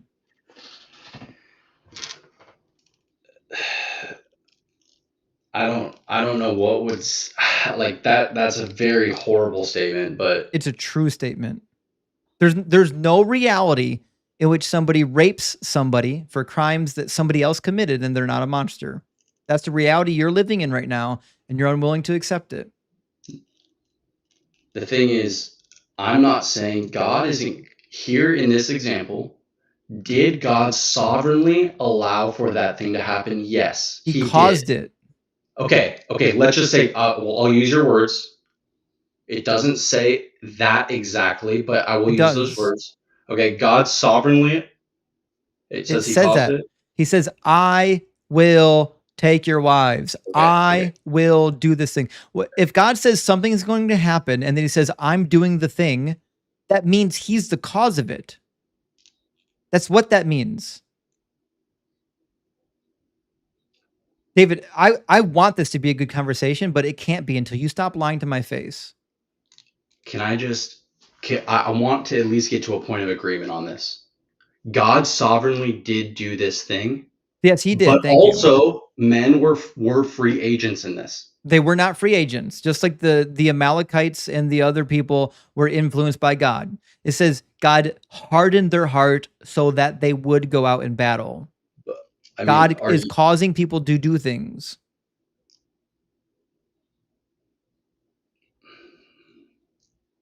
You have to take ownership for what this text does, Dave. The longer you beat around the bush, the longer you lie to our faces, the sillier it looks. There are like 2,000 people or more watching right now.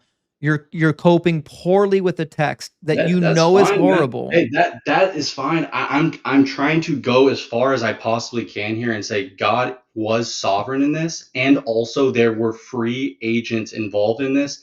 Yes, was God a mover in this, a sovereign mover? Yes, he was a sovereign mover. But it can't be free will if he causes it.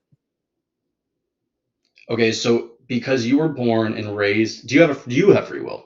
No, this can't be free will if he's causing it. He's acting against somebody's free will to make it happen. That's why it's a punishment. If David never did the sin with Bathsheba, this wouldn't have happened.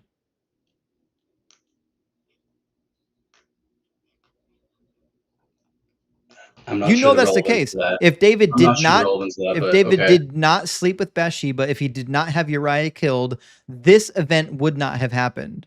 Because this is a punishment for what he did. And if it's a punishment for the thing he did, that means God is causing it to happen. That's why it's a punishment. Like, I get what you're saying here, but because God is sovereign and outside time and space, You're trying so hard, Dave. Dave, the more you fight this, the sillier it looks. I mean, I feel like I'm conceding your point here. God is sovereign in this. He Like, is. He's he causing is. it to happen. But there is men involved in this. Oh, my live just got flagged for harassment on TikTok.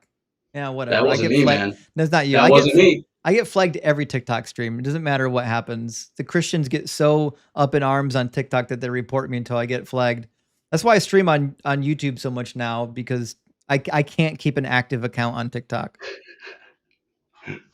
Well, hey, I want to go to at least to a spot of I know what you're saying here, and I see what you're saying, and I do concede the point that God is sovereign in this, but I will not go so far as to say that those people did not sin and have culpability of their own sin. The women?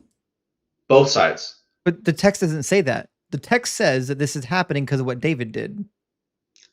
Right, but so the text lying? The premise here is that they are innocent. It was what you're saying. They're innocent of the crime that David committed. Remember, no one's saying they're sinless. We're saying they're innocent of the crime they're being punished for. And I'm saying that because they are sinful, God can do whatever he wants. Okay, then means your God doesn't have justice. That means in your worldview, justice is arbitrary. It means God can punish anybody at any time for anyone else's sin, no matter how severe or how unsevere it is. That's not justice. Justice means the punishment is proportional to the crime. Justice means you get punished for the crime you committed, not the crime somebody else committed. Just because you're all powerful doesn't mean you can make up new rules of justice.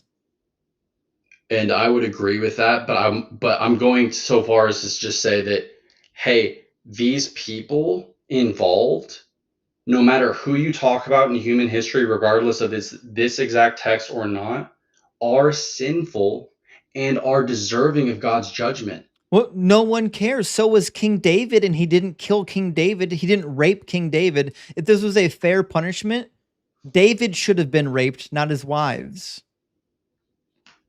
According to who? According to the definition of justice. Again, the definition of just means the person gets punishment for the things they did. Right, and I'm saying what they did was that everyone is guilty of sin. It doesn't matter. It does matter. Do you think a 13-year-old girl who has only committed one sin, the sin of lying to her mom about chewing gum in class, deserved to be raped like David's wives? I believe that God is so holy. But David, it's a yes or no question. She's a sinner. She's committed a sin. Does that mean she's deserving of rape? I didn't say that. So what sin does a person have to commit before God's willing to let you get raped? I don't know that. You know that. I don't know that. So you're the one saying that people aren't perfect, therefore they should be raped. No, I want to know what sins does a person have to commit before God has them raped? What sin does it have to be? Okay, but hold on. I didn't say, you put words in my mouth there. I didn't say that. You're saying it's okay that these women were raped because they were not sinless. That's what you said, David. Listen to your words. No, I'll let me be clear.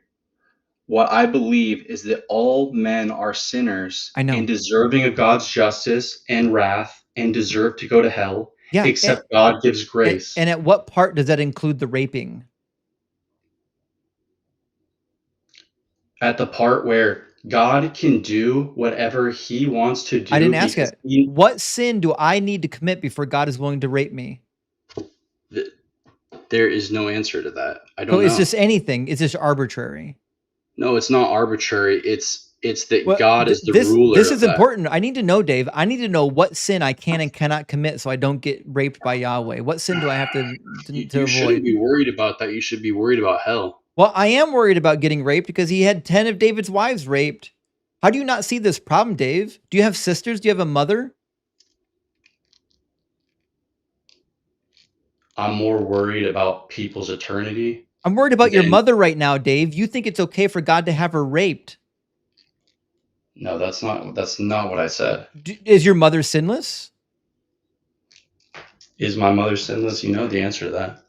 She's not. So in your worldview, it's okay if God has your mother raped because she's not sinless. Well, That like, Dave, okay, this is the bed you made. You have to lie in it now. You said it's okay for these women to be raped because they're not sinless. By the same consequence, it's okay for your mother to be raped because she's no, not because sinless. you're applying this text outside of this I'm not. exact experience. I'm using your logic. You've walked into this trap. You built your own trap and you walked into it. You're saying it's okay that God had these women raped because they're not completely free of sin, which by extension means any woman can be raped because they're not free of sin. So if your dad cheats on your mom and commits adultery, can God have your mother raped for your dad's sin? God can do whatever he wants to do. Yes or no, Dave? I just said Would it be just if your dad committed adultery? Would it be just for God to punish your dad by having your mother raped? God knows. I don't know. I'm asking you. I want to know what you think because you're the one making this case right now. So answer honestly. According to the worldview you're painting right now, would it be just for God to have your mother raped if your dad committed adultery? There's one lawgiver who's able to save and to destroy. He can't do it. All right. Well, Dave, I think we reached the logical extension of the conversation. You've demonstrated that religion has completely ruined your brain. You're probably a smart young man in real life. I'm sad that religion has done this to you, and that's why we do these live streams. But coming back some other time, I think we've gone on quite a bit, and I'm sure we'll have a good conversation on another topic. I appreciate the call, man, and I hope you have a blessed day. Cheers. Religion rots your brain. We just seen it. I don't know what else needs to be said. When you get to a point that it's okay for this behavior to happen, there's nothing I could do for you. Okay, so guys, we got a shit ton of super chats during that conversation. I'm gonna read all the super chats, and then it's late. I'm gonna go to bed by midnight ish, maybe midnight. Thank you for being. We've been here like all day since like 5 o'clock. Thank you so much for being here. But I am going to read through the super chats now. I really appreciate everybody. Astronova, thank you for the tiny diny flotilla. I appreciate that. We got a super chat from our friend Tariq. Says Psalm 22:16 past tense or Hebrew prophetic perfect. Great question, Tariq. I reject. Okay. I reject Hebrew prophetic perfect. I have never seen an example of this. And I've checked. I've talked to people. I've looked at the actual resources. I've never seen it. I don't think it actually exists. So I'm never going to admit it exists until someone can actually show me that it exists. The closest you'll ever get is Isaiah 14 and Ezekiel 28. And he explicitly tells you that this is something you're supposed to do in the future. And you're going to read this about something that already happened in the past, which means, yes, of course it's going to be in the past tense. He's personifying the future about past events. That's it. It's the closest you'll ever get. Chant says, but it doesn't say the word grape. Funny how I don't see the word consent either, sleazebag. That's 100% right. Just because it doesn't say grape doesn't mean that there's consent. And cognitive dissonance says, Jack Hale's disgusting. Unfortunately, that seems to have been the case. And Jennifer says, this guest is such an incel grape guy. Yeah. Listen, when you're up here defending grape, that's the end of the line for you, friend. You're done. Your brain's toast. Penelope says, when Jack runs out of crazy rationalizations for grape, he'll resort to saying, but she enjoyed it. He almost did. He almost got to he tried for a half a second to say they wanted it. He really did. He wanted to go down that road. How do you know they didn't like it? How do you know that all of 10 of David's wives didn't have grape fantasies about their stepchildren? That's crazy. Chip, thank you for the super chat. Says, Jake, your beliefs and justifications are revolting. Stop ignoring what is staring in your face. Yeah, and better yet, don't lie to me. Listen, you can twist yourself in pretzels. You can lie to yourself. You can even lie to your mother. You cannot lie to me. I will not let you lie to my face. And Globin says, hi, Justin. Keep doing the Lord's work. Hey, I appreciate that. Lord Doug. Hail, Doug. And Gene, thank you for the super chat. Says, oh, Jack seems nice. And there's the grape apologetics. Please wake up to the horror of what you're saying and reclaim your humanity. That's the thing. That's the problem when talking to Christians. No matter how nice they are, eventually eventually, if we talk long enough, we will end up on grape apologetics. That's why, doesn't matter how nice you are, religion rots your brain. Robin says, they seem so nice, and you dig just below the surface, and it gets very dark very fast. Yeah, that's right, Robin. Listen, all you have to do is read the text to them, the text that they've never read, and they will instinctively, reflexively, on the spot, make up justifications for the most horrific stuff. I could have told him something that's not even in the Bible, and if it sounded plausible, he would have defended it, because he's not interested in truth. He's interested in what he already believes not being debunked. Penelope says, when the woman says, you kiss me one more time and my fist is going across your face, Jack probably think that's a come on. Yes. Yes. You'd be surprised how many young men think that no means try again in a few minutes and see what's up. Ridiculous. Tanabe says, this guy is so delusional with rosy glasses on, it's just sickening. Yeah. It's hard to watch, actually. It's hard to watch. And Lord of the Stacks says, every religion boils down to control over women. It's so true. Like, all of these religious books are full of the most misogynistic, crazy things you've ever seen. And TNC says, guys, words don't mean words. Don't you see? No means yes. SA doesn't mean SA because I say so, and God is real. You finally convinced me, TNC. TNC. It's crazy that you can read these books and rather than saying, oh, that's horrific, you just say, well, God is just. No, the fuck he's not. He's not just. He just did a horrible thing. God can't be unjust. If he is unjust, we just read it. It's in front of your face. 55445 says, you can try to kiss your girlfriend, but if you keep going after no, that is assault. And I agree. No means no. It doesn't matter if you already did it once or 100 times. No means no. And intern Shrimp says, holy crap, Jack. Yeah, I'd say so. It's a shame that such a nice young man has to go out with such dishonor. Argument from Motion says, Jack Hale needs to be on a list ASAP. Yeah, half these Christians need to be on a list somewhere. They need to be watched. They're dangerous. Even the nice ones are dangerous. Lemeka says, Jack outed himself. Religious people never acknowledge delusions or hallucinations. That's the case, actually. In fact, most religious people who are delusional don't know they're delusional. Like, they're just stuck. They're trapped. And they actually can't get out of it. It's just me, says, your show. Barbecue. Yeah, I appreciate that. Love your show. I appreciate that, just me. And we had some cooking there. Mike says, I would say Jack needs huge grace from the Holy Spirit, but empathy is not one of the gifts. Poor guy is 100% indoctrinated. That is the case. Like, where I come from, when I was a young Christian, if I had read this passage at, say, 18 or 19, if I was in front of a crowd, my response would be, oh, I've never read that. I need to go think about that. I need to go read more about this. I wouldn't have immediately jumped to, hey, let's defend rape.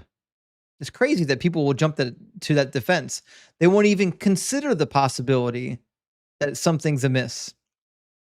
Woolite says Jack would 100% make baby paste jerky strips. You know what, Woolite? I almost got to that point. I wish before I dropped them, we would have done another baby paste. That's my bad.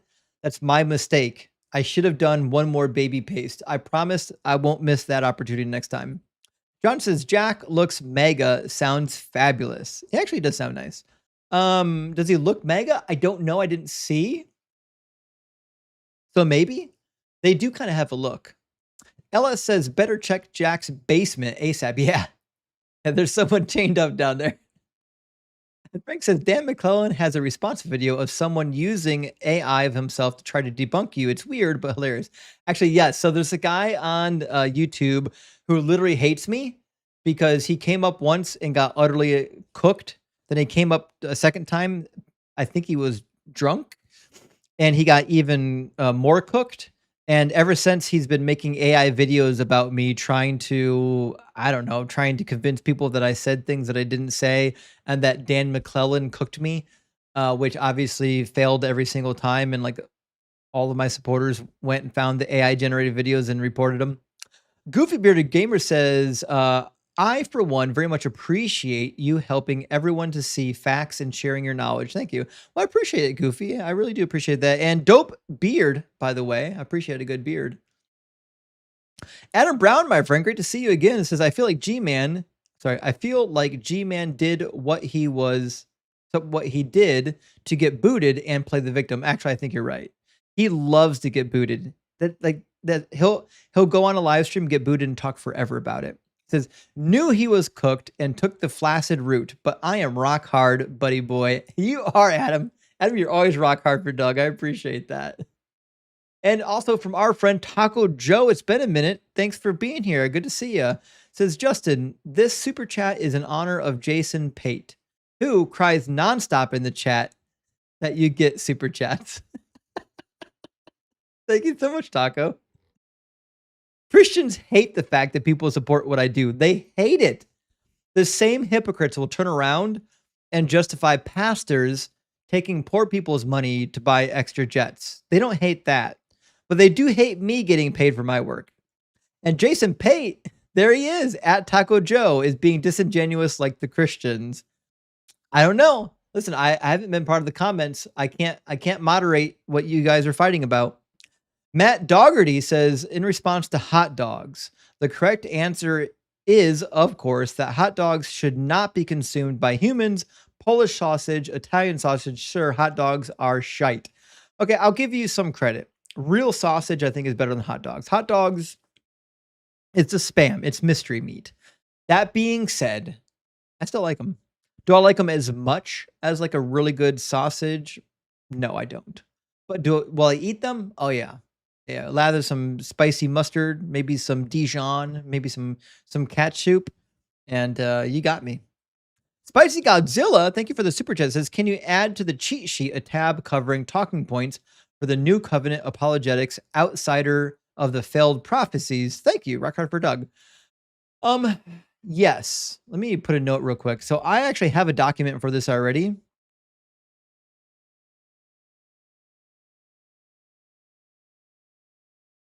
I'm just making a note. Okay, so I'll add to the cheat sheet, I'll add my documentation of why we get to the conclusion that the laws are forever and how Paul's just an idiot. I'll do that. I'll add that to the cheat sheet. Good suggestion, Space Godzilla. It's a good one. I think a lot of people have asked me about the laws because they don't know where to start with the laws. I can put that together. Keith says, I've been watching you for a couple months now, and while I enjoy your debates, guests like Jack make me discouraged for humanity. Yes, Keith, I'm with you, actually. So when I first started doing these live streams, I did not know people like this existed. The people I grew up weren't like this. And so I was slowly running across people that would defend drowning babies in bathtubs. They would defend slavery and grape apology. And that's when I realized, oh, there's a lot of these motherfuckers out there. I mean, there's a lot. And now I kind of focus on this stuff because there's so many of them. It's such a good display of how religion rots the brain. Mixtress Monica, thank you for the $5 super chat, says, ask him how many people got killed in the Bible versus the devil, by God in the Bible versus the devil. I'm pretty sure God's body count is higher. It's way higher. Like, it's not even close. Like, the only thing God ever beat the devil at was being evil. Nobody's more evil in this book than God. Devil doesn't even come close. McDubbin, thank you for the super chat. Says, I need a shower after Jake. Yeah, actually, I'm going to take a shower and go to bed myself. Yes, Jake, that POSFF hasn't learned the name Jack. I apologize. Listen, I'm an asshole for giving the wrong name, but not as much of an asshole for raping women. I can't wait for this video to get demonetized. Skeptics and Scoundrels says, of course you can put ketchup on a hot dog. You can put ketchup on any sandwich. I agree, actually. Speaking of sandwiches and hot dogs in the same sentence, if you've never had Skyline chili, get yourself a chili cheese dog sandwich. A chili cheese sandwich as well without the dog. Amazing. Amazing. A delicacy from the state of Ohio, the heart of it all. And my conscience says Jack was one of the worst I've seen in a minute. Yeah. When it comes to cognitive dissonance, Jack was was one of the worst we've seen in a minute. I didn't know how far I could push him into the corner of cognitive dissonance, but as it turns out, pretty far. Eric says, more important than the hot dog convo, can we all agree plain ass cheese pizza sucks? Toppings are the pizza. Okay. I got things to say about this. Okay. First of all, I love cheese. And when I say I love cheese, I mean, I just raw dog cheese all the time. I just take the block and eat that shit. Cheese all day, every day. So I love a good cheese pizza as long as it's like double cheese or triple cheese. It's got to have lots of cheese. It can't be one of these pizzas where there's lightly sprinkled cheese on here and you have to like hunt, like find the right piece. Fuck that. You need cheese everywhere. You need cheese in the crust. You need that stuffed crust pizza. That being said, I'll eat that. If there's not a good serving of cheese on it, then you better have some pepperonis and some other stuff on there. Now, I'm not picky. I'll take most toppings. I like shit. Even olives I'll take on the pizza. Even banana peppers. I don't care. Put them on there. But cheese pizza, I'm okay with cheese pizza. I can rock with cheese pizza, but it's got to be real cheese. It's got to be a lot of cheese. It's got to be good cheese. You can't cheat me on the cheese. Don't cheat me on the cheese. Marcus says Sarah is 100% right. No ketchup on that hot dog. Marcus, but we used to be friends. And listen, I get it.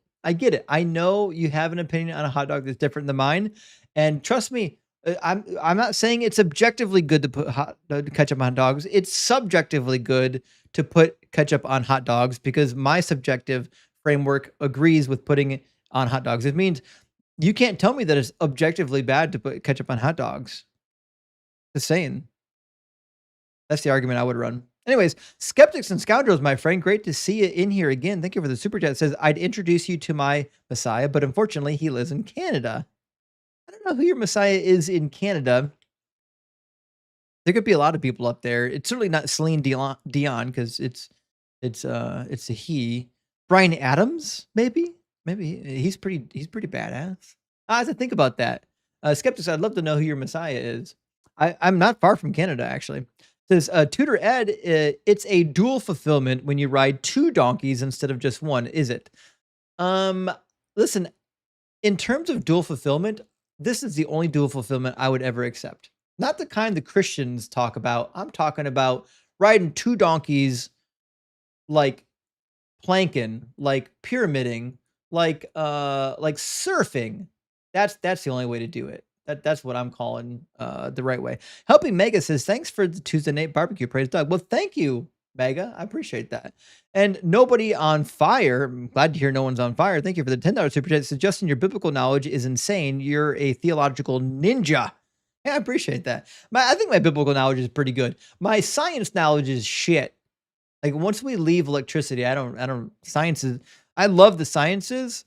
But like I can't do science like Forrest Valkai or Planet Peterson or Dr. Blitz. Like these people they're so amazing. Like what I do when I talk about science, like it's like watching a baby drool over like oatmeal. Like that's and they're like making 5-star restaurants meals. You know what I mean? It's just completely different things.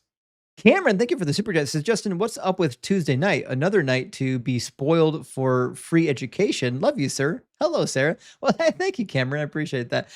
So I'm trying to stream as much as I can this week. Later next week and the week after that, I'm going to be on vacation with my son. So I'm getting some extra time in now because I'm going to have like a week and a half where my son and I are going to be completely off doing fun stuff. And I'm not going to be online at all. I'll be posting clipped content, obviously, but I'm not going to be live streaming. My conscience coming in again says, I've got 4 cats. All are currently mad at me for giving them their DLEA treatments today. I expect a few extra scratches in the morning. Cats can do that. They can hold some grudges. They can... They get mad when they don't get their way sometimes. My cat does that. Like my cat demands to be pet. And if I don't pet him when he wants to be pet, he'll get a little pissy with me. But it's okay. I love my cat. And Shay says, I really appreciate what you do, my guy. Keep up the fight for critical thinking. Well, thank you, Shay, for the $10 super chat. And I'm doing everything I can. Like every bit that I can do, I am doing. And Suakun 2001, thank you for the $10 super chat, says, my favorite way to think of the New Testament is it's Disney Star Wars. It's a sequel to one planned for and doesn't fit with the old canon very well. Oh, that's a really good way to point it, actually. I do remember, so like when I graduated from seminary, there's like what we're gonna call it like an exit interview, right? They do this really interesting exit interview, and they pick your brain a little bit, kind of to see where you're at theologically and how you liked your experience.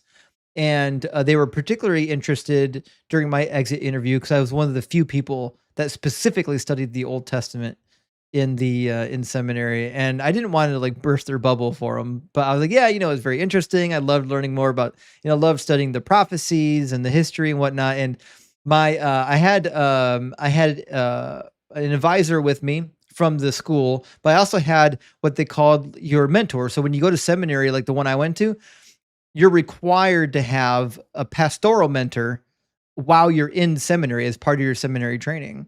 And so my pastoral mentor was there as well.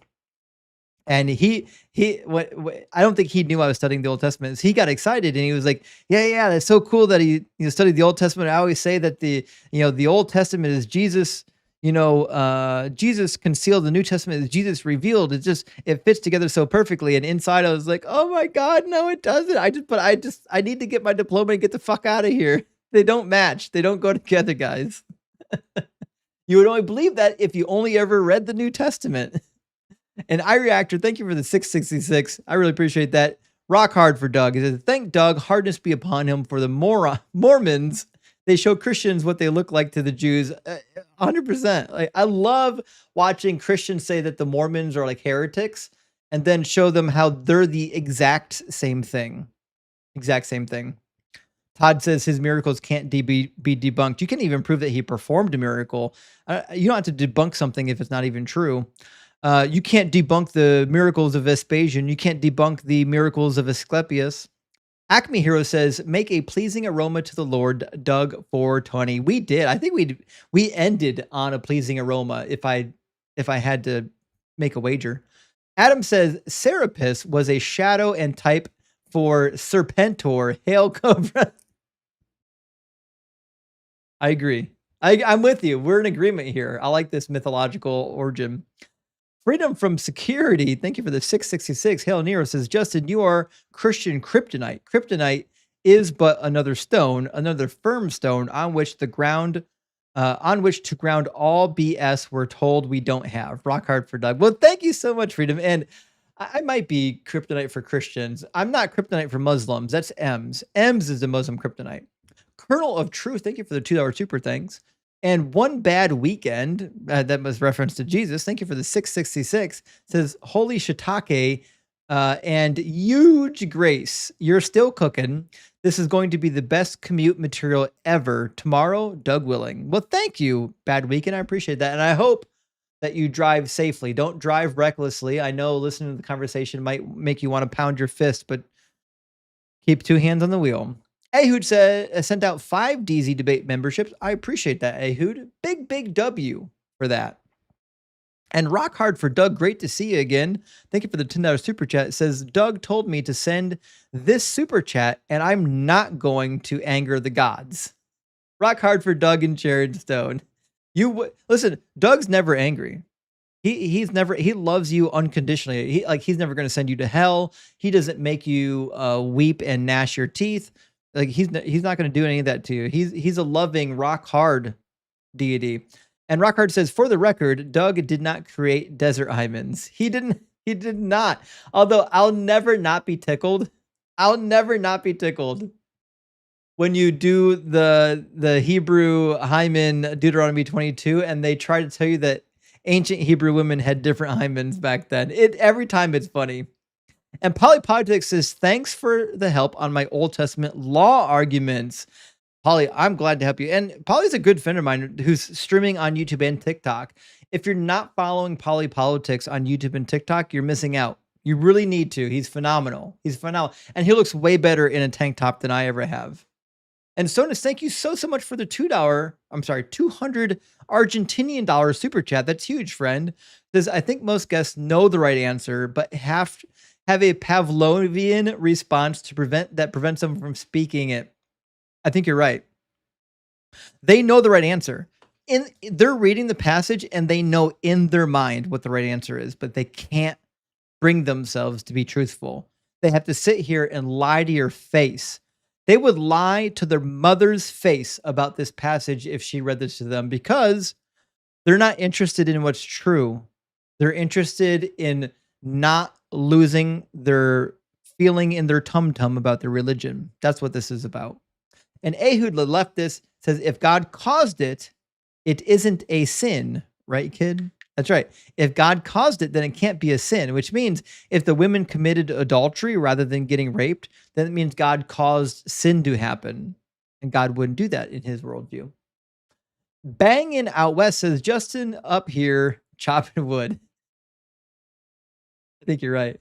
We made some pretzels. You know, I did finally go out and buy some hot pretzels to eat during the live stream, and I keep forgetting to make them before the live stream. I need like a little pretzel warmer, like a little easy bake oven up here to warm up my pretzels to eat during the stream.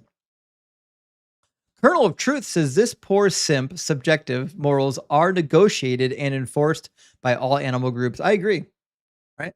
And you don't have to like subjective morals. You don't have to agree that they're good even, but the reality is, until you can demonstrate that objective morals exist, you're stuck with them. Nothing you could do about it. You have to be stuck with them, or you prove they're objective. That being said, Garbage Gaiman, great to see you, my friend. Thank you for the $5 Canuck Buck. Says, did God create the world or just allow it to happen? Yeah, isn't that crazy? God explicitly says that he created the world, but when he says, I'm causing these women to be taken, no, he didn't do that. Every time he says, I'm doing it, he's doing it. Just this one time, he's not doing it. Justin Wright, thank you for the $10 super chat, says, what's crazy is if it said, and so I will save David's wives and I will cause them to be saved, and then Absalom saved them from being from a burning building, they would say it was solely God's doing. Yes. Oh, this is such a good point. You're right. If God says, I'm going to cause something good to happen, and then a person does it, they not for a minute would they ever say, no, God didn't cause it. God didn't cause it. The man with the free will did it. This wasn't something God did. That's such a good point, Justin. Next time we do this passage, I might bring that up. That's good. I love it when the people in the audience give me more ammo. It's the best thing. Hard Work says, why is Satan held responsible for influencing people's freely chosen actions, but God gets a pass when he does? Next time, compare scriptures of Satan stirring up trouble and ask if he did evil. This is a really good point, because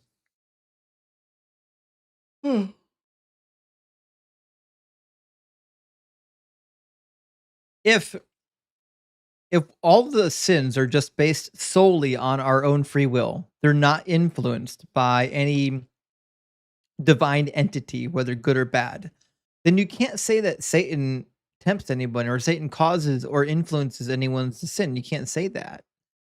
At some point, you have to admit that God is influencing people, as we read. Martin, thank you for the $10 super chat. Martin says, doing good, Justin. Hey, I appreciate that, Martin. I appreciate that. Thank you for supporting the channel. And Logan says, would have been a perfect time to eat a soft pretzel. I know. Guys, I got to get an easy bake oven. I don't want a real oven up here. I don't need a lot of power. I just want like a little easy bake oven with like a light bulb in it that I could put like one pretzel in and keep it warm during the live stream. So at the right time, I can just pull out my warm pretzel and just, it would have been the perfect time. I did order my, I finally made a coffee mug that's got Doug eating pretzels. It says Doug's Pretzel Shop. So you can wear a t-shirt or get a coffee mug or something, get stickers with Doug's Pretzel Shop on it. I think you'll like that. Dominique says, so Dave, grape is determined by nationality and date. Yeah, it kind of seems that way, right? If you're of a particular nationality or it happened at a particular time period, then it's not grape. That's what he's saying. Yeah, because if it happened to anybody else, it would be grape. Dominique says, I mean Jake. We knew you meant Jake, not Dave. But don't worry. I do the same thing. Kyle, good to see you, buddy. Says, "Welp, I'm officially an atheist now. Truth sets for real." Well, I'm glad, Kyle, you finally made it to the end of your deconstruction journey. Congratulations. I don't think there's a whole lot to go from here other than continue to learning. So read the book. Readers are leaders, friends. Red Shrek, thank you for the $15 super chat. It's a big W. It says, it's quite remarkable how much Christians are ignorant of the Hebrew Bible. I'm never not surprised by it. And I know I shouldn't be surprised, but like, I'm still a little bit shocked every time when like I go to a verse that like every Christian should know and they don't know it. Like they just haven't read anything in this book. But yeah, thank you for the super chat. And also, Abel says, if you need someone to talk about science, I can do it. The Mexican atheist Abel. Well, shit. Abel, if you're like a good science person and you're free during my live streams ever, you feel free to request up. If you've got a background in science, hit me up on the Discord. Let me know what your credentials are. And Ryan, thank you for the $10 super chat. It says, Justin, is God good? Christian, yes, God is always good all the time. Justin, well, what about this? Christian, whoa. Who am I to comprehend what God is, what good is? I am literally soup-brained idiot. That is the case, right? They'll tell you that God is always good all the time. Like they know that to be the case. And then the minute we start looking at his actions, all of a sudden, oh, I can't tell you. I can't judge God. I can't analyze this. I can't tell you if this is good or bad. I have no knowledge. Oh, okay. Well, if you have no knowledge if God is good or bad, then don't tell me he's good. Roger, thank you for the $10 super chat. It says, great conversations. Thanks be to Doug and you too, Justin. Well, big W, Roger. Thank you for supporting the channel. I really appreciate that, buddy. I really do. And TG says, Immaculate Conception is Mary born without original sin. I think you're right. If I remember correctly, the Immaculate Conception was originally about Mary, not about Jesus. So there's another word for the virgin birth that it's not coming to my brain. John says, Jesus had to go. The Stonings were playing. Stonings? Or the Stones? The Rolling Stones were playing? I may not get the joke. If that's the case, I apologize, John. I apologize. If you made a good joke and it was over my head, I'm sorry. I'm sorry, friend. I'm sorry. Someone correct me in the comments. Maybe I can read the answer to the joke in the comments below after the video posted. All right, we're getting closer to the end of our super chat chain. Tim, thank you for the $10 super chat. It says, can you talk about the New World Translation Bible produced by the Jehovah's Witnesses? What do you think of it? I was raised Jehovah's Witnesses, and they think it was the best translation available. It's not. It's not that great. Is it bad? No. Actually, I got a copy on my bookshelf back here. That being said, like they do some things. So they do some interesting things with the Greek. The Hebrew, they try to render as literal as possible. With the Greek, they do some funny things. Once upon a time, I had a New World translation that had a bunch of my markings in it where I was correcting the translation. I don't know where it's at. I don't know where it went. I need to get a new copy and write in my new copy where all the corrections need to be. But a lot of the bookstores don't sell them. I got mine because they came to my house and they gave me a copy. It was a thick blue one and I kind of liked it. I don't know where it's at. It's gone. If they ever come back to my house, I'm more than happy to take one of their Bibles and mark it up and show them where the bad translations are. Bothell says, Jack is another example why I don't have Christian friends. Even if nice at first, the vile shit they believe is inexcusable. So many quiet ones like Jack. Yeah, that is the case. And I've seen the same thing with Muslims. I've had very pleasant conversations with Muslims, and all of a sudden you start asking them questions about women and apostates, and you find out that they think women are property and that murdering apostates is dope, right? Because it doesn't matter if they're nice. They will justify whatever horrific shit is in their religion, whether they're nice people or not. That's why religion poisons everything.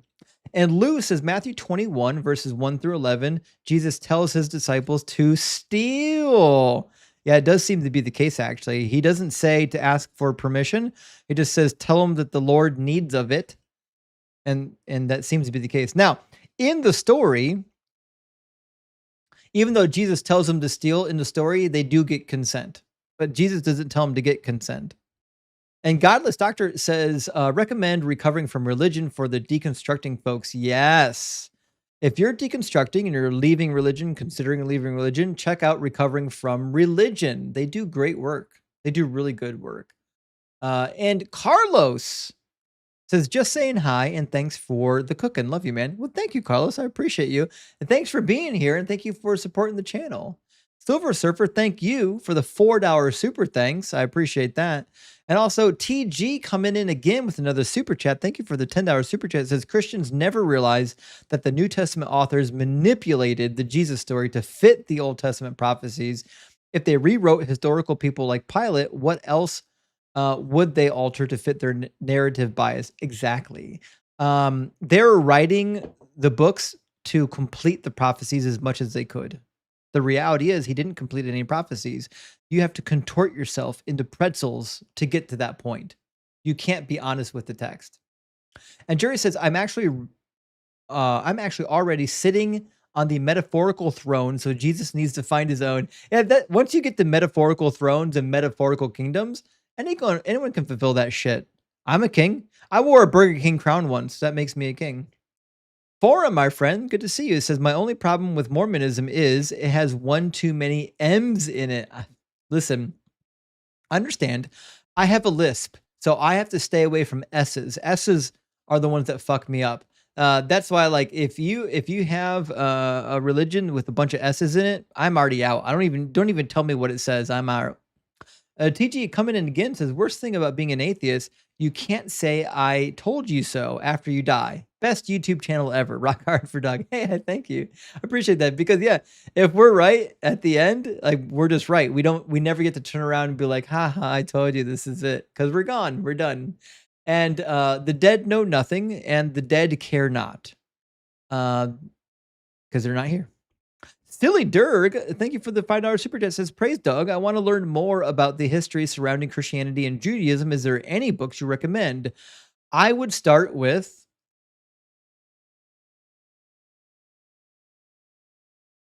the writings of Frank Moore Cross. I would read The Canaanites by Jonathan Tubb.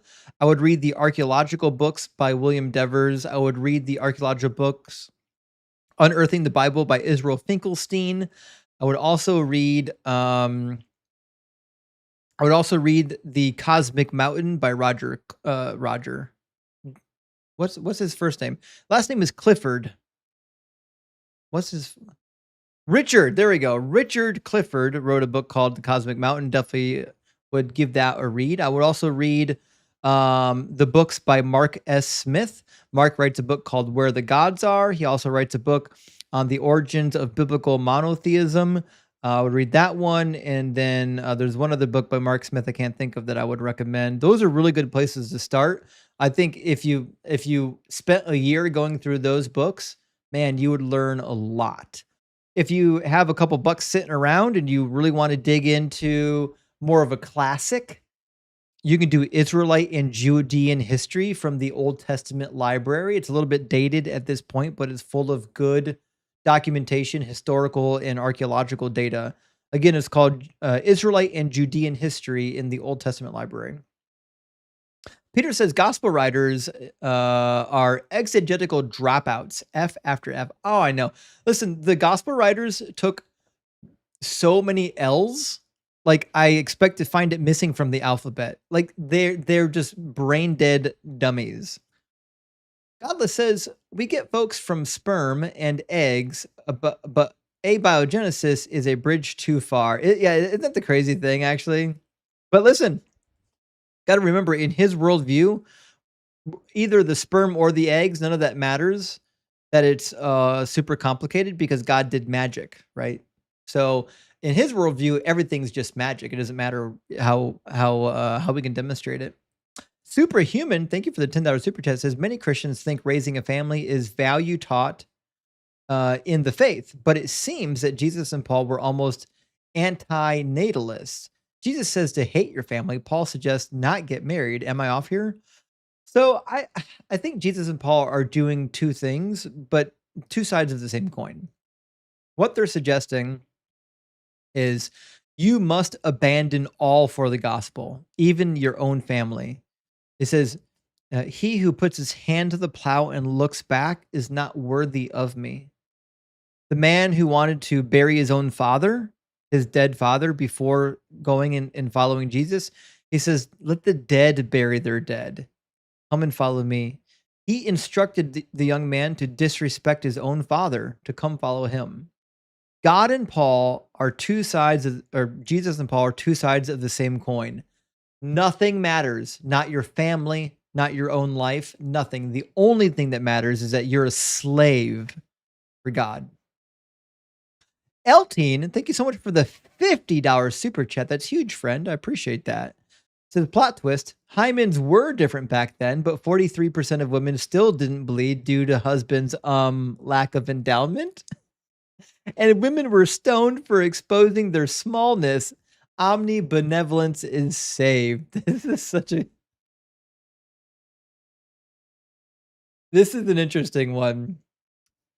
If there was a reason to execute, if there was such a reason to execute, why is my screen doing this weird thing? Hold on, what's happening with my picture? There we go.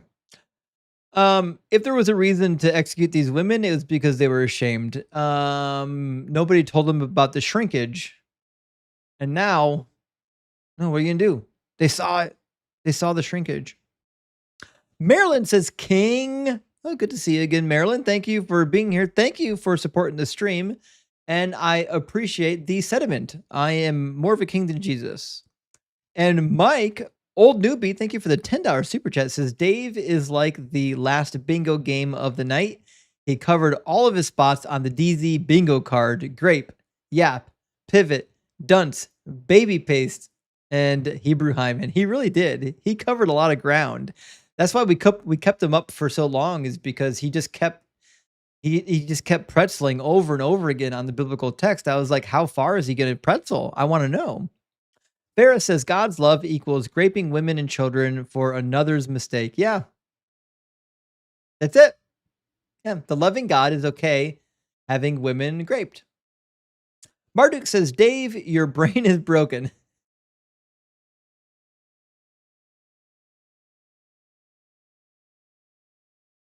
Poor Jake. Poor Jake's never going to have his name remembered. Gene, thank you for the $10 super chat. It says you need a super cut of callers like Jack and Dave, which you then just play wordlessly.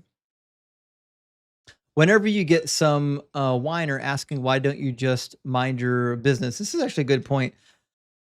I've got so much video content that I am at a point where I can make a supercut of people just saying horrible things, and I want to do it. I just haven't done it yet, but I'm going to get it done eventually. We'll make it happen. The problem is I still edit all of my own videos, and I live stream a lot. I'm live like 20, 25 hours a week, if not more. So it's just hard to get time to do a lot of editing like that, because you got to search through the video archive, but I'll do what I can. I'll certainly do what I can. Colton, thank you for the super chat, says, I wish your job wasn't necessary, but I appreciate what you do. I know, Colton. I wish it wasn't too. I never thought I would be spending my time doing this. I'm doing this because it's necessary, unfortunately. And Colton, again, thank you for the $10 super chat. Says, I'm looking forward to watching you on the line with Matt. Yeah, I'm super pumped. Mark the calendars, August the 6th at 7 p.m. Eastern Standard Time. I'll be on the line with Matt Delahunty, and we're going to be cooking. It's going to be hot. You've heard of bad cop, good cop? It's going to be bad cop, bad cop. We're going to fuck some people up. Mike says, Dave and Jack, infuriating, so sad at the same time. I know. It's hard to watch. It really is. And Vera says, with or without religion, good people can behave well and bad people can do evil. But for good people to do evil, that takes religion. Yeah. Yeah, it's true, Vera. For people to do truly horrific things, even though they seem completely normal, you need a God for that. You need divine command theory. And Aaron says, Doug came to me in a vision and told me to put whatever I want on my hot dog. Doug would do that. Doug would not judge you for putting ketchup on your hot dog. Never. Evan, thank you for the $10 super chat, says, I love your work too much. I'm an ex-Mormon for about 12 years now, and those like you saved me. But you are the best of the rest. Praise Doug. Hey, I appreciate that. I don't know if I am the best, but I'm trying to be. I want to be the best. I want to be the best counter apologist possible because I think it's true and I want to do the best job that I can, no matter what that job is. And Gemini, good to see you again. It's been a minute. Thank you for the super chat. It says, has Justin been told he looks like a young Sean Bean? Doug clearly has his favorites. Who's Sean Bean? Shit. And I gotta look that up. Sean Bean. Interesting. I know the face. I'm surprised that I've never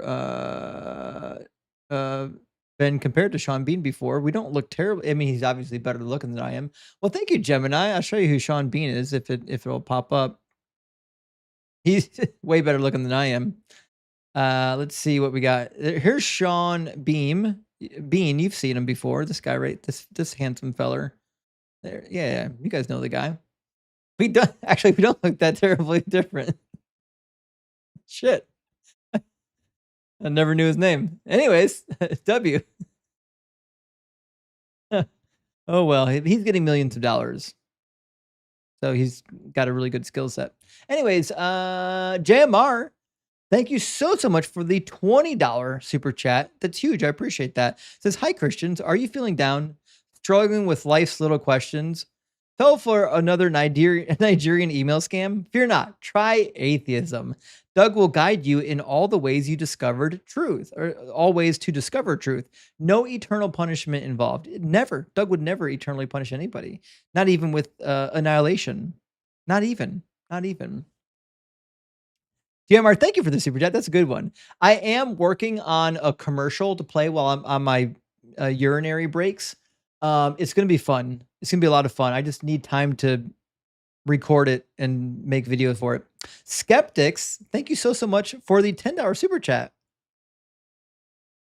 It says, your recitation of the David Bathsheba tale made me think, what's worse than God unaliving an infant? Torturing it for a week and then unaliving it. Christians have to defend the execution and the torture. Yeah, so I bring this up typically when I address the infant. God didn't just execute. He didn't just touch the infant, poof, it was gone. He made it sick and suffered for a week. He didn't have to do that shit. He didn't.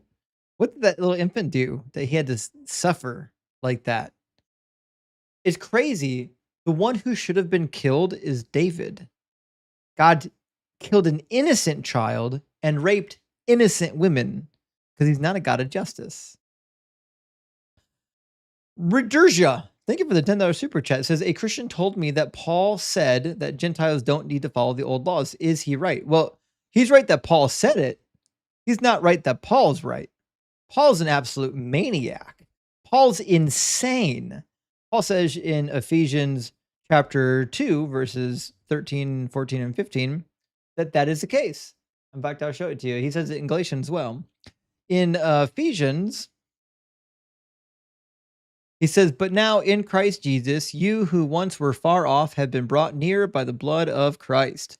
For he is our peace. In his flesh he has made both into one and has broken down the dividing wall, that is the hostility between us, abolishing the law and its commandments and ordinances. He says something similar in Galatians chapter 3, verse 23.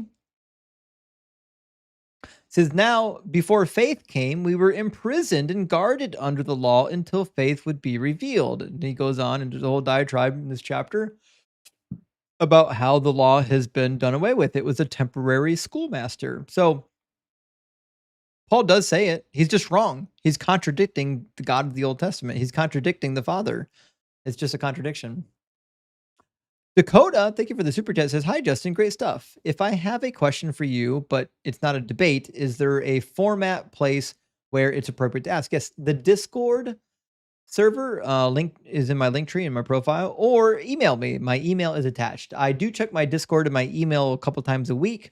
Keep in mind that I get a fucking lot of messages, so I might not get to you right away, but I try to get to everybody I can. I apologize that I can't get to everybody sooner than that. I wish I could. Unfortunately, I get a lot of messages, and like basically everybody in this game gets that. And I'm not special. Once you get any type of a following on the social media, people are clamoring to talk to you outside of social media. And I do provide a way for that. Not everyone does. I think it's good. I want to know what people in the community think. I want to know what they say. I want to get the critiques. And the only way to do that is by interacting with the people in the community. It just happens to be there's a lot of them. But I love them. I love this community. And Decal says, Jack, Muslims will defend grape in their book. It's disgusting. Proceeds to defend grape in his book for half hour. Yeah, that's the case, right? It's funny, if you read this about any other god in any other book, they would tell you it's horrible. But because it's in their book, now all of a sudden it's okay. Cheap Snack says, damn, still going strong tonight. Full of the Rocky spirit. Kudos, sir. Well, thank you, Cheap Snack. I appreciate it. And I'm done. I've got one more super chat, and we're done for the night. Johnny Cake says, thoughts on the Shroud of Turin. Yeah, it's a medieval forgery. It's been carbon dated to be from the medieval period. When it was discovered, the Pope at the time told you is a forgery, literally told you where it came from. It's made from a type of fiber, a fiber weave that did not exist at the time of Jesus. We have no archaeological evidence that would suggest that it's older than the medieval period. We do have archaeological evidence. We have other shrouds from the time period that did survive. James Tabor talks about one recently that you can compare it to, and they're not even remotely the same. The reality is the Shroud of Turin is just one in a long line of fake relics. The holy foreskin of Jesus, fake relic. The holy crown of thorns, fake relic. The holy sandals of Jesus, fake relic. The splinters of the cross that have been preserved, fake relics. For hundreds of years, people in the Christian church during the medieval period were obsessed with relics. They collected them ad nauseum. There's no end to the amount of relics out there. The Shroud of Turin is just one of many relics. The gospel says that he had an individual covering for his head and wrappings for the rest of his body. It wasn't a one-piece thing. So he wasn't wrapped up in multiple pieces of linen if he was wrapped up in the Shroud of Turin. When the disciples find him, or didn't find him, when they go to the tomb in the Gospel of John and elsewhere, they find strips of linen and the separate headcloth. It was multiple linens. It wasn't one big piece. This is ridiculous. Anyways, that's all for tonight for the super chats. I'm going to see who is live right now. I'm sure somebody is live right now that we can go raid. Let me see who's live right now that we can go dump some viewers on. All right. I gotta log into the right account real quick. See who is live. Is Joel live this time of night? No way. Is he really? My internet's so slow. I need to restart my computer right now. All right, let me see who's live. Joel is live, and Thinker's live. They're both live. All right, this is gonna be a late night special. Joel's never live this late. I don't know what he's doing. Let's go give Joel. Sprung forth, they like to say, from a wet. We got to go raid Joel's live stream. Let's gonna do a midnight Doug raid on Joel's live stream. Guys, this is gonna be awesome. Go find Joel Reads Bible. Joel Reads Bible, friends. Let's go raid his live stream. It's Joel Reads Bible on YouTube. He's on TikTok as well. I don't know how anyone couldn't know at this point. Let's go raid the live stream. Tell him Doug sent you. I'll meet you over there in just a minute. I'll be in the comments chirping along with you guys. Thank you so much for being here, friends. Thank you for all the likes. Thank you for all the shares. Thank you for all the supers. Thank you for all the comments. I really, really appreciate it, friends. It means the world to me that you support my stream the way that you do. Anyways, I'll see you again tomorrow.